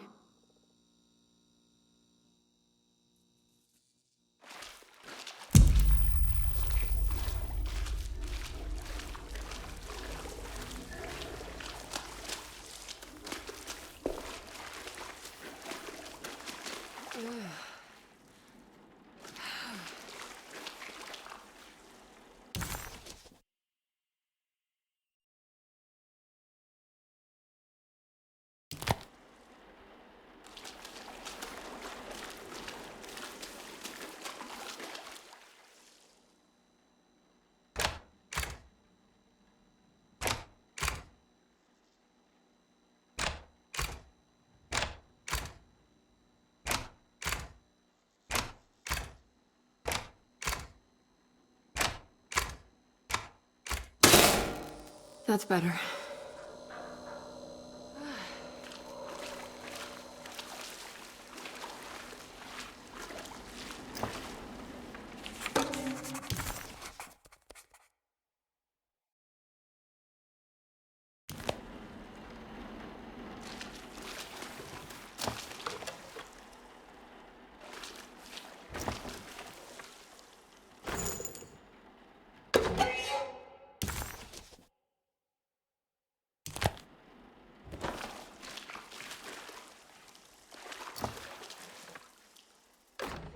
Closing the refuge, June 17, 1919. It is with a heavy heart that I must declare the Deseto Refuge to be harmful beyond saving. As an emergency hospital, we have over the last 2 years treated hundreds of patients suffering the so-called Spanish flu. Unfortunately, our mortality numbers are unforgivable. While the influenza in itself was often successfully treated, many died of fungal infections and sudden acts of violent madness. In order to dismantle the refuge safely, building engineers will survey what parts of the house are especially contaminated by the peculiar rot discovered by Jean-Baptiste Amboise. The rot is believed to be the main perpetrator in spreading the deadly fungal infection, but also the cause of the incurable madness. The most afflicted rooms will then be sealed permanently to create a cordon sanitaire. As the dead seem to exacerbate the spreading of the fungal infection, all bodies that can't be cremated by tomorrow will be forever entombed inside Deseto's sealed section. The refuge was never meant to be permanent, and as the influenza epidemic seems to be in decline, it stands to reason that we shut the facility altogether. Many brave volunteers have helped for very little pay to treat those in need for almost 2 years, and we are forever in their debt. All surviving patients will be transferred to other medical facilities around New Orleans as soon as possible. At the end of the summer, we should be able to leave Deseto to recover. Dr. Isaac Herbert.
What's that?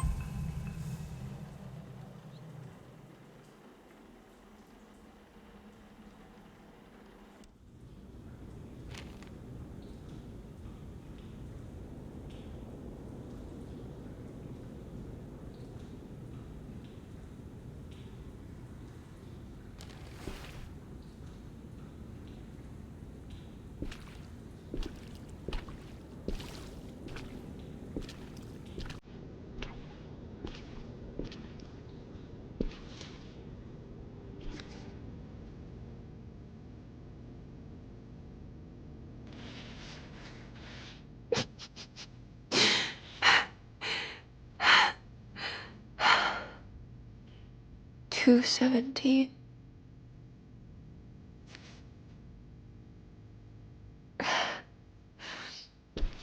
Oh, John.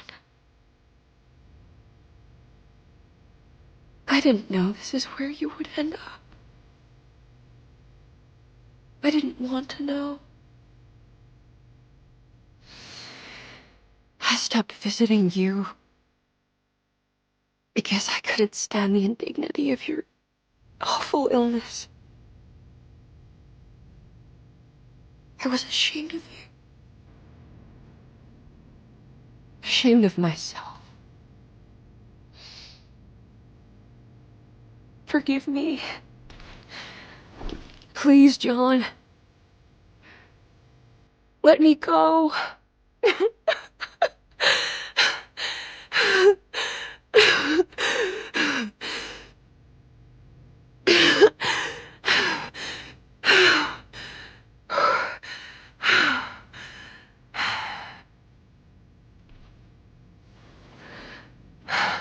Are we done here?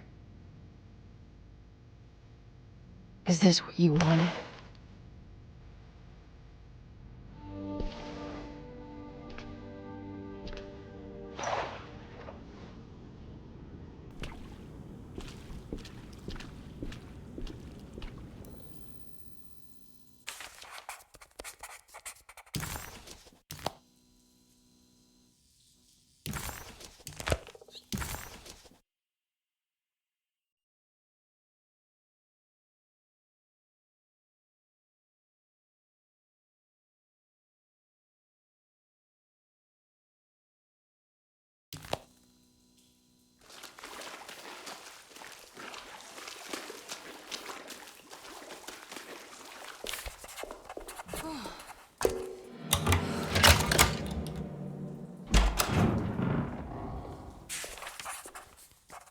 John Marcus died at Derceto of the Spanish flu. Emily stopped visiting him because she didn't want to see him waste away. She adopted a lie because it felt better. Emily hated the pathetic man that passed away in Derceto, but she was very proud of the man she made up. A man who died a martyr in the trenches of France. This must have been the true trauma that the dog man specified in the contract.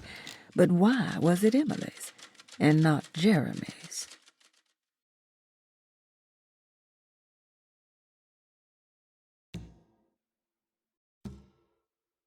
Emily was back at Derceto, but sealed inside a part of the basement that was no longer in use. This was clearly a mistake. Emily had confronted her trauma. She deserved her freedom to carry on with her work on the contract. This prison felt like an insult, like the dog man was cheating her. If he wasn't going to honor her progress, then she was on her own. Of all the paperwork left inside this place, there had to be some document showing her a way out. She just had to figure out what the runes were and how they were sealed. Emily woke to an overwhelming smell of musty earth and gluttonous thick air. Where was she?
can't leave yet.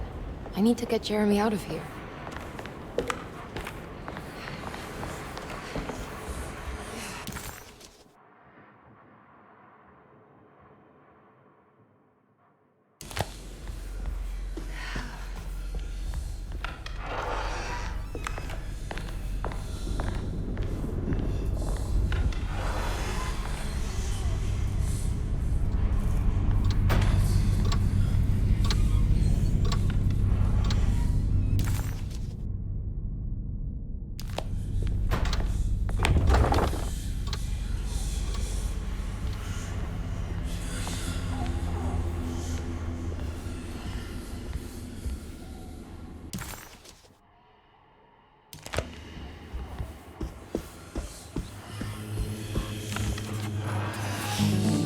Miss Hartwood, lock the door, will you? I'd rather not run into dear Dr. Gray if I can help it.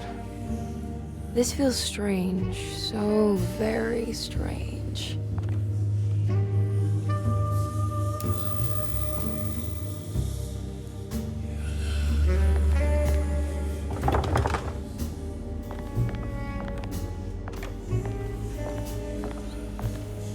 There's a book missing.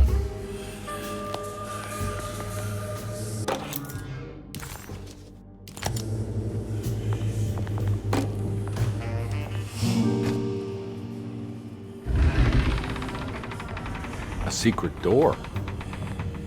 Looks like it. Careful. Let me go first.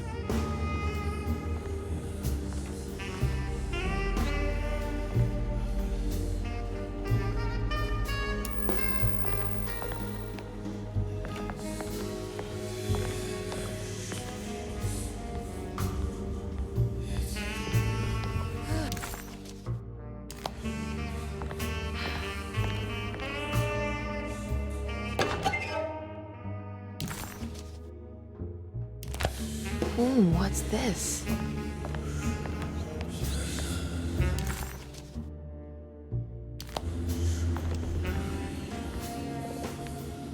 Now we're talking. Great job, Emily.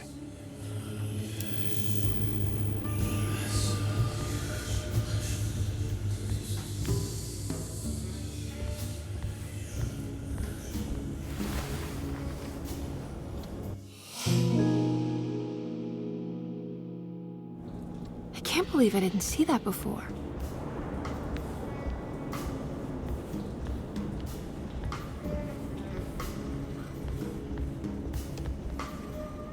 Found anything? Oh, Dr. Gray's in so deep, I knew it. He's as mad as his patients. I mean, look at this. She who can till the soil of this sick world and begin again.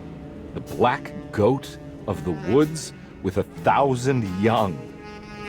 Absolute insanity.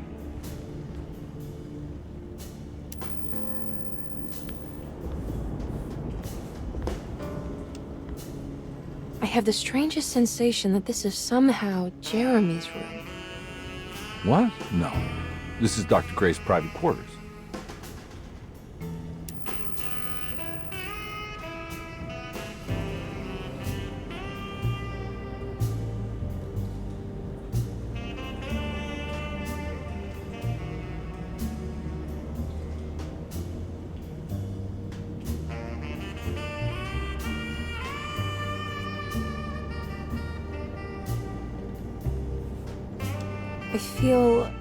I want to apologize, Detective, for my elusive behavior tonight.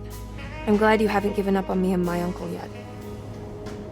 Ah, you got nothing to apologize for. In fact, you've been out of my hair for most of the evening, you're self-reliant, and you've been helping with your own particular brand of investigation. As far as I'm concerned, you're an exemplary client. Thank you, Edward. Mr. Carnby.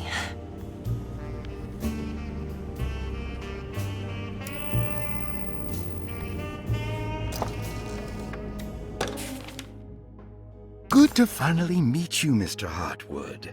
I'm here on the behalf of your brother Philip. You were expecting me, weren't you? Yes. You're from Derceto, no? That's right. I just wanted to ask you a few questions to see if there is anything I can do to help you and your family. Okay. I understand you're full of imagination. You make up a lot of things. I suppose. And you obsess over them, blurring reality and fiction. Sometimes. Do you want to tell me about the Dark Man? No, I don't. That's all right. Perhaps there is something else you can tell me. Something you know to be made up, but you hold dear. Juan? John? Who's John? No, Juan Luis Jorge. Oh, wait there a moment. Here, take a look. Is he... Oh, he is the author. It's a magnificent book. Life-changing even. The real Juan is long dead, but I like to think of him as my friend. My most beloved friend. I see. Do you often do this? Fantasize about people you read about? No. Well, there is Jacob. Who is Jacob? Turn to the last page. Oh, it's a newspaper article. The Prisoner of Ice, Jacob van Ostad. Is he also your beloved friend? Oh, no, Doctor. Not at all. He is the fire that fights fire. Yes, I think it's clear your overstimulated imagination, this mania, needs to be tempered for you to live a normal life. I know your family calls it the Heartwood Curse, but I want you to know that there is nothing supernatural about your condition. It's all inside your head. And with that, I'm very qualified to deal with. In time, you will be cured. In time. Yes, in time we will exorcise all your demons, all the dark men. Yeah! Please, Mr. Heartwood, calm yourself. What happened? Oh, don't you worry your little head about it, Miss Heartwood. Your uncle and I just had our first breakthrough.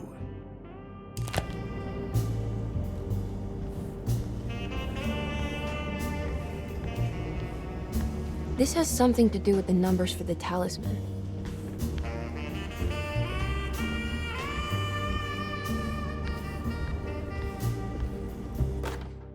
The Snake Dagger, a monograph by Yael Klein. In Ludwig Prin's book on pagan rituals called The Mystery of the Grave, as translated by Nicholas Vachy, there are several references to a sacrificial dagger called the Snake Dagger. It has long been thought of as a poor translation of the original text, that it would be more appropriate with worm dagger from the Latin vermis cultrum. This seems natural following the recent consensus that the original title of Prin's book, De Vermis Mysteris, should literally translate to the mystery of the worm. However, this would take away from Vachy's great effort at translating the underlying meaning of the words and revealing several cultural beliefs. While Prin certainly was using the term worm as a symbol or synecdoche for death and the dead, which is made clear by the contents of the book, in the case of the dagger, we shouldn't be too hasty to dismiss his translation. Reading through Vachy's correspondence with his patron, it appears that he had more than just the Latin text at his disposal. Vachy had dug up Prin's living relatives and uncovered several cross-referenced historical texts and an actual snake dagger. The dagger was dated to the early Middle Kingdom of Egypt and had such a clear shape of a wave that Vachy considered calling it the sinusoidal blade. Knowing the full story, it seems prudent that he chose to translate it as snake and not worm. There are several reasons why this choice of word helps us understand the pagans that Prin's book attempts to describe.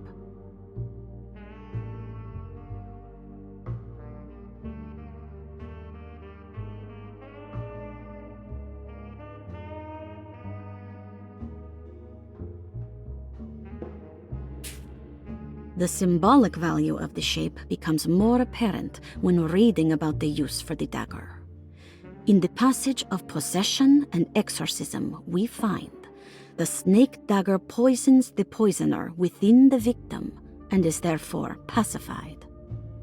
Where the literal text would tell us that the worm dagger trumps the demon possessing the victim, it tells us nothing of their reasoning, only that somehow this dagger wins against the demon, like it had the better hand in poker. Vahi's translation allows us to follow the underlying logic to the ritual magic that is being performed. Poison the poisoner sounds like fighting fire with fire. That to hurt the demon possessing its victim, the priests would have to fight back with a power that is known to the evil they are fighting. The snake dagger is therefore not only a good way to describe its form, but it also helps us understand how it could be thought of as a useful tool for exorcism. Finally, it also helps us understand their relationship to lunacy, that it was thought of as something poisoning the mind rather than controlling it. What is also interesting to note is that the possessed are always considered poisoned in their head and not their heart. The snake dagger always went to the eye of the possessed, leaving them partially blind, if they had the good luck to survive.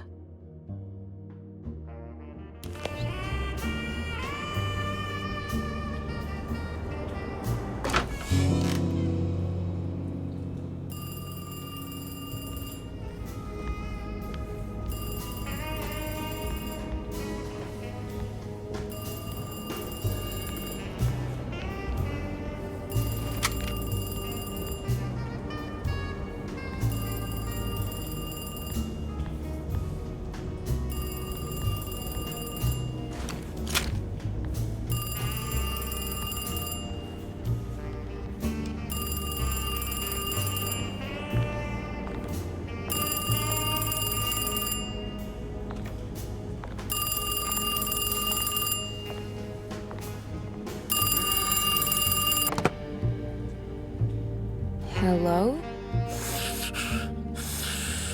Who's there? Jeremy? Jeremy is with the Dark Man. You can't save him. Jeremy is with the Dark Man? Where? Who is he? What is the Dark Man? The Heartwood curse. He will come for you too.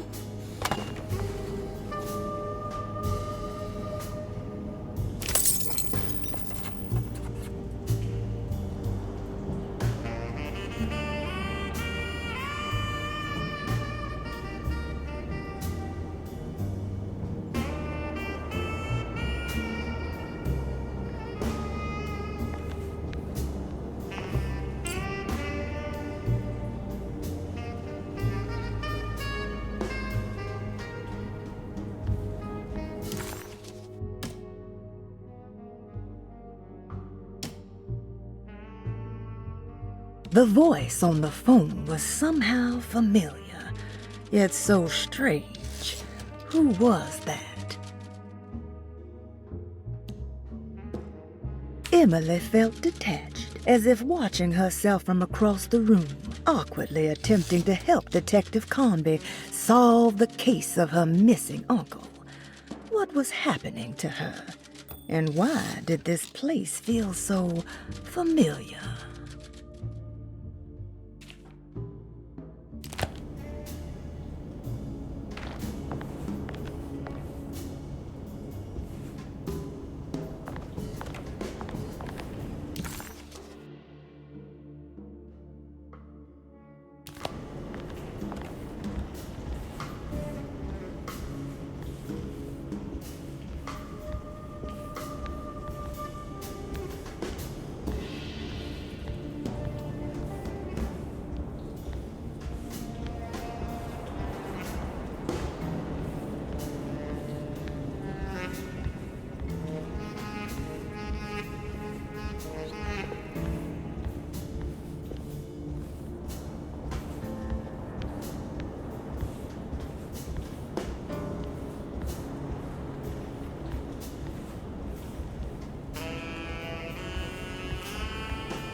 You heard the telephone ring, right? No, the telephone's cut off. I tried calling the police earlier. Yeah, that's what I figured.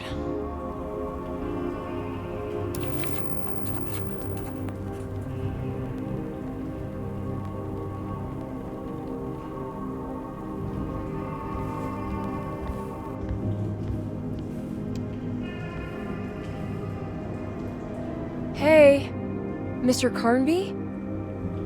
What? Nothing, right? It's a closet? That's right, Detective. I'll see you later. I have to finish this. You're going inside the closet? I know what it looks like, but I can't explain it, much less justify it. All right. You do what you have to do, miss. Goodbye, Detective.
What can be said about Jacob van Ostad without evoking contempt or apologia? The first piece of information is the obvious. He is not the explorer Jeremy idolized in his youth, but the figment of his imagination. If you want biographical facts, I am not the one to answer such questions. In the case of Jeremy, he is a guardian of imagination, or rather a persona appointed the role of containing a self-sabotaging mania. However useful Jacob once was, his loyalty to Jeremy has slowly been replaced by fanaticism. Like a firekeeper who has for decades been burnt by his own sacred flames, now does what he imagines the fire wants. Jeremy has lost all control over Jacob and suffers greatly because of him, but is admittedly also still invigorated by his labor. In the plainest of words, Jacob keeps Jeremy sick so he can remain Jeremy.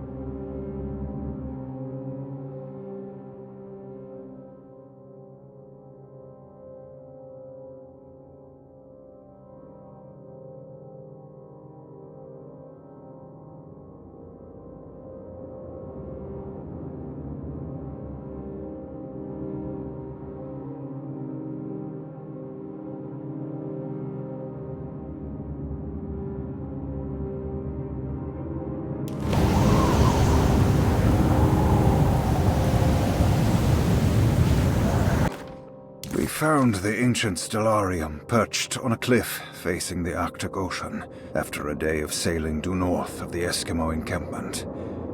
Jacob van Ostad was our most keen member of the expedition. He had been chasing down the source of a peculiar type of crystallized metal present in several sacred items among the natives on the northeast coast of Greenland.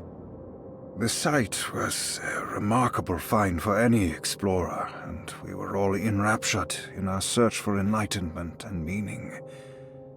The surviving architecture seemed almost unearthly in origin and astonishingly sophisticated. The metal Jacob was searching for was abundant, almost ubiquitous.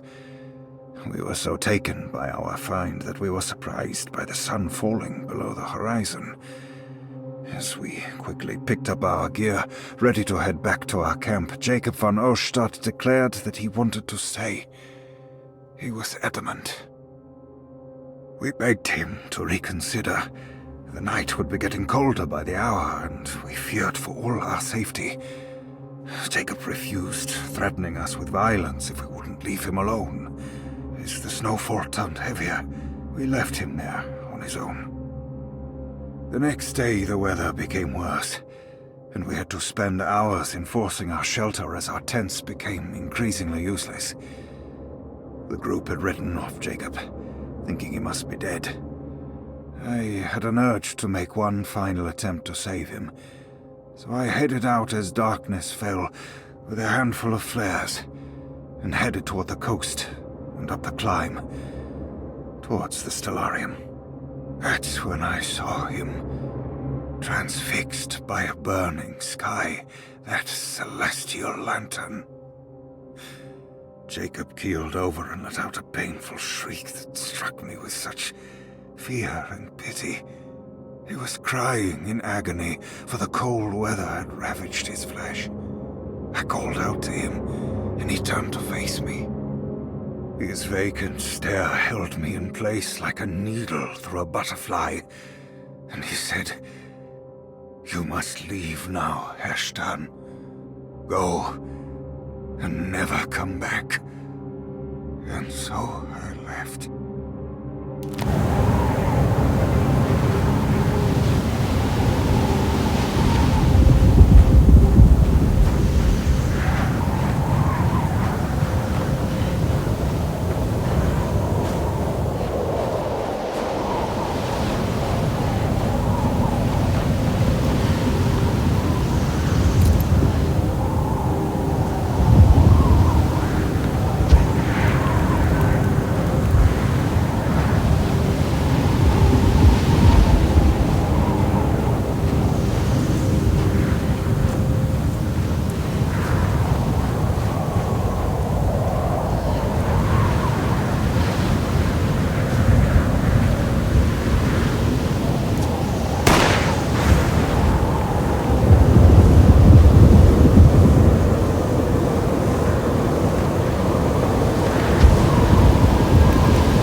We can talk about this. It's too late for that. It's too late.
Dark man is gonna be in the middle of your existence, Jeremy, then at least set everything in order.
The icy wastes before her felt profound and deeply wrong, like staring into a grisly wound revealing bone under the fleshy mounds of muscle, seeing layers of Jeremy that she would rather stay hidden.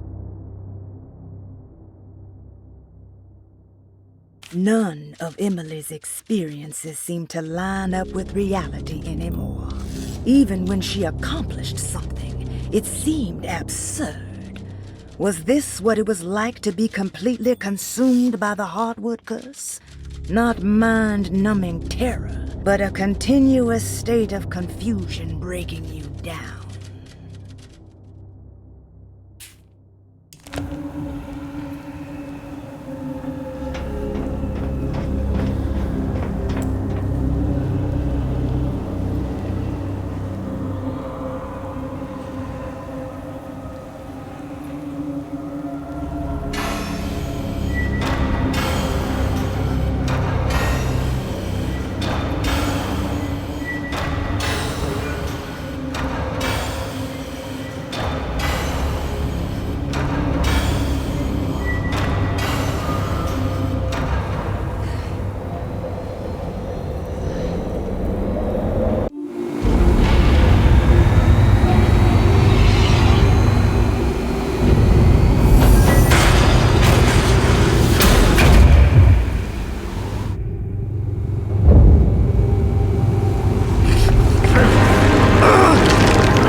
understand. Why are you here? I did everything you wanted to break the pact. What else can I do? Wait, it did work. That's why you're coming after me. You're in my head now. In that case, I hope you enjoy your stay. Emily, stop! Don't worry. We got you.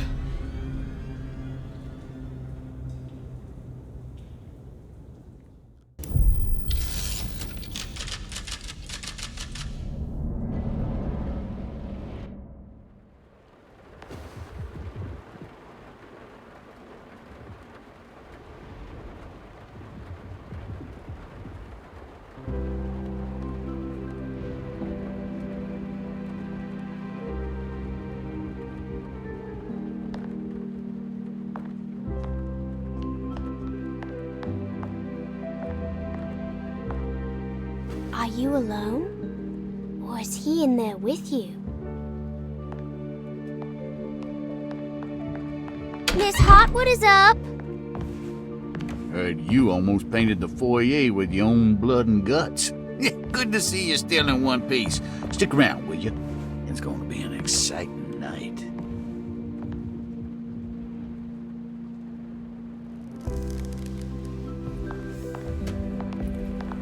Good to see you made it, miss. And all that ruckus, Lottie gave you a healthy dose of that sleeping juice. Wasn't sure you'd be waking up again. What happened? You had a psychological breakdown. Tried to shoot yourself. Sorry for the manhandling, but we just wanted to save you. You also stabbed Jeremy in the eye. Is he alright? He's a little strange, but everything else is back to normal. Really? I broke the pact? I don't know what you did, but it worked. Let's see you standing up, miss.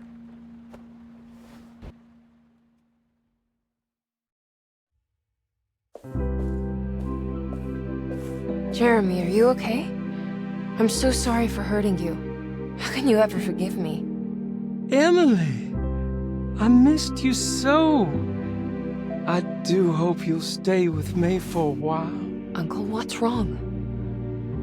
Is it anesthesia? He seems so meek. I wish that was the case. It turns out that you managed to lobotomize him. It's actually quite impressive considering your technique. This is permanent? You sacrificed a piece of his mind to save the whole. It's a little like treating a bad knee by cutting off the leg. It's blunt, but it works. That's terrible. Perhaps. But at least he won't suffer anymore. Do you remember the Dark Man, Jeremy? Ah, yes. Where did he go? I hope he is doing all right. You see? With a violent stab, you made any future treatment quite redundant. I assume you will be bringing him with you back to New Orleans. I will. I just need to find Detective Carnby.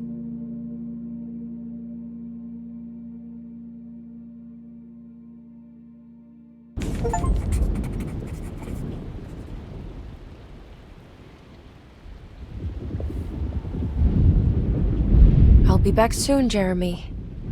Then we'll go back to the city. How fun. I do like riding in the motor car.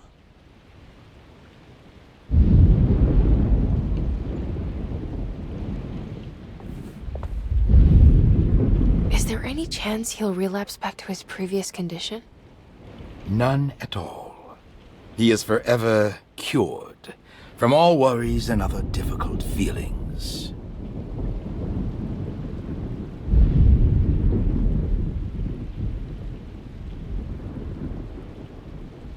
Have you seen Detective Carnby? I'm sure he's around here somewhere, poking and prodding.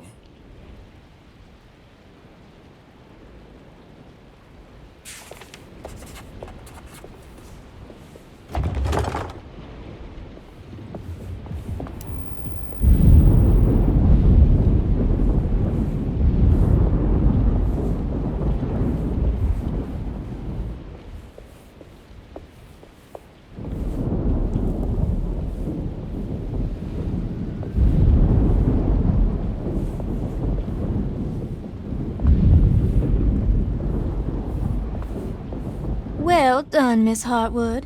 You officially made Derceto the dullest place in existence again. Oh, thank you. Happy to be of service.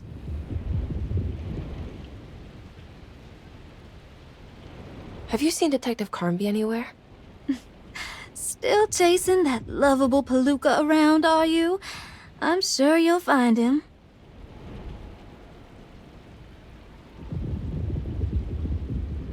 Can I write to you when I get back to town? You are too sweet, Miss Hartwood. I'll look forward to reading all about your tedious routine.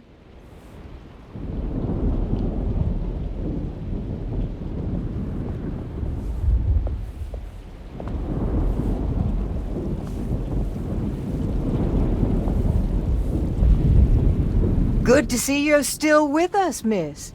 Are you hungry? No, thank you. I'm still a bit woozy.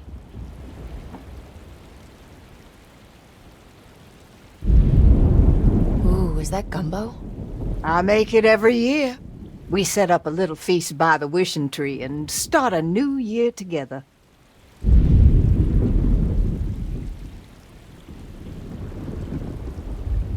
Have you seen Mr. Carnby? I haven't seen him for a while. Maybe he left.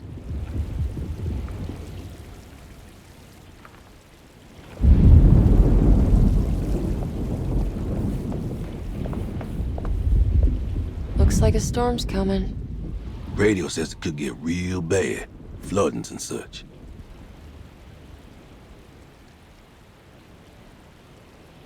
I should probably get moving before the weather gets worse. Have you seen Detective Carnby? Not for a while, but he says he's gonna wait for you.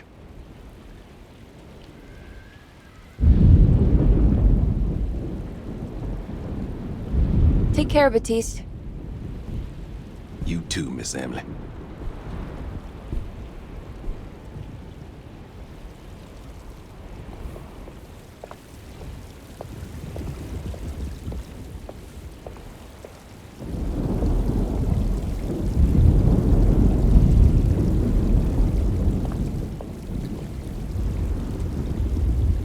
I almost forgot this was here. The very heart of Derceto, you know. Almost time to call on her.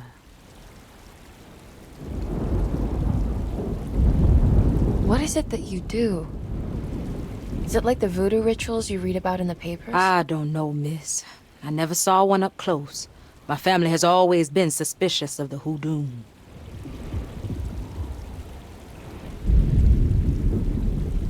You haven't seen Detective Carnby, have you? No, and I hope he stays away. I don't think he would understand what is about to happen here.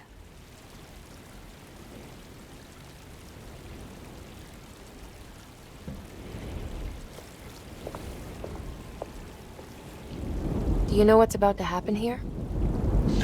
Just a little ceremony we do each year on the eve of St. John. We raise our glasses to the old wishing tree here and ask for a better year.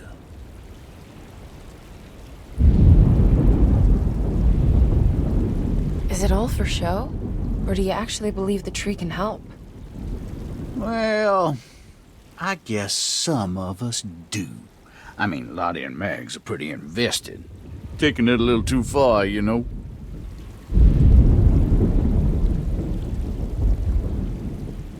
Sounds like you might be in a cult. Yeah, I can see how you think that.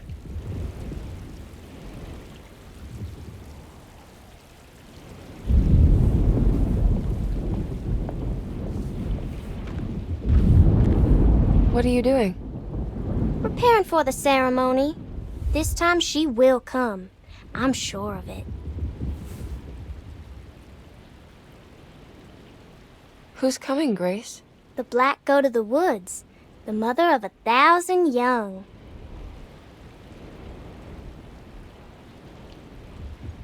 I hope you find what you're looking for, Grace. Whatever it is that you need. That's a terrible thing to say.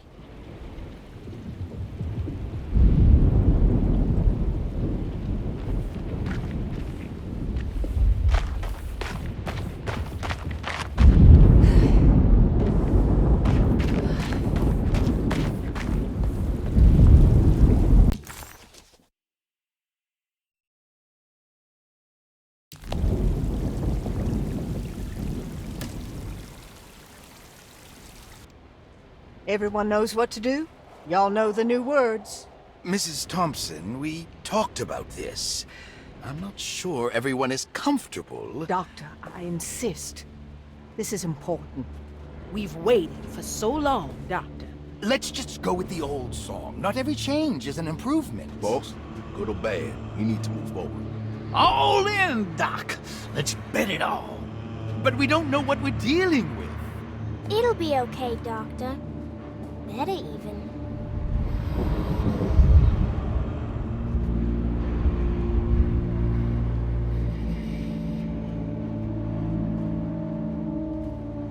Ever there praises in abundance to the black goat of the woods.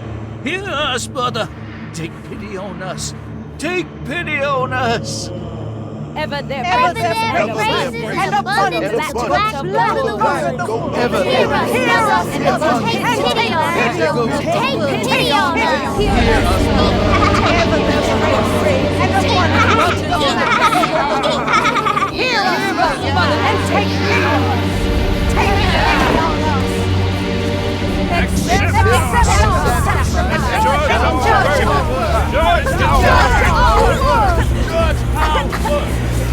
What are you doing? This is madness!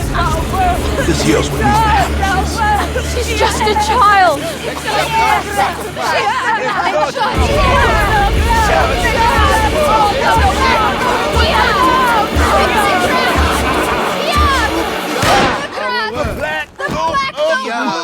With 1,000 years!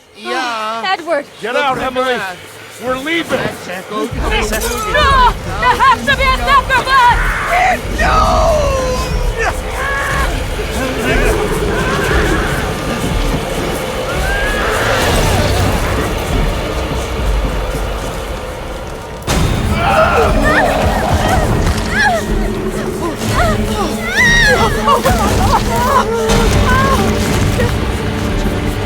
Come with me.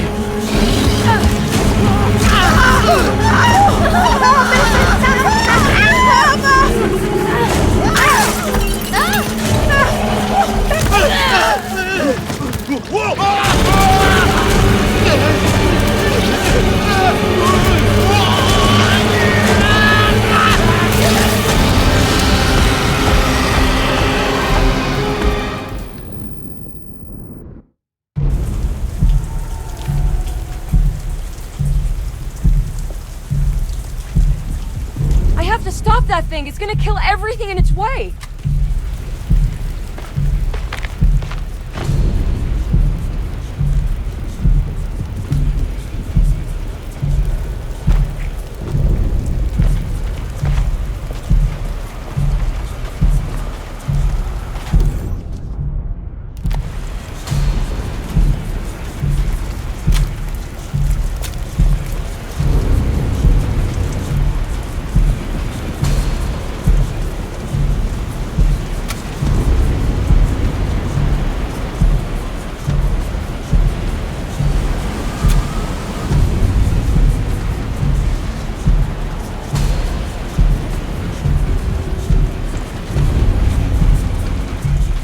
No, Ruth.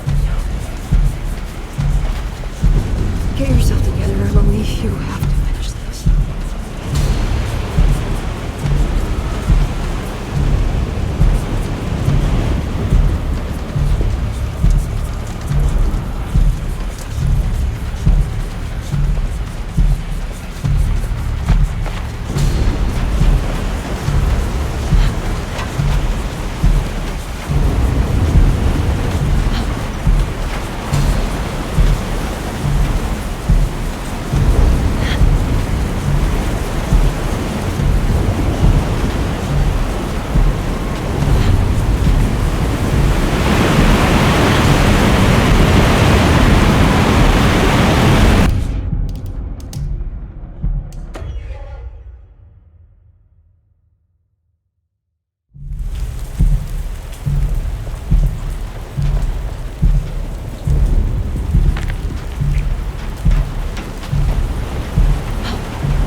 Emily, are you alright? I don't understand anything that just happened. What was that? The whole gang was a cult dedicated to something called the Black Goat of the Woods.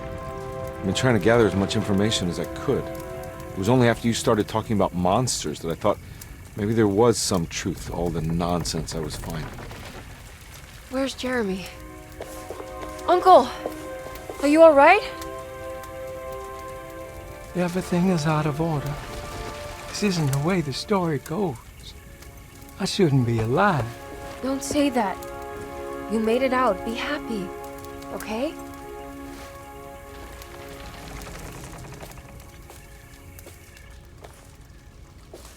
Hey, kid. You doing alright? It wasn't what I expected, but you can't always get what you want.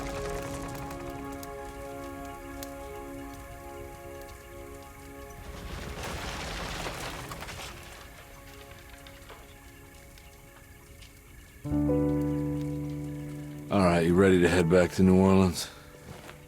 Come on, Jeremy. Let's go. Can I come? Don't leave her. You have to take her to Hell's Kitchen. What on earth are you talking about?